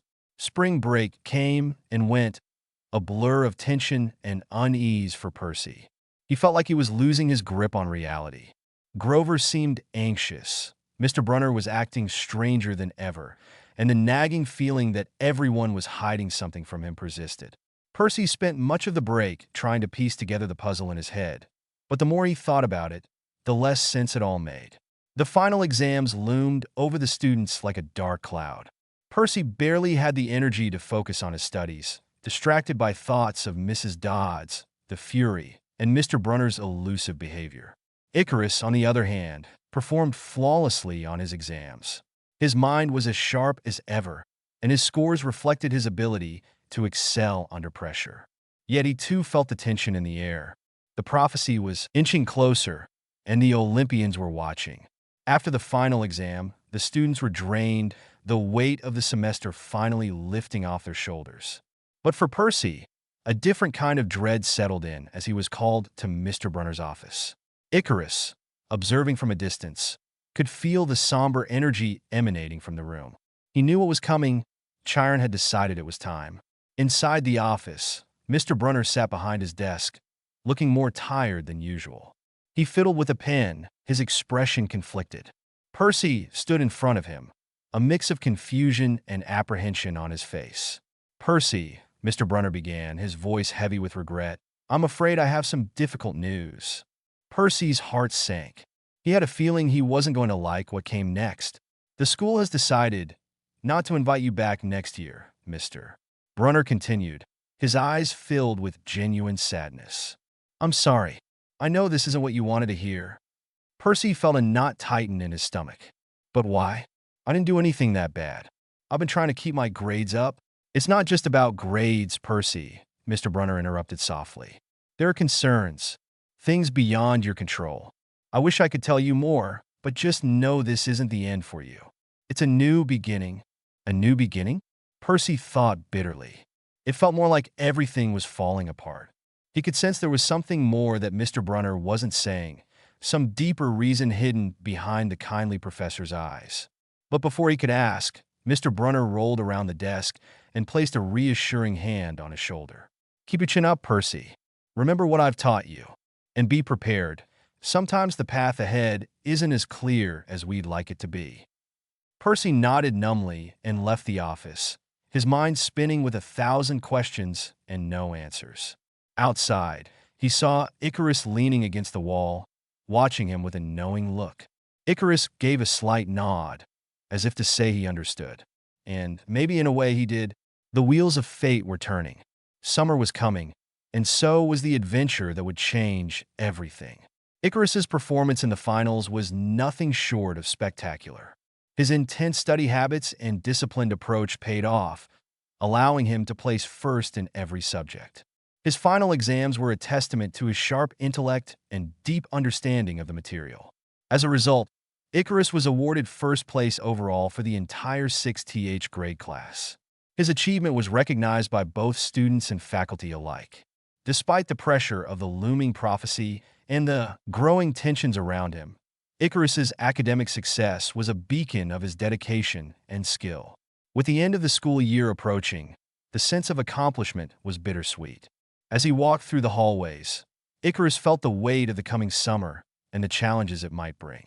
Yet for the moment, he allowed himself a brief respite, enjoying the pride of his academic triumph before the next phase of his journey began. Icarus made his way to Mr. Brunner's office after receiving a request. The corridors were quiet as most students were busy with their post-finals excitement. When he reached the door, he took a deep breath and knocked. "Come in," Mr. Brunner's voice called out from inside. Pushing the door open, Icarus entered the office, which was cluttered with papers, books, and various artifacts. Mr. Brunner, still in his wheelchair, looked up from a stack of books and offered a warm, albeit tired smile. On the table between them were 2 mugs of tea, their steam curling lazily into the air. "Ah, Icarus, do come in. Sit, please," Mr. Brunner said, gesturing to the chair opposite him. Icarus took a seat and glanced at the mugs. It's going to be a long chat, he thought, feeling the tension in the room. He had packed his things earlier, sensing that something significant was on the horizon. Mr. Brunner took a sip of his tea and studied Icarus with his intense brown eyes. For a moment, there was silence, save for the faint ticking of a clock somewhere in the room. "I must say, your performance in the finals was remarkable, Mr. Brunner began. "First in every subject, first overall. Quite impressive. You are a bright young man, Icarus." "Thank you, sir," Icarus replied calmly, his face a neutral mask. He knew this wasn't a mere conversation about his grades. There was something deeper brewing. "Icarus," Mr. Brunner continued, setting his tea down, "I have observed you closely this year, as I have with many students. You're different, in a way I can't quite put my finger on. Your instincts, your intelligence, they're beyond your years. I suspect you're aware that there is more to this world than meets the eye." Icarus nodded slowly, careful not to reveal too much. "I've had some encounters, sir." Mr. Brunner's eyes narrowed slightly, and he seemed to be gauging Icarus's response. "Encounters indeed. I have reason to believe that you know more than you're letting on, and that you may possess a knowledge or heritage that is unique." Icarus maintained his composure, knowing that Mr. Brunner, Chiron, in disguise, was fishing for information. He didn't know about Icarus's parentage. The demigod son of Thanatos and Hecate would certainly be a surprise. "I don't mean to pry," Mr. Brunner continued, "but I must ask, are you aware of your lineage?" Icarus took a moment before answering, choosing his words carefully. "I'm aware that I don't quite fit the mold, sir. But as for lineage, that's a more complex topic." Chiron studied him for a moment, his expression softening. "I see.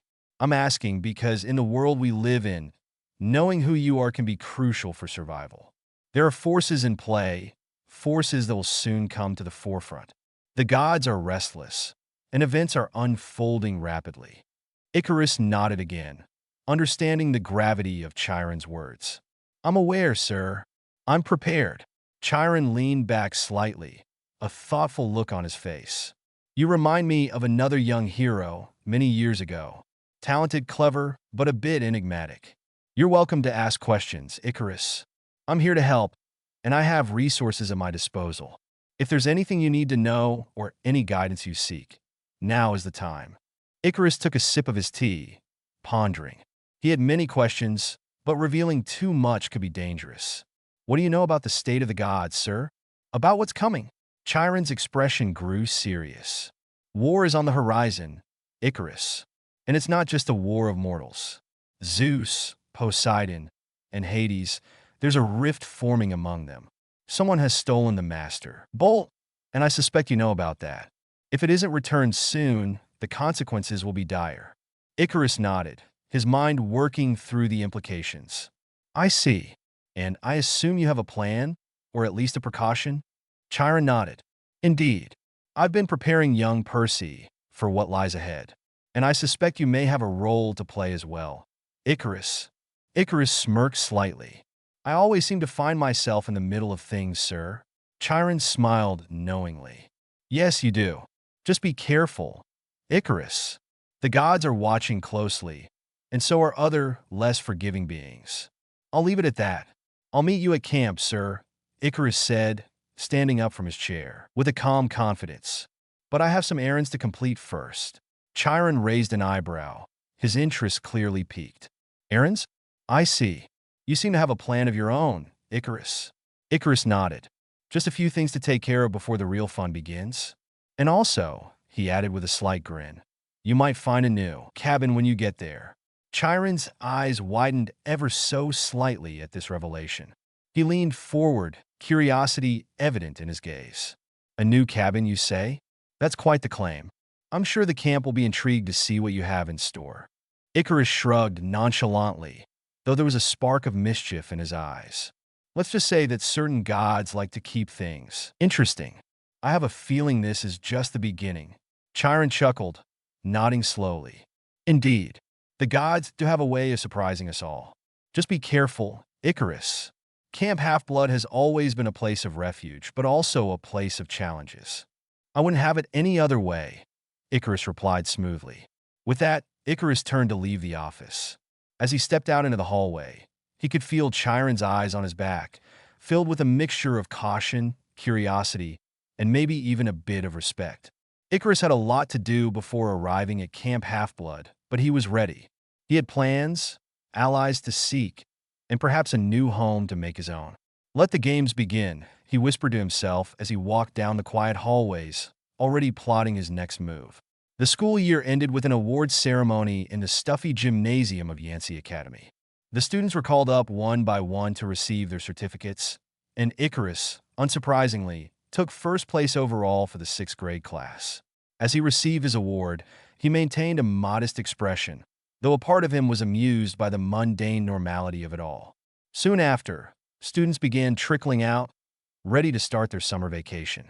As Icarus made his way outside, he spotted Percy and Grover boarding a Greyhound bus with some other students. The bus was headed to Manhattan, and it seemed like they were going straight to the city. Icarus paused, feeling a twinge of curiosity. Something about this didn't sit right with him. Knowing what he did about Percy, Grover, and the situation brewing between the gods, he decided to keep an eye on them. Making his way over to his Pontiac 911, he casually checked his surroundings, then unshrunk the car when no one was looking. He slipped into the driver's seat, and the engine roared to life. As he followed the Greyhound bus down the winding roads away from YEA Academy, Icarus kept a comfortable distance. He wasn't sure what he was looking for, but he trusted his instincts. They had never let him down before. The bus traveled through the rolling hills and dense woods, gradually making its way toward the bustling heart of Manhattan. Icarus kept a close eye on it, staying just far enough back to remain unnoticed. As they got closer to the city, the traffic began to thicken, and Icarus noticed the bus starting to slow down, veering toward the shoulder. His eyes narrowed. The bus was pulling over, seemingly broken down. Up ahead, on the side of the road, 3 old women were seated on a bench under a flickering streetlight, knitting what looked like an enormous pair of socks. Icarus felt his heart rate quicken. Those 3 women looked eerily familiar. It took him only a second to realize who they were, the Fates. Icarus pulled over a bit further back, parking his car where he could get a good view without being too close.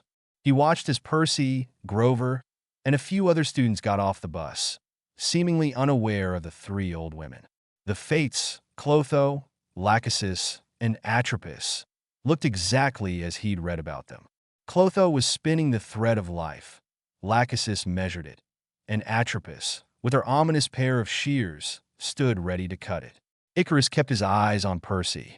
He saw the boy staring at them, his face going pale as if he somehow sensed the gravity of the situation. Grover, too, seemed to be whispering something in Percy's ear, his face filled with anxiety. Fascinating, Icarus muttered to himself.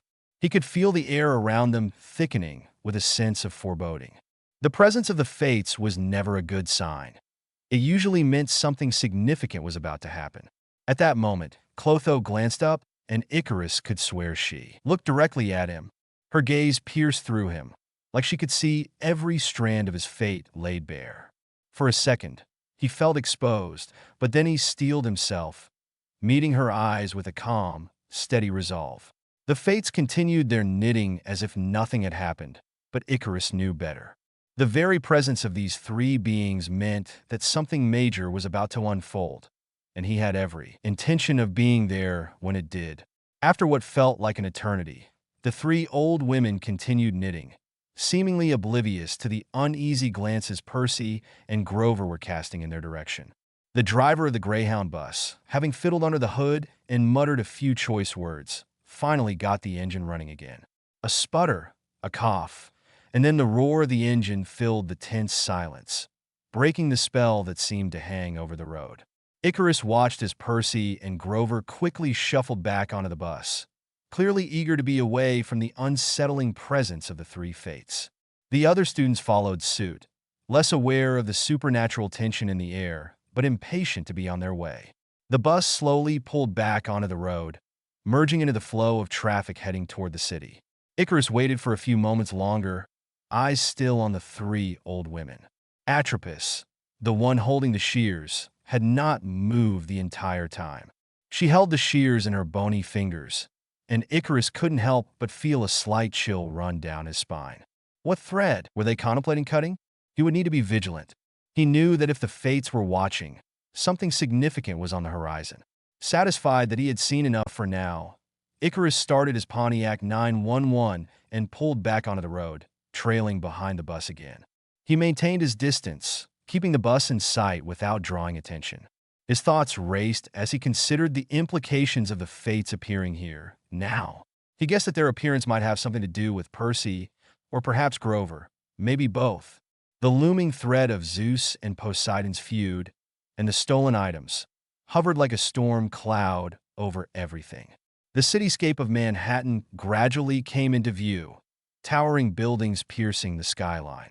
The traffic thickened as they neared the city, and Icarus could see the bus weaving its way toward the Greyhound terminal. He kept to his lane, eyeing the bus's every movement. When it finally pulled into the bus terminal, Icarus eased his car into a nearby parking lot, staying far enough back to avoid suspicion, but close enough to observe. He watched as the passengers began disembarking. Percy and Grover were among the last to get off, and he could see them talking intently to one another. Percy looked bewildered, like he was trying to process everything that had happened on the road. Grover, on the other hand, seemed nervous, his eyes darting around as if expecting trouble at any moment. Icarus leaned back in his seat, drumming his fingers on the steering wheel. "Well, Percy," he murmured to himself, "you've had quite the start to your summer break, haven't you?" He waited to see what they would do next. It was clear Percy and Grover were planning their next move, but Icarus could see they were still rattled from their encounter with the fates. He needed to stay close, to keep an eye on Percy, and to understand how this would all unfold. There was still much to learn, and the web of fate was becoming increasingly tangled. The crowds of Manhattan swirled around them, oblivious to the drama that had just unfolded on the outskirts of the city. But Icarus knew better. He knew that the pieces were moving into place for something big, something that would shake the very foundations of the mortal and immortal worlds alike. He'd be ready for it, and he intended to be right in the middle when it all went down. Icarus leaned back in his seat, watching as Grover disappeared into the bus terminal's restrooms. He knew the satyr wouldn't be gone long. Grover's nervous energy had been palpable from the moment they disembarked the bus, his eyes constantly scanning the surroundings, his fingers fidgeting with the straps of his backpack. Icarus suspected Grover knew more than he was letting on, which made it all the more important to stay close. Percy, on the other hand, seemed lost in thought, standing by the curb and staring at the passing cars. Then, with a sudden burst of impatience typical of him, Percy stepped forward and whistled to hail a cab. Icarus watched him for a moment, his eyes narrowing slightly.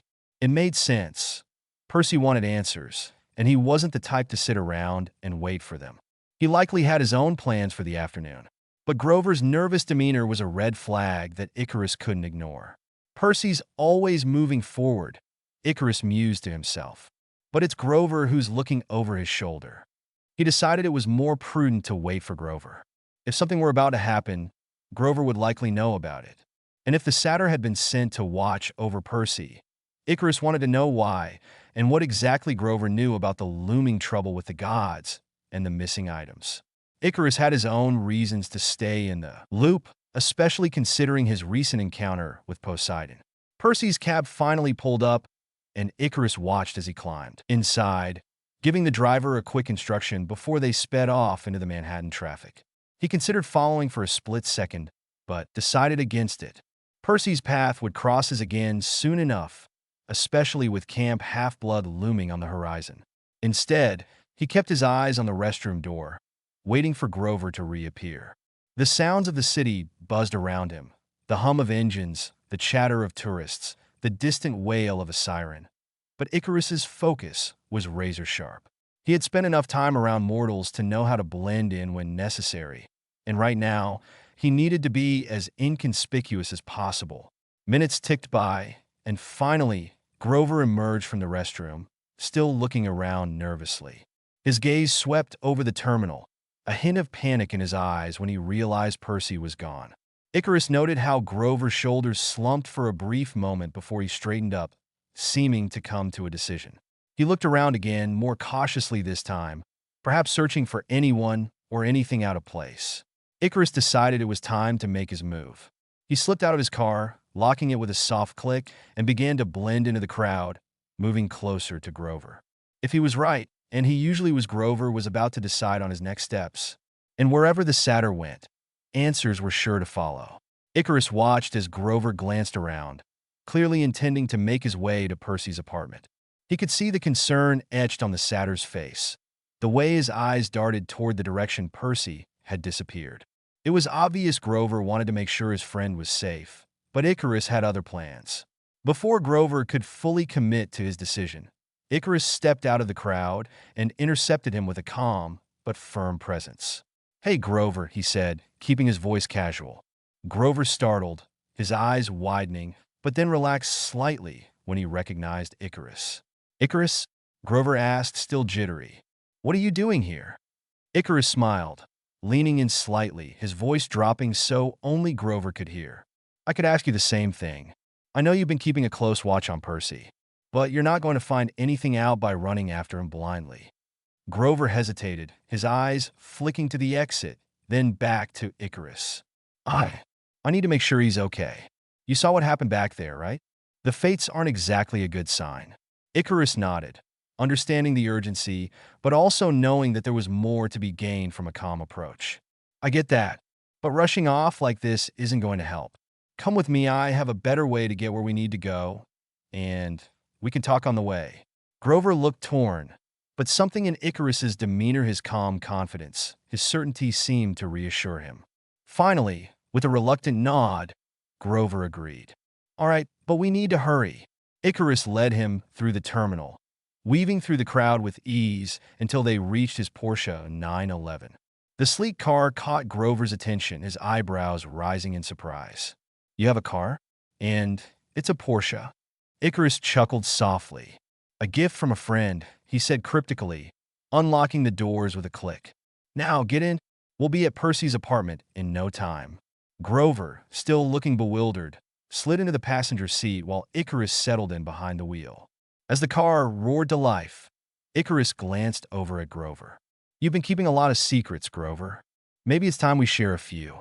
You tell me why the fates are interested in Percy, and I'll tell you what I know." Grover looked uneasy but nodded, understanding that Icarus wasn't someone to be taken lightly. As they pulled out of the bus terminal and merged into the Manhattan traffic, he began to talk, his voice low but urgent. "Percy's not just any demigod. He's special. And there's something going on between the gods. Something big. I'm supposed to protect him, but—" Icarus listened intently, nodding for him to continue. "But," he prompted. Grover sighed. "But I don't think I can do it alone. Not with everything that's happening." Icarus's expression remained thoughtful as he navigated the busy streets. "Well, it's a good thing you're not alone then," he said. "I have a feeling we're going to need all the help we can get." And with that, Icarus pressed on the accelerator, driving them swiftly toward the next chapter of their unfolding adventure. The drive through Manhattan traffic was swift and smooth, thanks to Icarus's knowledge of the city streets and his car's handling. Grover remained mostly silent, occasionally glancing out the window as if he were searching for something or someone. Icarus could tell that the satyr was on edge, nerves frayed by the recent encounter with the fates and the mysterious circumstances surrounding Percy. As they pulled up to Percy's apartment building, Grover quickly scanned the area. Icarus followed his gaze, but saw nothing out of the ordinary, just the usual hustle and bustle of the city, with people going about their day. "We're here," Icarus said as he parked his car and got out. Grover hesitated, his eyes darting around nervously. "Come on, let's go up and check on Percy," Icarus continued, already heading toward the entrance. They made their way up the familiar stairwell to Percy's floor. When they reached the door of the apartment, Grover's expression turned cautious. "I hope Sally's home," he muttered, mostly to himself. Icarus nodded, understanding that Percy's mother, Sally Jackson, was an important figure in Percy's life, someone who might offer some clarity or guidance. Icarus knocked on the door, waiting for a response. After a moment, the door swung open, revealing Gabe Ugliano, Percy's odious stepfather. His eyes narrowed as he took in Icarus and Grover standing there. The smell of stale beer and cigarettes wafted out of the apartment, making Icarus suppress a grimace. "What do you want?" Gabe grunted, his tone immediately hostile. Behind him, the loud chatter of his poker buddies and the clinking of glasses indicated they were deep into another one of their sessions. "We're looking for Percy," Grover said, trying to sound casual. "Is he home?" Gabe's face twisted into an annoyed scowl. "Percy ain't here," he grumbled. "Him and his mother took off for the weekend or something. Some vacation in Montauk. Ain't you supposed to know this, goat boy?" Grover visibly flinched at the nickname, his shoulders slumping slightly. Icarus, on the other hand, kept his expression neutral, his mind quickly piecing together the information. So, Percy and Sally had already left for Montauk. This could be bad, really bad, if the gods were already watching Percy. And with what Icarus knew about the stolen items and the brewing conflict, Percy was heading straight into potential danger without even knowing it. "Thanks, Gabe," Icarus said coolly, his tone steady and calm. "Sorry to bother you."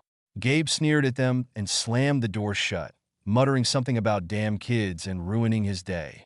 Icarus ignored him, turning to Grover. "Looks like we missed them," he said. "Montauk, huh?" Grover nodded, worry evident on his face. "Yeah, that's not good, Icarus. We need to get to them fast. The monsters, they're already on the move. And if they find Percy out there..." Icarus didn't need him to finish the sentence. He could sense the urgency. "All right, we'll have to head out there right away. I know a shortcut," he said, his mind already formulating a plan. He led Grover back down to the Porsche, his mind racing. The drive to Montauk wasn't far, but they would need to be quick and cautious. If monsters were indeed after Percy, and Icarus had no reason to doubt it, given the recent events, they needed to be prepared for anything. "Buckle up," Icarus said as they got back into the car, revving the engine to life. "We're going to Montauk." Grover nodded, his face set with determination. "We have to warn them and keep Percy safe." Icarus nodded, gripping the steering wheel. "Then let's not waste any time." With a smooth acceleration, the Porsche roared back onto the street, cutting through the city traffic with ease as Icarus headed toward the Long Island Expressway. They had a long drive ahead of them, but Icarus was determined to get there in time, whatever it took. As the Porsche sped along the Long Island Expressway, the sky began to darken, a heavy, ominous gray overtaking the fading light of day. Icarus glanced up, noting the thick clouds rolling in. It was going to rain hard. The wind picked up, rattling the trees along the roadside and sending a chill through the air. The weather seemed almost supernatural in its intensity, like the sky itself was warning them of what was to come.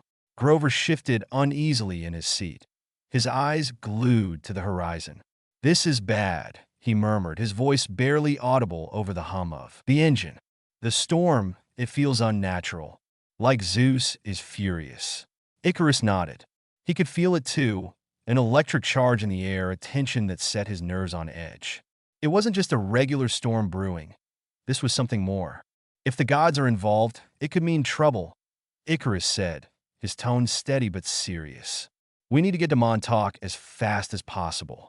Within minutes, the first raindrops began to fall, light at first but quickly turning into a downpour. The windshield wipers worked furiously to keep up, but the sheets of rain were relentless, reducing visibility to mere feet ahead. Thunder rumbled in the distance, a deep, resonant sound that seemed to shake the very earth beneath them. "Great," Grover muttered, his knuckles white as he gripped the dashboard. "Just great. We've got monsters, a storm that feels like Zeus himself is throwing a tantrum, and we're driving right into it." Icarus kept his focus on the road, his hands steady on the wheel. The rain was coming down so hard now that it almost seemed to bounce off the pavement. Lightning flashed, illuminating the highway for a split second, revealing empty stretches of road and the dense, dark forest on either side. "We're almost there," Icarus said, his voice calm but firm. "Just a bit longer." As they drew closer to Montauk, the storm only intensified. The wind howled like a living creature, bending trees and tearing at their branches. Rainwater pooled on the roads, causing the car to skid slightly as Icarus navigated the slick turns. He could feel the storm pushing against them, almost as if it were trying to drive them back. "Hang on," Icarus said, gripping the wheel tighter. "We're going to have to make a quick stop up ahead." "Why?" Grover asked, his voice strained with tension. "We need to be prepared," Icarus replied. "If the storm is a sign that something is going down, we can't just rush in blind." Grover nodded, understanding. He knew Icarus wasn't the type to be reckless. He was careful, strategic. As they pulled off to the side of the road, under the partial cover of some overhanging trees, Icarus turned off the engine and sat back for a moment, letting the sound of the rain hammering against the car fill the silence. "All right," he said, turning to Grover. "We need to be ready for anything. You said monsters are moving. If they're after Percy, they'll be closing in on Montauk, just like we are." Grover nodded, his face set with determination. "I know. I've got my reed pipes ready, and I can try to call for help from any nearby nature spirits. But if it's something big, then we fight." Icarus finished for him. He glanced out into the storm. "The gods may be watching, but they aren't going to solve this for us. We're on our own." Another flash of lightning lit up the sky, followed by a deafening clap of thunder that shook the car. Grover flinched, but Icarus remained steady. He could sense something, an energy building like the calm before a battle. "We can't wait any longer," he said finally, turning the key in the ignition again. "Let's go." They continued down the road, the storm pounding around them like a living force, relentless and angry. As they neared the outskirts of Montauk, Icarus could see the faint outline of the beach up ahead, obscured by the sheets of rain. He knew they were close, and he knew they weren't alone. Icarus pulled the Porsche to a stop outside the small, weathered beach cabin. The storm was in full force now, the wind howling and rain coming down in blinding sheets. The waves in the distance crashed violently against the shore, sending sprays of salt water into the air. The cabin, nestled among a few scraggly trees and surrounded by dunes, seemed almost fragile against the fury of the storm. Grover was out of the car in an instant, pulling his hood over his head as he sprinted to the cabin's front door. Icarus followed closely behind, the rain instantly soaking through his clothes. He didn't care. They needed to warn Sally Jackson. They needed to get Percy out of here. Grover pounded on the door, his fists slamming against the wood over and over. "Mrs. Jackson, it's us, Grover and Icarus. Open up," he shouted, his voice barely audible over the wind. The door opened a crack, and Sally Jackson's face appeared, her expression filled with a mix of concern and confusion. Her eyes darted from Grover to Icarus, then past them to the storm raging outside. She opened the door wider, letting the dim light from inside spill out into the stormy night. "What are you two doing here?" she asked, her voice tense. She glanced over their shoulders, scanning the dark for any sign of danger. "Is Percy with you?" Before they could answer, Sally's gaze sharpened as she looked at Icarus. Then she turned toward Percy, who was standing a few feet behind her, his face pale and drawn. "What didn't you tell me?" she demanded, her tone suddenly fierce. Percy looked stunned for a moment, his mouth opening and closing as he tried to find the words. I don't know what you mean, Mom," Percy stammered, clearly caught off guard. He looked at Grover, then at Icarus, as if searching for help. "What's going on?" "Monsters, Percy," Grover blurted out, not wasting any time. "Monsters are after you. We need to leave. Right now." Sally's face tightened with worry, her eyes locking onto Grover's. "I knew something was wrong the moment this storm rolled in. I thought we'd have more time." She turned to Percy, her voice softening but still urgent. "Percy, honey, I need you to trust me. Grab your things. We're leaving." "But," Percy started, but Sally cut him off with a look that brooked no argument. "Now, Percy," she insisted, "we don't have time to explain everything. Just do as I say." As Percy hurried back into the cabin to grab his backpack, Sally turned her attention back to Grover and Icarus. "How much do you know?" she asked them, her voice low but intense. "I know that Percy's in serious danger," Icarus replied, keeping his tone even. "We've been watching him, but but it looks like things are moving faster than we expected. Sally nodded, clearly trying to remain calm despite the situation. I was hoping we'd have more time, but it looks like the storm is telling us otherwise. We need to get him to safety, to Camp Half-Blood. Camp Half-Blood? Percy asked, emerging from the cabin with his backpack slung over his shoulder. His face was still pale, but there was a spark of curiosity in his eyes. What's Camp Half-Blood? It's a place where you'll be safe, Sally said quickly, guiding him toward the car. A place where people like you people who are different can be protected. Icarus's eyes scanned the area, his senses heightened. He could feel it in the air, an unnatural stillness between the gusts of wind and the rain. Something was coming. We need to move. Now, he urged, opening the car door. This storm isn't just a storm. It's a sign that something or someone is getting close. Grover nodded fervently, his goat legs tapping nervously on the wet ground. He's right. We need to get to camp before they catch up to us. The group piled into the car, Sally taking the front seat while Percy and Grover scrambled into the back. As Icarus revved the engine and peeled out onto the rain-slicked road, he could feel the tension thickening. The storm wasn't just the anger of Zeus. It was a warning of what lay ahead. As they sped down the narrow, rain-soaked road, Icarus kept his eyes sharp on the winding path ahead. The windshield wipers were working furiously, but they could barely keep up with the torrential downpour. The tension in the car was palpable, each person aware that they were racing against time. Then, through the noise of the storm, a new sound began to filter in, a low, rumbling that wasn't thunder. Icarus frowned, his eyes darting to the rearview mirror. "Do you hear that?" he asked, his voice barely audible over the rain pounding on the roof. Percy leaned forward, his eyes narrowing. "What is that?" "It sounds like cows." Grover's eyes widened with sudden realization, his face going pale. "It's not just cows. It's them, the Minotaur and his friends. They're coming. We're almost at camp, but they're close." The sounds grew louder, moos, grunts, and low, menacing roars that sent shivers down their spines. Sally turned in her seat, looking at Percy and Grover with a mixture of fear and determination. "Hold on tight. Icarus, can you push this car any faster?" Icarus's grip tightened on the wheel, his knuckles turning white. "I'm trying, but this storm isn't helping," he replied, keeping the pedal to the floor. The Porsche roared forward, its tires struggling to grip the slick road. The noises behind them became a cacophony of monstrous growls and bellows, getting closer by the second. The rain seemed to intensify, as if the heavens themselves were throwing everything they had to slow them down. Icarus could feel the adrenaline coursing through him, his instincts screaming that danger was closing in. Suddenly, a blinding flash of light erupted from the sky.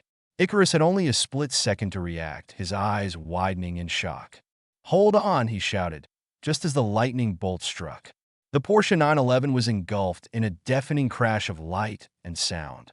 The entire car shuddered violently, the force of the strike sending it skidding across the road. Sparks flew from the dashboard, and the smell of burnt metal filled the air. Icarus fought to keep control, his teeth gritted as he wrestled the steering wheel. They veered wildly, the car fishtailing on the slick pavement. The camp's borders were less than a mile away, but the sudden strike had thrown them off course. "We're almost there," Grover yelled, clutching the back of Sally's seat for dear life. "Just a little further." The monstrous noises were deafening now, terrifying roars and thundering footsteps that shook the ground beneath them. The Minotaur was gaining fast, and Icarus could see its massive, shadowy form looming closer in the rearview mirror. The car's engine sputtered, the electrical systems fried from the lightning strike. Icarus's heart sank. Come on," he muttered, trying to coax more speed out of the damaged vehicle. Percy turned, his eyes going wide as he saw the hulking figure of the Minotaur coming up fast. "What is that thing?" he exclaimed, panic creeping into his voice. "It's the Minotaur," Grover shouted. "It's coming for you, Percy." Icarus gritted his teeth, his eyes narrowing in determination. They were so close to the camp. He could feel the magical barriers just ahead, a faint glimmer of hope amidst the chaos. "We're gonna make it," he said, his voice steady. Brace yourselves, we're going off-road. He jerked the wheel sharply to the right, sending the Porsche off the paved road and onto the rough terrain of the hillside. The car bounced and jolted as they tore through the muddy field, the storm and wind battering them from all sides. Behind them, the Minotaur bellowed in rage, its eyes locked onto them as it charged. But the terrain was slowing it down. Icarus pushed the car as hard as he could, his eyes locked on the faint glimmer of the camp's protective barrier just ahead.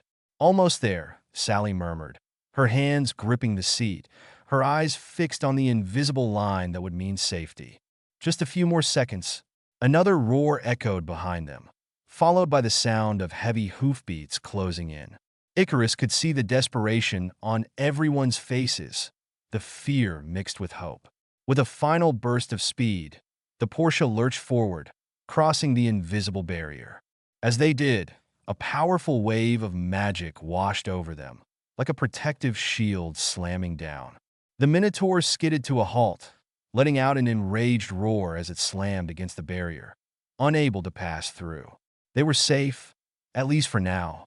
Icarus let out a breath he didn't know he was holding, slowing the car to a stop just beyond the camp's borders. Sally, Grover, and Percy all took a moment to catch their breath, their hearts still racing. "Welcome to Camp Half-Blood," Icarus said quietly, glancing back at Percy. "I think things are about to get a lot more interesting." As the rain continued to pour down, Icarus stepped out of the Porsche 911, its sleek frame now smoldering and sparking from the lightning strike. He grimaced as he assessed the damage. The car was utterly totaled, with the engine blown and the electrical systems fried. There was no way it would run again without some serious magical intervention. "Damn it," he muttered under his breath, his frustration bubbling over. This car wasn't just a mode of transportation. It was a gift, a prized possession. And now, it was a heap of twisted metal, all thanks to Zeus's thunderous temper tantrum. Taking a deep breath, Icarus turned to the others. "You all head to the big house," he said, his tone calm, but carrying a dangerous edge. "I need to take care of something first." Sally, Grover, and Percy exchanged concerned glances but nodded. Sally, knowing better than to question the intensity in Icarus's eyes, gently led Percy and Grover toward the path leading to the big house. The camp was only a short distance away, but they'd be safe now behind its borders. As soon as they were out of sight, Icarus's expression darkened. He lifted his hand, and with a flick of his fingers, the totaled Porsche began to levitate, lifting itself off the muddy ground. With a thought, he sent it soaring up the hill, placing it neatly at the top, near Talia's tree, a silent testament to the wrath of the gods and his own fury. He could still hear the growls and bellows of the monster that had chased them. The Minotaur paced angrily just outside the magical barrier, unable to enter but not ready to back down either. New monsters gathered. The rage within Icarus began to boil over, his aura of power expanding around him like a storm of its own. His eyes glowed a deep, fierce purple, and shadows began to coil around him, responding to his simmering wrath. "Zeus," Icarus muttered, his voice low and filled with venom. "You owe me a new car." The air around him thickened with tension as his presence grew more oppressive, radiating outwards. He wasn't just angry, he was furious. The monsters seemed to sense the shift in power. Their eyes focused on him, and a few even took a hesitant step back. Icarus's aura wasn't just that of a powerful demigod. It was something more, something older and terrifying. "Enough playing around," he said, his voice cutting through the rain like a blade. From his pocket, he drew the Pendragon ring. The deep red gemstone glinted in the dim light, and he focused his will on it. "Lanchot, come." A moment later, the air beside him shimmered, and a knight clad in silver armor, emblazoned with the Pendragon crest, appeared. Sir Lancelot, legendary knight of the Round Table, stood tall, his presence imposing even among demigods. His eyes locked on Icarus with a warrior's intensity. "Master Icarus," Lancelot greeted, his voice strong and filled with resolve. "What would you have me do?" Icarus reached into his deck and pulled out the Fool card, its image still showing the Stygian iron Xiphos. He handed it to Lancelot, his expression deadly serious. "Take this," he commanded. "Defend the camp borders. Make sure none of these monsters get close. I'll join you soon." Lancelot took the card, his armored hand gripping it tightly. "As you command," he said, turning toward the barrier. He crossed over, and the moment he did, the card in his hand glowed, the sword materializing from it. With a battle cry, he charged at the Minotaur and its companions, the blade gleaming darkly in the storm. Icarus, meanwhile, turned his attention back to his own deck. He knew he needed to show these monsters and the gods that he was not one to be trifled with. He needed to send a message. With a flick of his wrist, he pulled another card, one that pulsed with an aura of divine authority. "The Justice card," he murmured, feeling the power thrumming within it. He held it up, and the image of King Arthur. From within the card, a light began to shine, a pure, golden radiance that cut through the darkness like the first light of dawn. In his hand, the legendary holy sword, Excalibur, began to form. Its blade shimmered with a brilliance that was almost blinding, its hilt adorned with intricate designs that spoke of ancient power and righteousness. Icarus could feel its weight, its divine energy resonating with his own. As he held Excalibur high, he could feel the attention of the monsters turn fully to him, their eyes wide with a mix of fear and fury. But it wasn't just them. Somewhere in the skies above, he knew the gods were watching too. They would see the light of Excalibur, and they would know. "Come, beasts," Icarus called out, his voice ringing with authority. "Come face justice." With that, he stepped forward, his eyes blazing with purpose. The storm raged around him, but Icarus felt nothing but the steady thrum of power coursing through his veins. He had a message to deliver to the monsters, to the gods, and to anyone else who dared to cross him. And he would deliver it with the full weight of his wrath. On Mount Olympus, the tension in the grand throne room was palpable. The gods were gathered, their celestial forms glowing with divine energy. Even without Hades, who rarely joined such meetings, and Dionysus, who was down at Camp Half-Blood, there was an unmistakable intensity in the air. The Olympians were witnessing something rare, immortal, or perhaps more than immortal, openly challenging their authority. It was Apollo who broke the silence, his golden eyes wide with a mixture of surprise and amusement. He had been watching the scene play out, his gaze focused on Icarus's actions at the camp's border. But what caught his attention more than the battle itself was Icarus's bold declaration. "Zeus, you owe me a new car." "Father, did you hear that?" Apollo said, a grin spreading across his face. "The kid's got guts. He's calling you out for wrecking his ride. And a nice one at that." Zeus, seated on his massive throne, his brows furrowed in irritation, stared down at the scene unfolding in the mortal realm. His blue eyes, like storm clouds filled with anger, flickered as he watched Icarus summon Excalibur from the Justice card. The light of the holy sword was bright enough to reach even Olympus, cutting through the thick storm clouds he had summoned in his fit of rage. "Impudent child," Zeus growled, his voice a rumble of distant thunder. "He dares to make demands of me, the king of the gods, for a mere car?" Athena, sitting nearby with her customary calm, gave a slight nod, her gray eyes analyzing the situation. "He's no ordinary demigod, father," she remarked. "You can see it in his aura, in his power. And he knows the old ways, the artifacts of legends. That is Excalibur he holds." Artemis, leaning back with her arms crossed, raised an eyebrow. "A mortal wielding Excalibur? That's no small feat. Perhaps he's more than just a demigod," she suggested. "And he's right, you know. You did strike his car without provocation." Zeus's scowl deepened. He should be grateful that he wasn't struck down alongside his vehicle. A chuckle came from Hermes, who was lounging on his throne with a smirk. "Ah, but he wasn't, was he? Maybe you were aiming for the wrong target, father," he teased, earning a sharp glare from Zeus. Hermes quickly raised his hands in mock surrender. "Just saying the kid handled himself well. Summoned Lancelot like it was no big deal and pulled Excalibur like he was Arthur himself. That's not something you see every day." Poseidon, who had been silent until now, leaned forward on his throne. His sea-green eyes narrowed thoughtfully. "There's something familiar about him," he said slowly. "The way he moves, his presence, it's almost like he's not of this era. And his power feels older, like it belongs to a different realm." He glanced over at Zeus, a subtle challenge in his gaze. "Perhaps, brother, it would be wise to consider his words carefully before reacting in haste. He seems to know more than he lets on." Hera, her expression unreadable, interjected. "Or perhaps he is simply trying to provoke us. There is no wisdom in letting a mere child, demigod or not, speak to us with such disrespect." A murmur of agreement rippled through some of the gods, while others seemed more intrigued by Icarus's actions than offended.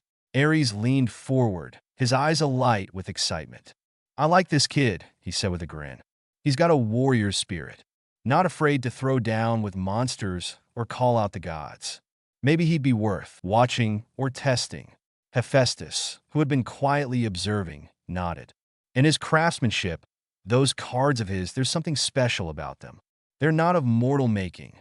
I'd wager he's got connections or knowledge that goes beyond this world." Zeus, though still visibly displeased, seemed to be considering the words of his fellow Olympians. He knew better than anyone that power was not always about brute strength. Sometimes knowledge and cunning could be even more dangerous. This Icarus was an enigma, and his boldness could either be a boon or a threat. "Enough," Zeus finally declared, his voice booming. "If this Icarus wishes to prove himself so boldly, let him. But he will learn that challenging the gods is not a path one takes lightly." Apollo chuckled softly, leaning back in his chair. "Still, the kid's got style. I mean, how often does someone tell the king of the gods he owes them a car?" The other gods murmured among themselves, some amused, others intrigued, and a few wary. They would be watching Icarus closely. For now, the son of Thanatos and Hecate had caught the attention of Olympus. Whether that attention would prove to be a blessing or a curse, only time would tell. The gods watched in silence as Icarus made his way up to the big house, the tension still thick in the air on Mount Olympus. Icarus, who had so boldly challenged Zeus only moments before, was now under even closer scrutiny. His calm, calculated demeanor hadn't gone unnoticed, and neither had the latent power he wielded. As he approached the porch of the big house, Chiron was already there, waiting for him, standing on his four legs rather than seated in his wheelchair disguise. Next to him, Dionysus, dressed in his usual Hawaiian shirt and disinterested expression, was sipping on a Diet Coke. "Welcome, Icarus," Chiron greeted with a measured tone. "I see you've made quite the entrance." Icarus simply nodded, his eyes darting around the camp, taking in every detail as if anticipating something. He could feel the weight of divine gazes upon him, and he knew he was being watched. Then all at once, something extraordinary happened. A shimmer of light began to form above Icarus's head. Chiron and Dionysus exchanged surprised glances, their expressions shifting from casual expectation to keen interest. Icarus, however, remained still, though his eyes narrowed, a small smile tugging at his lips. He knew this was coming. From the light emerged two distinct symbols, intertwining yet remaining separate, both blazing in their own unique colors. One was the symbol of Hecate, a three-faced goddess with a dark, mysterious aura, her torches blazing with otherworldly blue flames. The other symbol was that of Thanatos, a pair of black wings encircled by a dark, ominous aura, a skeletal scythe crossing through it. A murmur spread among the campers who had gathered, some gasping, others stepping back instinctively. Never before had two gods claimed a child at once. And these were not just any gods. These were primordials, Hecate, the goddess of magic, and Thanatos, the god of death. Their symbols hovered above Icarus's head, glowing with undeniable power. On Olympus, the gods were equally stunned. Aphrodite leaned forward with widened eyes. "Two claims? At the same time? By two primordials?" she asked, almost whispering.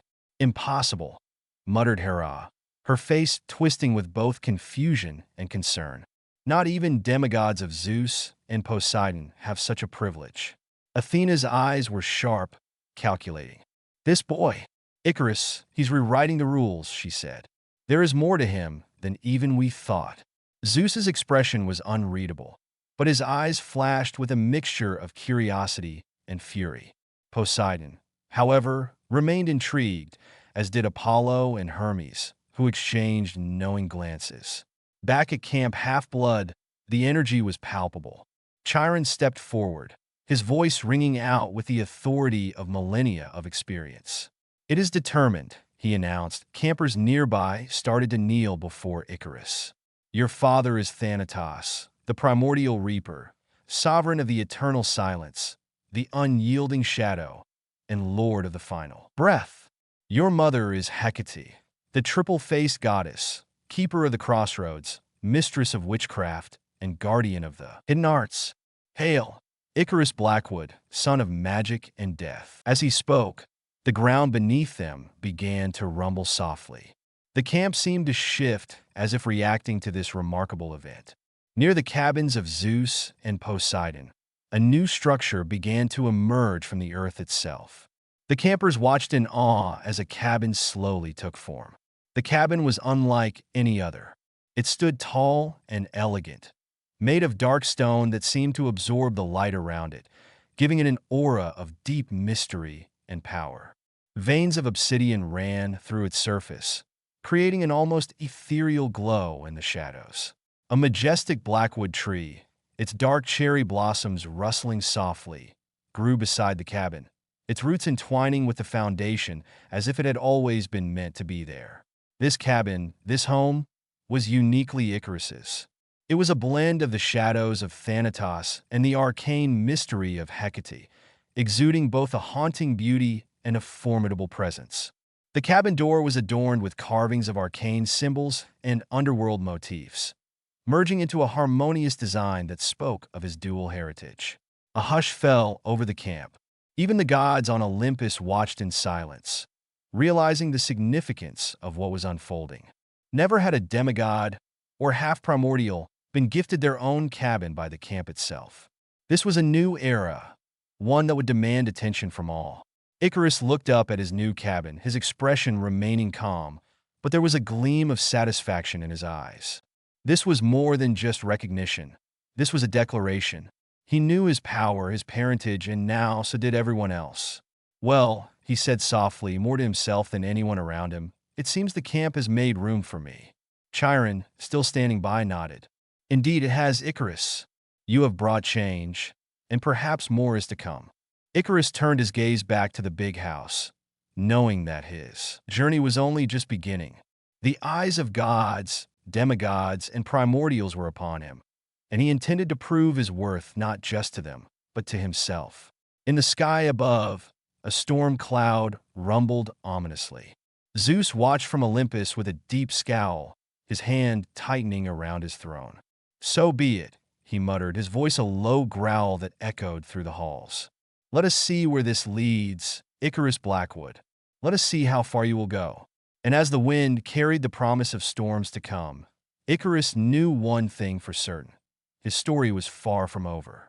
Icarus took his time walking up the steps to his new cabin, his senses absorbing every detail of the structure that had seemingly grown out of the earth for him alone. He could feel the magic in the air, the way it resonated with both the shadowy calm of Thanatos and the arcane pulse of Hecate. The door opened with a creak that sounded more like a low, ancient whisper, inviting him inside. Inside, the cabin was exactly as he'd imagined, dark and elegant. Shadows clung to the corners of the room, yet the space was surprisingly well lit with soft, ambient lighting that seemed to emanate from nowhere in particular. The walls were lined with shelves of dark wood, perfect for storing books, potions, or whatever arcane artifacts he might come to possess. There was a small round table with an unlit black candle in the center, and near the back, a comfortable-looking bed with deep purple and black linens. A faint smile crossed Icarus's lips. "Not bad," he muttered to himself, walking further inside. There was a sense of peace here, a calm, quiet solitude, a space that he could call his own. It was more than he had expected from the camp. He was already a counselor without needing any kind of approval, and that suited him just fine. He spent a good portion of the evening settling in. He hung his bag on a hook by the door, placed a few books from his personal collection on the shelves, and made himself comfortable in the shadows. The cabin seemed to react to his presence, adjusting its atmosphere to suit his needs. It was not unlike the tent he'd lived in before coming here, but with a more permanent feeling, a statement that this place was indeed his domain. The next morning, Icarus was up early. He left his cabin and was greeted by the fresh morning air. A few campers were already awake and going about their routines, some running the perimeter of the camp, others heading to the dining pavilion for breakfast. Icarus had other plans for the morning. He needed to get a better sense of how this camp operated, how the campers trained, and what activities were available. He found Luke Castellan near the armory, overseeing some campers practicing their swordplay. Luke was the senior counselor of the Hermes cabin, and from what Icarus had gathered, he was highly respected among the demigods. "Hey, Luke," Icarus called out, approaching him with a confident stride. Luke glanced over, his blonde hair catching the early morning sunlight. He gave Icarus a nod of acknowledgement. "Icarus, right? The new guy who got his own cabin overnight." "That's me," Icarus replied with a slight smirk. "Figured I should get familiar with the camp activities, see what everyone's up to. Thought you might be the best person to talk to." Luke chuckled. "I suppose so. You're a quick learner," he said, gesturing for Icarus to follow him. "All right, let me show you around. We've got quite a few activities here, depending on what you're into." As they walked, Luke gave him a rundown of the camp's various activities. "We've got archery over there," Luke said, pointing to the archery range. Several campers were lined up, loosing arrows at targets with varying levels of skill. Good for hand-eye coordination and focus. Even if you're not an Apollo kid, it doesn't hurt to learn. Icarus nodded, observing the campers closely. He could see the determination on their faces, the seriousness with which they treated even these simple exercises. It was clear that these kids knew the dangers that awaited them beyond the borders of Camp Half-Blood. Training wasn't just a hobby, it was a necessity. Luke led him further down the path, where a group of campers was running an obstacle course. "Over there's the climbing wall," Luke continued, pointing at a massive rock wall that seemed to shift and change with every step a camper took. "We added lava a few years back. It keeps things interesting." Icarus raised an eyebrow. "Interesting choice," he remarked, watching a camper narrowly avoid a stream of molten rock cascading down the wall. Luke shrugged. "It's all about survival here. We like to make sure everyone's ready for whatever comes their way." "Then there's the arena for sword fighting and combat training," he added, pointing to a large open area where several campers were engaged in sparring matches. "We have both group sessions and one-on-one challenges. You should stop by sometime." "I might just do that," Icarus said, mentally cataloging everything. He had his own training methods and preferred routines, but there was always value in observing others and learning from them.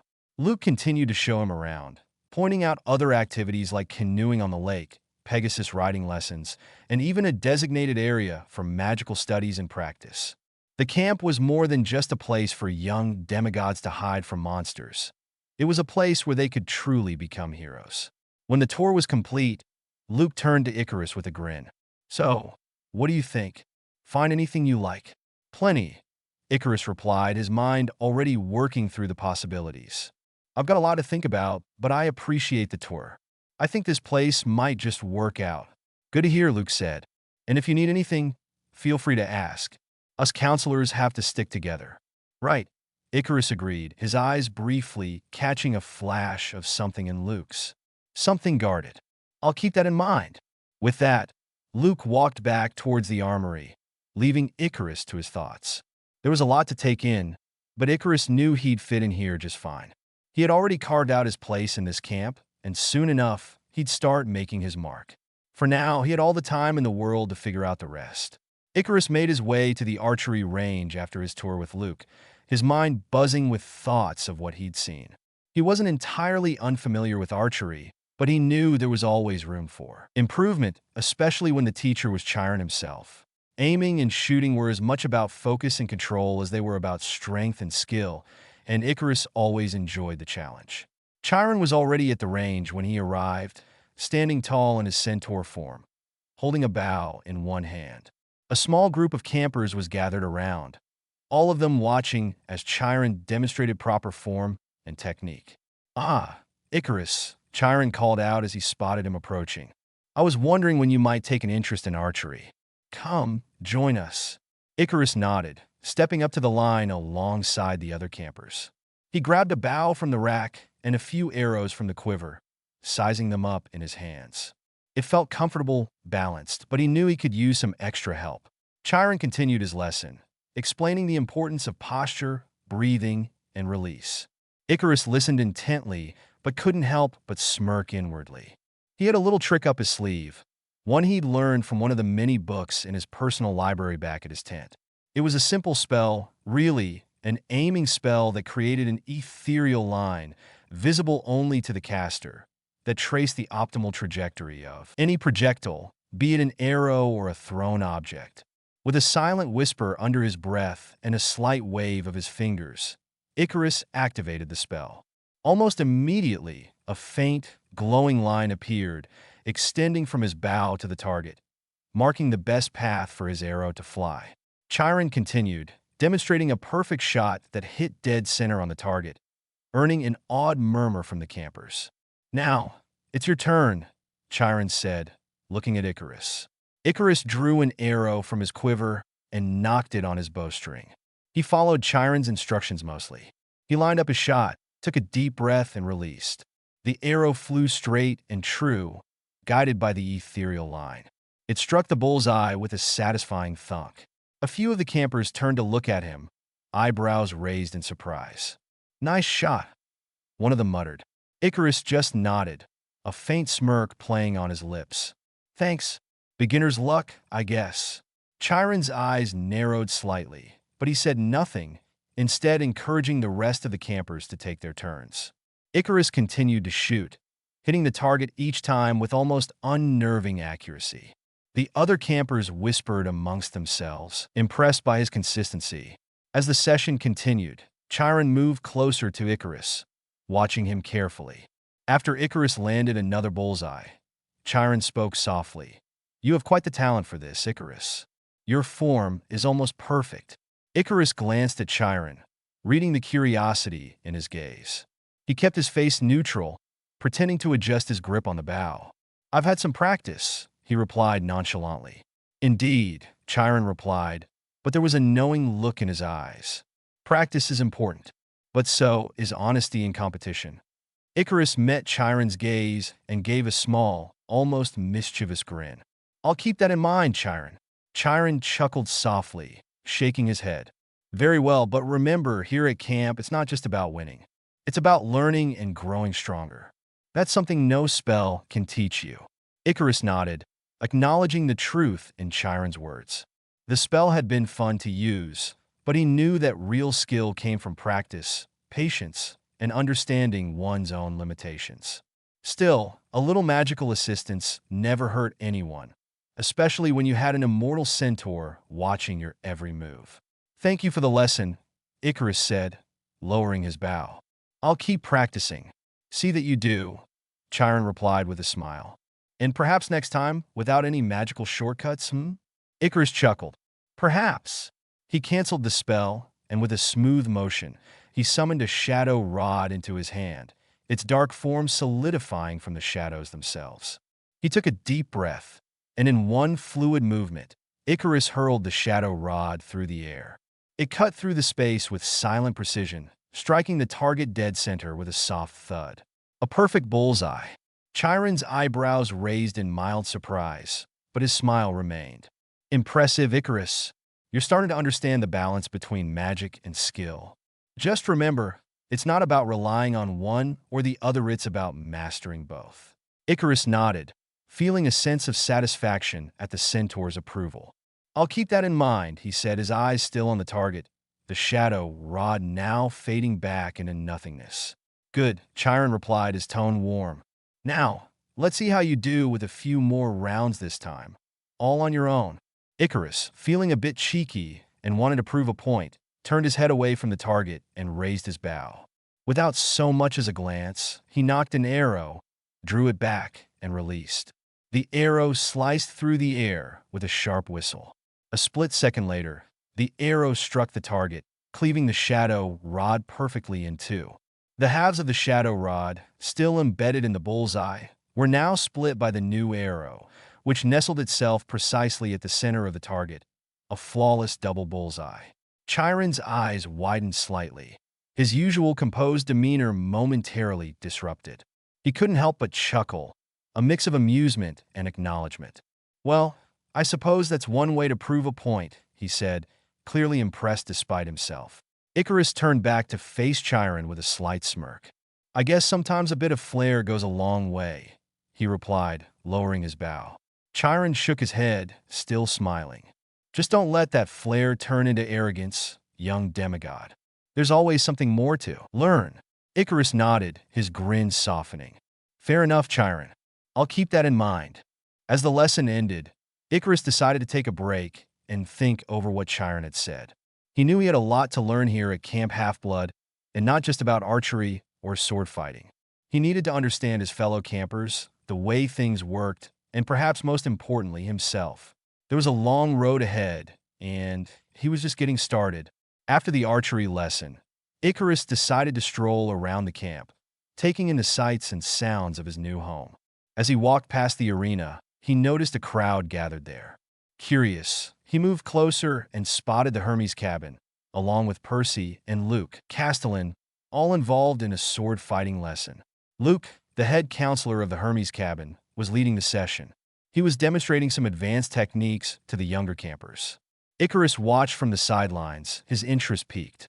Luke was an exceptional swordsman, his movements fluid and precise, and Icarus could see why the campers admired him. Luke was instructing Percy on a move, guiding his strikes and blocks with patience. "Oh, this can't be good," Icarus muttered to himself, his eyes narrowing. He watched Percy closely. As Percy stood there, he noticed his hair was wet, as if he had just poured water over his head. A suspicion formed in Icarus's mind. Percy was definitely using his powers, perhaps unknowingly, but the water seemed to energize him, giving him strength and focus. Luke and Percy squared off for a sparring match, and Icarus could immediately tell Percy was outmatched. Luke was a seasoned fighter, and Percy was still learning the basics. But then, something strange happened. Percy managed to disarm Luke with a clever maneuver, the flat of his blade knocking Luke's sword from his hand. Luke, surprised, took a step back, and the campers erupted into cheers and laughter. Luke, recovering from his surprise, grinned. "Not bad, Percy," he said, picking up his sword. "Not bad at all. But let's see how you do against a different opponent." But then, he glanced over and saw Icarus watching from the sidelines. "Hey, Icarus," Luke called out, waving him over. "How about you tag in for Percy? Let's see what you've got." Icarus raised an eyebrow, but stepped forward, a small smile tugging at his lips. "Sure, why not?" he replied. He picked up a practice sword from the rack, feeling its weight in his hands. The campers around the arena whispered to each other. Many of them had heard of Icarus's reputation, but few had actually seen him fight. Luke squared off against Icarus, his eyes assessing him. "You ready?" "Always," Icarus replied calmly, settling into a stance. At first, Luke approached the sparring match as if he were training a beginner, throwing light strikes and basic maneuvers. Icarus met each of them with ease, his movements controlled and precise. Luke's brow furrowed, and he began to press harder, throwing in more complex attacks and combinations. Icarus kept up, blocking and countering with a practiced grace. Realization slowly dawned in Luke's eyes. Icarus was no novice. He was a skilled fighter who knew what he was doing. Luke's expression shifted from mild curiosity to a focused intensity. The sparring match became a dance of steel and sweat, each combatant testing the other's limits. The crowd watched in silence as the two demigods clashed. The sound of swords meeting echoed through the arena, each strike more powerful than the last. Luke was fast, but Icarus matched him blow for blow, reading his movements and adapting quickly. His training under different styles and his innate battle instincts were showing. Luke launched a powerful overhead strike, but Icarus sidestepped, letting the blade pass by harmlessly. He countered with a swift riposte, forcing Luke to parry at the last moment. Sweat dripped down both of their faces, and the campers were on the edge of their seats. The longer the spar went on, the more intense it became. Luke tried to use his agility to gain an advantage, but Icarus had an answer for every move. With each clash, Icarus began to push Luke back, his strikes becoming faster and more precise. Luke realized he was running out of options. He decided to go for a feint, hoping to throw Icarus off balance. He lunged forward, pretending to aim for Icarus's shoulder, but at the last second, he shifted his strike downward toward Icarus's leg. However, Icarus was already one step ahead. He anticipated the move, sidestepped, and twisted his blade in a tight arc. His sword tapped against Luke's wrist, forcing him to drop his weapon. The practiced sword clattered to the ground, and Luke stared at it in surprise. A moment of silence hung in the air. Then the crowd erupted into cheers and applause. "Impressive," Luke said, slightly out of breath, but with a genuine smile. "I underestimated you." Icarus lowered his sword, breathing heavily but with a calm demeanor. "It was a good match," he replied. "You're pretty good yourself." Luke chuckled and picked up his sword, nodding in respect. "You've got skills, Icarus. We should spar again sometime. Maybe without the crowd," he added with a wink. Icarus nodded, his lips curling into a small smile. "I'd like that." As he walked off the arena, Icarus couldn't help but feel satisfied. It was a good fight, a real test of his abilities, and it seemed like he had earned a bit more respect around the camp. But more importantly, he had shown that he wasn't just some new kid at Camp Half-Blood. He was here to prove himself. Change of perspective. Annabeth Chase stood near the edge of the arena, her gray eyes carefully observing the scene unfolding before her.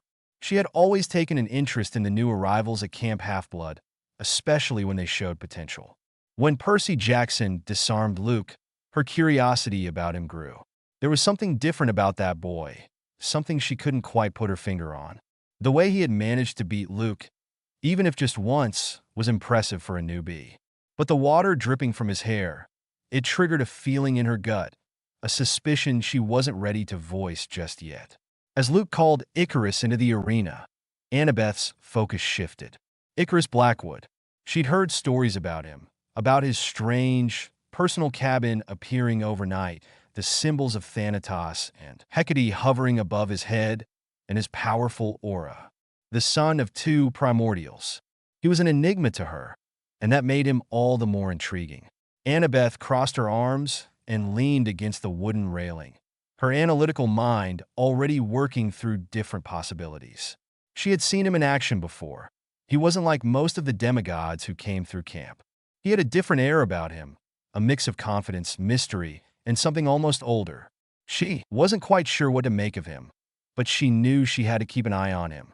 As the sparring match between Luke and Icarus began, she watched intently, her eyes narrowing. At first, it seemed like Luke was going easy on him, which was typical when testing a newcomer. But then, she noticed Icarus's movements. They were measured, deliberate. He was reading Luke, not just reacting. A slight smirk tugged at the corner of her lips. "He's good," she thought. When Luke shifted gears and started throwing more complex moves at Icarus, Annabeth's interest deepened. She could tell Luke was getting more serious, his strikes faster and more forceful. But Icarus wasn't backing down. In fact, he was matching Luke move for move, and then some. His footwork was excellent, his swordplay precise. There was no doubt about it. Icarus was more than just skilled. He was well-trained. Annabeth's heart rate quickened as the intensity of the duel ramped up. Icarus began to press Luke back, and for a moment, she thought Luke might turn the tide with one of his signature feints. But Icarus saw through it, countered with a perfect parry, and forced Luke to drop his sword.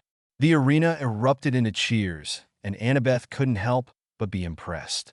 "Not bad," she muttered under her breath, but her mind was already spinning with questions. How'd he get this good? Who trained him? What was his story? Her gaze followed Icarus as he stepped out of the arena. He seemed calm, composed, as if this were all just a warm-up for him. She had seen that look before, in seasoned warriors, the ones who were always prepared for whatever came next. He didn't seem fazed by the attention he was getting, which only added to the mystery surrounding him. Annabeth's thoughts drifted to the past few days. First, Icarus's sudden appearance and claiming, then his personal cabin appearing out of nowhere, and now this. She wasn't sure how she felt about him yet. Was he a potential ally, or would he be trouble? She wasn't one to judge too quickly, but she was definitely intrigued. And then there was Percy Jackson. Her gaze shifted to him, standing off to the side, looking slightly bewildered and amazed at what he had just witnessed. She had a feeling about him, too, a hunch. Annabeth had always trusted her instincts, and right now, they were telling her that Percy Jackson was going to be important. She didn't know how or why just yet, but something about him drew her in. Two mysteries to solve, she thought, a small smile tugging at her lips. She loved a good puzzle, and with Icarus and Percy around, she had plenty to keep her busy. The summer was shaping up to be more interesting than she had expected. Annabeth turned her attention back to the arena, but her thoughts were far from just watching swordplay now. She needed to know more about these two, and if she had to, she'd find a way to make sure they both understood how things worked at camp. For now, she'd observe, learn, and wait, and when the time came, she'd be ready to make her move. Change of perspective, Icarus. After the intense sparring match in the arena, Icarus felt the need for some solitude. The adrenaline from his duel, with Luke's still pulse through his veins, his muscles buzzing with energy. He had proven himself today, but that was only the beginning. There was more to this camp than training fields and cabins, and Icarus had every intention of exploring every corner. Slipping away from the crowd that was still buzzing with excitement over the day's events, Icarus made his way toward the dense woods that bordered Camp Half-Blood. The tall trees stood like silent sentinels, their thick canopies casting deep shadows over the forest floor. This was where the magic of the camp really came alive, beyond the organized chaos of the cabins and the training grounds, out here where things were a little less predictable. The deeper he ventured, the quieter it became. The sounds of the camp slowly faded, replaced by the rustle of leaves, the occasional snap of a twig, and the distant chirping of birds. He let his senses stretch out, feeling the pulse of the forest around him. Here, the natural magic was stronger, older, and a part of him resonated with it. His connection to Thatos and Hacte gave him a unique affinity for the places where the boundaries between life and death, reality and magic, blurred. His eyes glowed faintly with deep purple energy as he cast a simple shadow spell, blending his form into the darkness around him. This was his element. Moving silently through the undergrowth, he allowed himself to relax, his muscles unwinding as he embraced the solitude of the woods. Icarus wasn't here just to explore. He was here to understand. There was more to this forest than met the eye. Every part of Camp Half-Blood had its secrets, and he was determined to uncover them. His fingers brushed against the bark of an old oak, sensing the ancient power thrumming within. He could feel the hidden currents of magic that flowed through these woods' protective wards, natural barriers, and enchantments laid down over generations to keep the camp safe. As he wandered deeper, he noticed subtle changes in the environment. The temperature dropped slightly, and the shadows grew darker, more pronounced. It was as if the forest itself was challenging him to proceed. He smiled to himself. This was a test, perhaps not unlike the one Luke had given him earlier, but far more subtle and potentially more dangerous. He reached out with his senses, feeling the presence of hidden creatures lurking just beyond his sight. Dryads, satyrs, and perhaps other beings that didn't take kindly to trespassers. But he wasn't a mere intruder. He was here to learn, to understand. Drawing on the aura of death and magic that flowed within him, he sent out a quiet pulse, a wordless message of neutrality and respect. The response was immediate. The shadows seemed to shift around him, and a light breeze rustled the leaves. The hidden presences retreated, though he could still feel them watching, wary but no longer hostile. He continued on, deeper still, feeling the subtle hum of the ley lines running beneath the earth. This was a place where magic was raw, untamed, and ancient. Icarus paused in a small clearing, surrounded by trees that seemed almost unnaturally still. The air was thick with potential, and he could feel something more, something that tugged at the edges of his awareness. He knew he wasn't alone. Not entirely. He drew a tarot card from his deck, the Justice card, feeling the weight of Excalibur within it. The card thrummed with power in his hand, reassuring presence. He wasn't planning to fight, but it never hurt to be prepared. "Come out," he said softly, his voice barely more than a whisper. "I know you're there." For a moment, there was nothing. Then, from the shadows of the trees, a figure emerged. It was a dryad, her form delicate and ethereal, with skin like the bark of a young tree and eyes the color of fresh leaves. She regarded him carefully, her expression unreadable. "You're not like the others," she said, her voice like the rustling of leaves. "You walk between worlds." Icarus nodded. "I'm Icarus Blackwood. I seek to understand this place better." The dryad tilted her head, considering his words. "The woods do not reveal their secrets lightly," she murmured, "and some things are better left unknown." "Perhaps," Icarus replied, his tone even, "but I believe knowledge is power, and power, in the right hands, can protect." The dryad studied him for a long moment, her green eyes piercing into his own. Finally, she seemed to relax, if only slightly. "Very well, Icarus Blackwood. Walk carefully. There are things in these woods that even you may not be prepared to face." With that, she faded back into the shadows, her presence dissipating like mist in the morning sun. Icarus took a deep breath, his hand loosening its grip on the Justice card. He had expected something like this, an encounter with the guardians of the forest. It was a reminder that even in a place like Camp Half-Blood, danger was never far away. Still, he had learned something valuable today. The woods were alive with secrets, and they respected strength and purpose. As he continued deeper, he knew he was on the right path. This was just the beginning, and there was so much more to uncover. Icarus ventured deeper into the woods, his steps guided by an instinctual pull towards something ancient, something that called to him in a way he couldn't ignore. He let the shadows guide him, stepping around the thick roots that snaked across the forest floor and ducking under low-hanging branches that seemed to reach for him as he passed. The air grew cooler, and the scent of earth and moss became more pronounced. There was an energy here, old, powerful, and wise. His senses were attuned to the magic that permeated the forest, and he knew he was getting close. The trees around him were changing.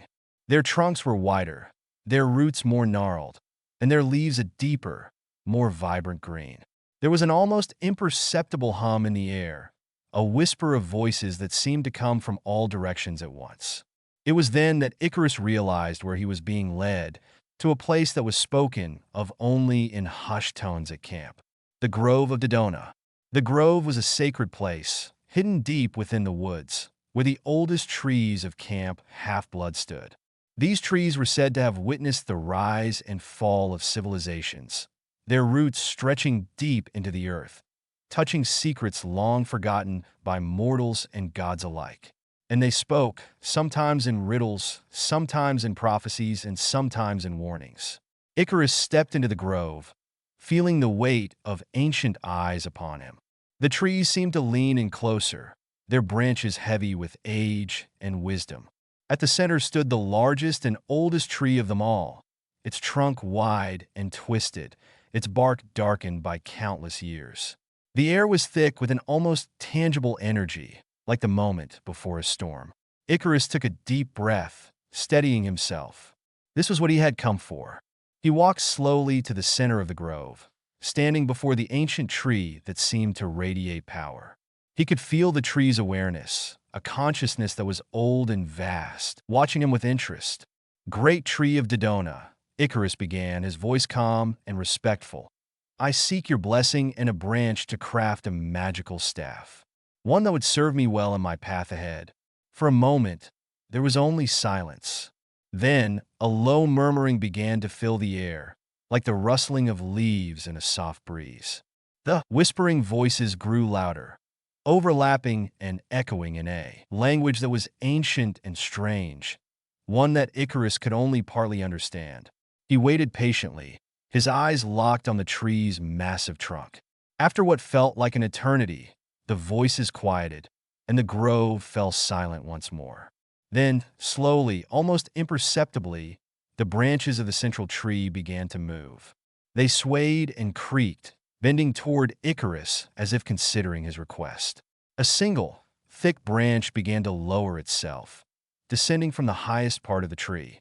It moved with deliberate grace, almost as if the tree were extending an arm. The branch came to rest in front of Icarus, hovering just above the ground. It was long and straight, about 6 feet in length, its bark smooth yet strong, and it pulsed with a faint, golden light. Icarus reached out, his hand hovering over the branch. He could feel the power radiating from it, ancient, wise, and potent. With a deep breath, he took hold of the branch.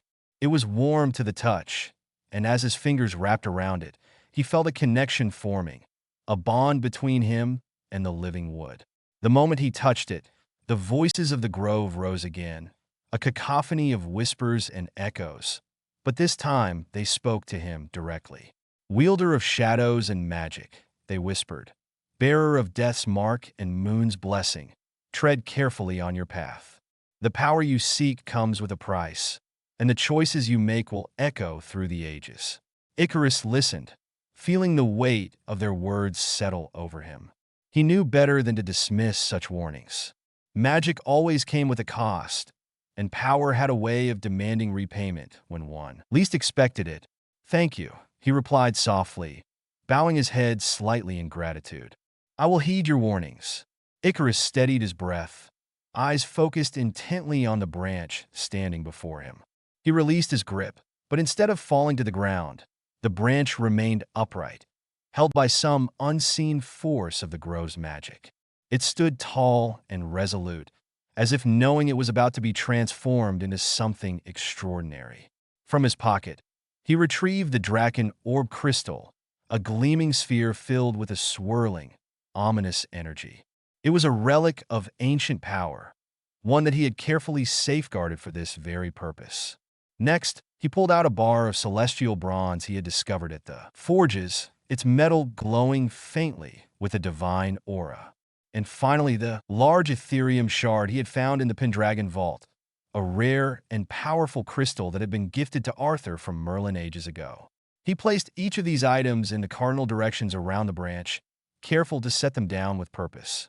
For the fourth and final position, he paused and took a deep breath. This was a step he needed assistance with. Closing his eyes, Icarus called upon his divine parents. "Hecate, Thanatos, I seek your blessings," he murmured, his voice resonating with power. "Lend me the essence of your realms to complete this ritual." The air grew colder and filled with the scent of magic and death. The trees around him seemed to hush, the wind stilled, and shadows deepened. A soft glow appeared above him, and from the ether, 2 large black feathers descended, feathers from a black phoenix, a rare creature of rebirth and destruction. They landed softly in the last cardinal direction, aligning perfectly with the other objects. Icarus nodded in thanks to his divine parents, feeling their presence linger for just a moment before fading back into the ether. Now, with everything in place, he began the ritual. He raised his hands, channeling his power and focusing his intent. The grove of Dodona seemed to respond to his will, the energy around him becoming thick and potent. He spoke ancient incantations, his voice steady and commanding. The branch in the center began to hum with energy, and the wood slowly cracked open down the middle. It wasn't a violent split, but rather a purposeful parting, revealing its inner core like a great maw opening to consume the power around it. The black phoenix feathers, as if guided by an unseen hand, lifted from the ground. They floated into the opening of the branch, standing end to end within the hollow. Icarus knew what needed to be done next. He took a small knife from his belt, sharp and precise, and cut a shallow line across his palm. Blood began to pool, warm and vibrant with life. He held his hand above the branch, allowing his blood to drip down and coat the feathers. The moment his blood touched them, the feathers began to glow with a dark, iridescent light, absorbing the essence of his life force. Though it seemed to drink in the blood, closing around the feathers like a mouth sealing shut, the bark knitting together seamlessly as if it had never been broken. The branch then began to change. Two spiraling grooves carved themselves up and down its length, twisting in a beautiful double helix. The bar of celestial bronze melted into a liquid form, guided by Icarus's will. It flowed like molten gold into the grooves, cooling rapidly and forming an elegant, spiraling band around the staff. The bronze perfectly meshed with the wood's natural form. But the transformation wasn't complete yet. Runes, ancient and powerful, began to carve themselves into the surface of the wood, their shapes glowing faintly as they were etched. Icarus took the Ethereum shard and crushed it with a powerful surge of telekinetic force, reducing it to a fine, shimmering dust. He mixed the dust with water he summoned with a flick of his fingers, creating a vibrant green paint that shimmered with an otherworldly light. With care, he dipped a small brush into the paint and filled the carved runes, watching as the green liquid was absorbed into the grooves. The runes pulsed once, twice, and then glowed steadily, their light intertwining with the bronze helix. Finally, Icarus took the Draken orb crystal, now glowing brighter, as if sensing the culmination of the ritual. He raised it above the staff, and the wood seemed to react, sprouting for claw-like extensions at its tip. The claws, strong yet flexible, reached out and gripped the orb, holding it securely in place. The moment the orb settled, a powerful wave of energy surged through the staff, binding all the elements together. The staff hummed with life, ancient, powerful, and newly awakened. It was more than just a tool or a weapon. It was a masterpiece of divine craftsmanship, magic, and intent. Icarus could feel the power radiating from it, an extension of his will and his essence. The grove of Dodona seemed to approve. The whispers of the trees grew softer, almost reverent. He held the staff up, examining it under the canopy of the grove. It was a beautiful creation, dark and elegant, the celestial bronze helix catching the light, the runes glowing faintly with Ethereum's magic, and the Draken orb pulsing with a deep, ominous energy. This staff would serve him well, a companion on his journey and a testament to his own power and the legacies of those who came before him. With a sense of satisfaction, Icarus turned and began to make his way out of the grove, the newly forged staff in hand. The forest seemed to part for him, as if recognizing his newfound authority. As he walked, he could feel the eyes of the ancient trees upon him, their whispers following him out, a mixture of approval and curiosity. Omake, the deity debate. Setting: a cozy corner in Icarus's magical library. Icarus sits in an armchair with a book in hand, while the author lounges in a floating chair beside him, casually sipping a cup of coffee. Icarus glances up from his book. "Hey, author. I've been meaning to ask, am I a god?" Author raises an eyebrow. "Well, that's quite a question. Why do you ask?" Icarus sits up, looking hopeful. "I've got all these cool powers, magical artifacts, and my parents are basically deities. I wouldn't mind the title, you know?" Author chuckles. "Ah, I see where you're coming from.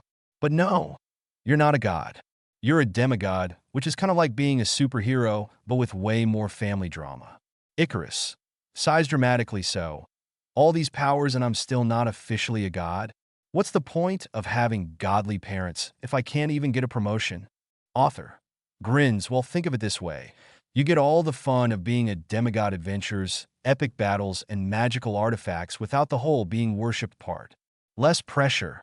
Icarus frowns. "I suppose. But if I'm not a god, can I at least get an upgrade in the magical department? Like a bonus or something?" Author pretends to think. Let me check my author's handbook. Ah, yes. It says here that you get extra character development and plot twists. That's practically like a bonus, right?" Icarus crosses his arms. "Great. So, what you're saying is I get more dramatic plot twists. I guess that's one way to look at it." Author laughs. "Exactly. And remember, even though you're not a god, you're still one of the most powerful demigods around. Plus, you don't have to deal with all the divine paperwork." Icarus smirks. "Well, if there's one thing I've learned, it's that paperwork is overrated. Thanks for the clarification." I guess. Author, raise his cup anytime. Now, back to your epic adventures. Don't let the lack of a god title get you down. Icarus shakes his head with a smile and returns to his book while the author floats off, leaving a trail of coffee-scented sparkles.